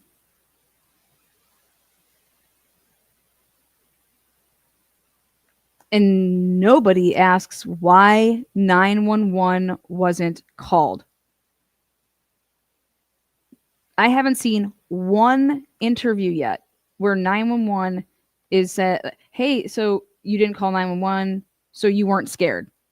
But then you saw these text messages, and all you see in them is how they're so fucking freaked out, right? Detective Mallory, what do kids normally do when they don't call the police? They usually call somebody else, right? Did you guys create a geofence in the area? Okay. But wouldn't so many phones like be in this geofence if like, I mean, did you have to make your geofence like super, super small? And you guys were determined to say that it had to be Xana that she heard, right? Not Kaylee, because you guys saw that Xana was on TikTok, right? But Xana's phone was in the bed. Xana is in her her phone's in the bed, but Ethan's phone is right next to her on the ground. So let's back this up. So Xana gets the DoorDash. It's punched in and it's there at 3:59. So Xana or Ethan, whichever one, they would have had to get it right. Go get it. Boom. Did you ever put in a picture that someone takes to say, hey, this is where I left it? Like, where's that picture? So then Xana gets it, and they start eating it. They start eating their food. So Xana had to take the bag. Did she eat in her room? So this is how this all played out, is at the same time at 4:00, when she hears Kaylee going up after dancing with Murphy, she doesn't hear Xana or see her. Like, she's opening and closing this door. Nothing with Xana.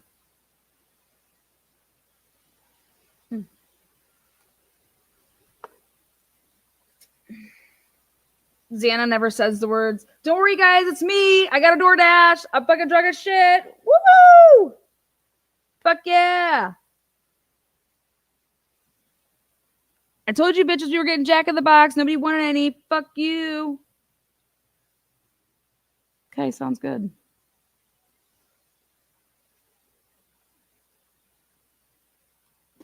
It just looks like these people weren't there.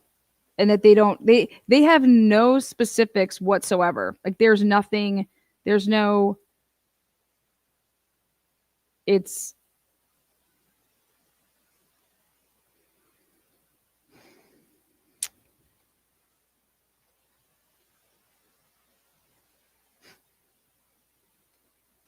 bitches, I got this fucking woo, woo, woo.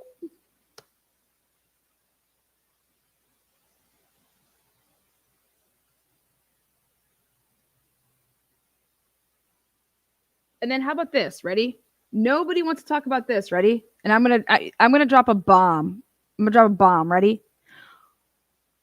Where is Xana or Ethan calling any one of these people between 4 or 3:45, 3:45, and let's say 4:15? Where is Ethan or Xana using their phones and calling any of these roommates?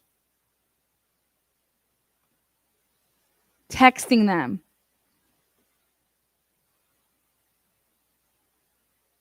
Where's Xana or where's Maddie or Kaylee? Can't wait to see what their phone, all their phone records, calling them as well, texting with Ethan or Xana. Where is Xana and Ethan? And why is there no from 3:45 to 4:15 or 4 to 4:15? Why is there no activity? Why is it like they have disappeared and are poof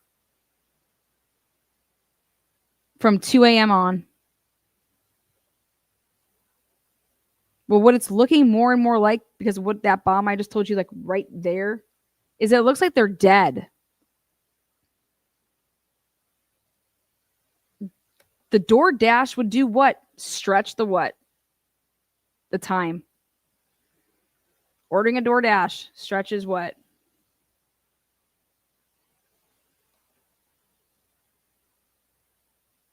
For Xana not to make a phone call or make a text,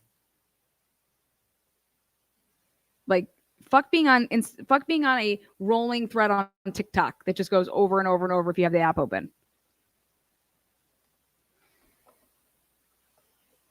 I looked at this and I literally could not believe that what we should be seeing here, truly what we should be seeing here, is that Xana should have fucking have been popped into Dylan's room and been like, what the fuck is going on? Do you hear that? She's walking back and forth, got her food, eating. Like, hearing all this shit. I mean, I'm talking about like the 4 to 4:15. I'm talking about like 3:45, 3:50.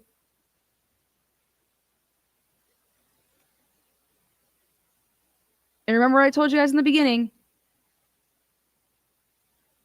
Dylan doesn't talk about things that she does not want to talk about from 2 to 4. She does not want to talk about 2 to 4 at all.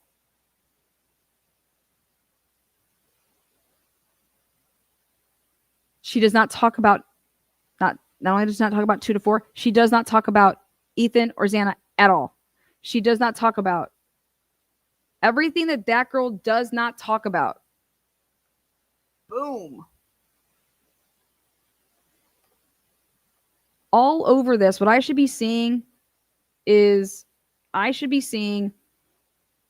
these two chicks, Bethany and Dylan. Okay, since we have the phone right here, that Xana or Ethan's phone is reaching out to them. Reaching out to anybody to say, like, I mean, what the fuck? If you have your phone on you and you're doing whatever and you just got your DoorDash, and then if Dylan is speaking accurately and that she heard all this stuff running up and down and this all started at 4 and there's somebody here, and how there's nothing coming from Xana and there's nothing coming from Dylan about Xana. Okay.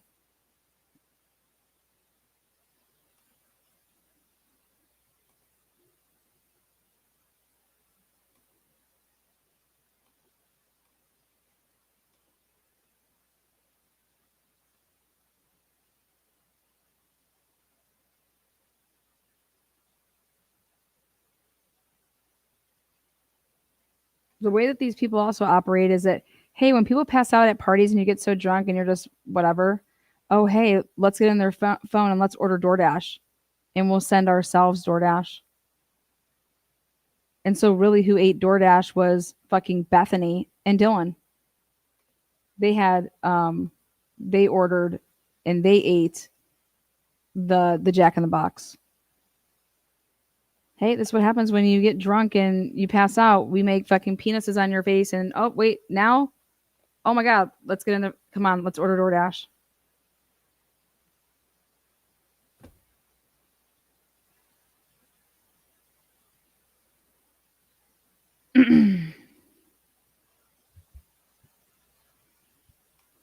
All right, guys, that's all I got. Unbelievable. Detective Mowry doesn't go to the scene and then is asking questions in a first interview. I mean, all they had to do, send somebody over that has actually been to the scene so that they can question people. Mind blowing.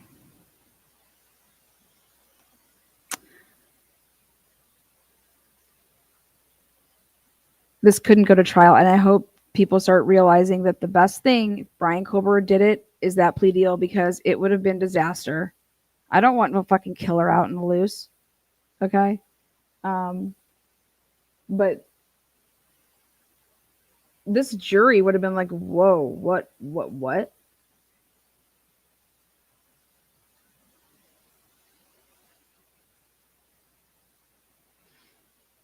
Thank you. Give a shout out. Fangirl Friday. I got to pick a number here. And who's going to pick my number for me? Okay. Fangirl Friday.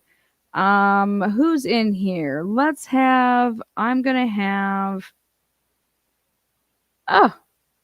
have Yuri, math teacher. You're going to pick a number. 1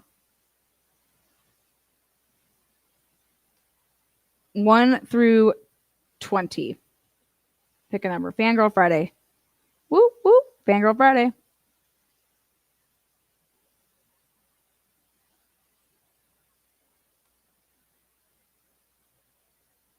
What's up? I'm a girly.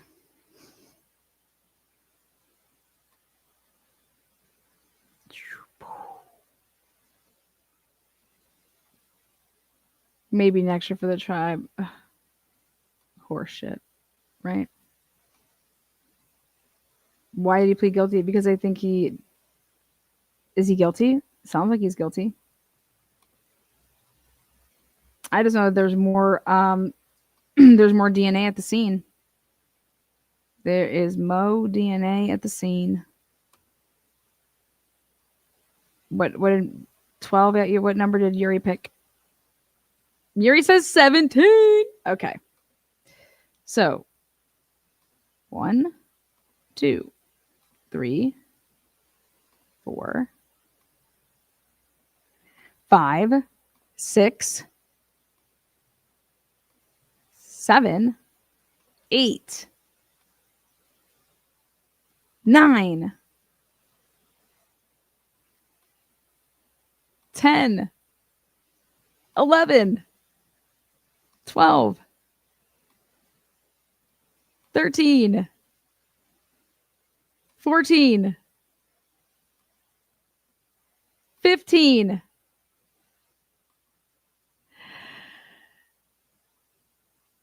16. Ding, ding, ding. Winner 17. Donation possibly winner. You can't make this shit up. Oh my God. Number 17.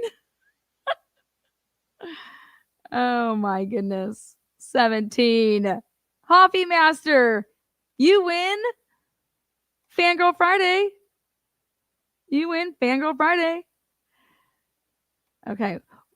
You get to pick Hoppy Master. Do you want a picture of me and Ashley Jennings on your tits? Okay. Or you can have Ann Taylor and Ashley Jennings. It's up to you. Let me know. Send me an email, Hoppy Master. Hoppy, you are the winner today.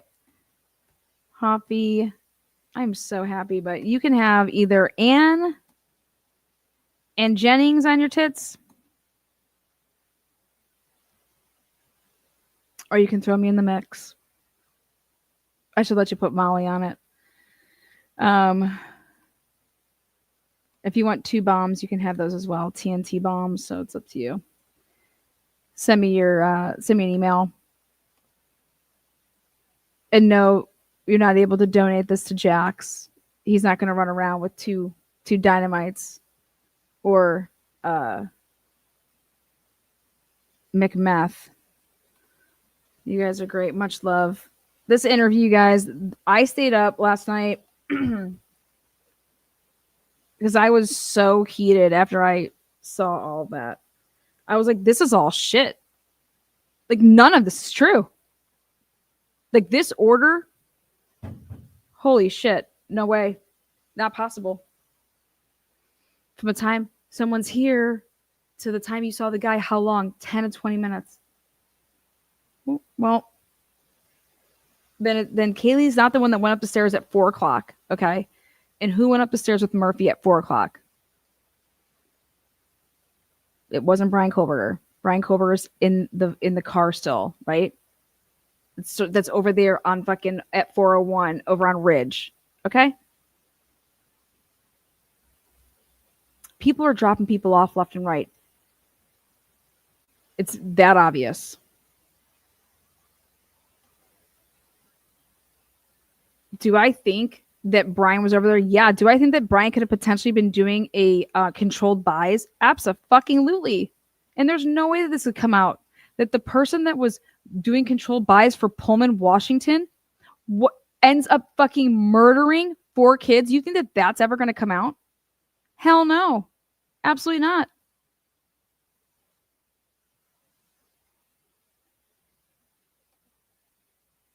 They love their controlled buys. It's just, it's kind of like right in front of us, to be honest. That body cam talking about in Facebook groups doing these buy. I mean, that's right up Brian Koberger's alley, especially if he wants to be a serial killer. I'm going to remember this. Oh, if this stuff got out, it was like horrible for the safety of everybody, and it would create an uproar. And we were expected to see all this stuff in Brian Koberger's apartment, like creating like lines and fucking crazy shit. But wow, Brian Koberger actually being used by Pullman, and him not realizing that it's a two-way street here, and he's yeah, I'll do some control buys and yada yada yada. It just that can't possibly come out. The undercovers are over there. They're lying about what time they're clearing stuff out. They would have been working. The plainclothes people, they would have been. It's the same thing. They're working with the CIs too. All these motherfuckers talk. Justin Olsen, he's dialing up, Gunderson, it's in his phone. He knows this dude. They all talk.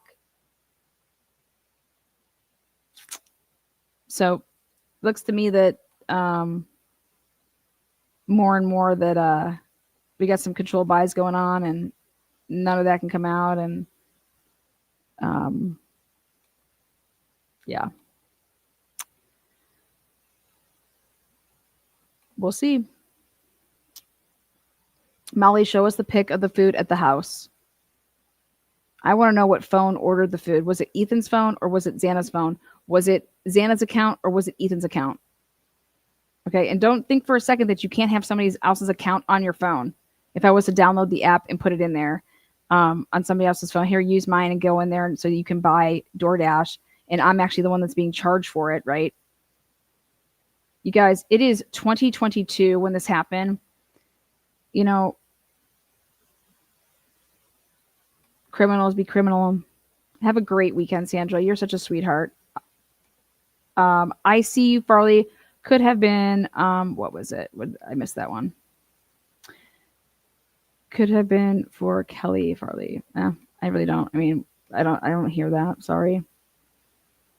But I do think that all the right players are all up in that area. Don't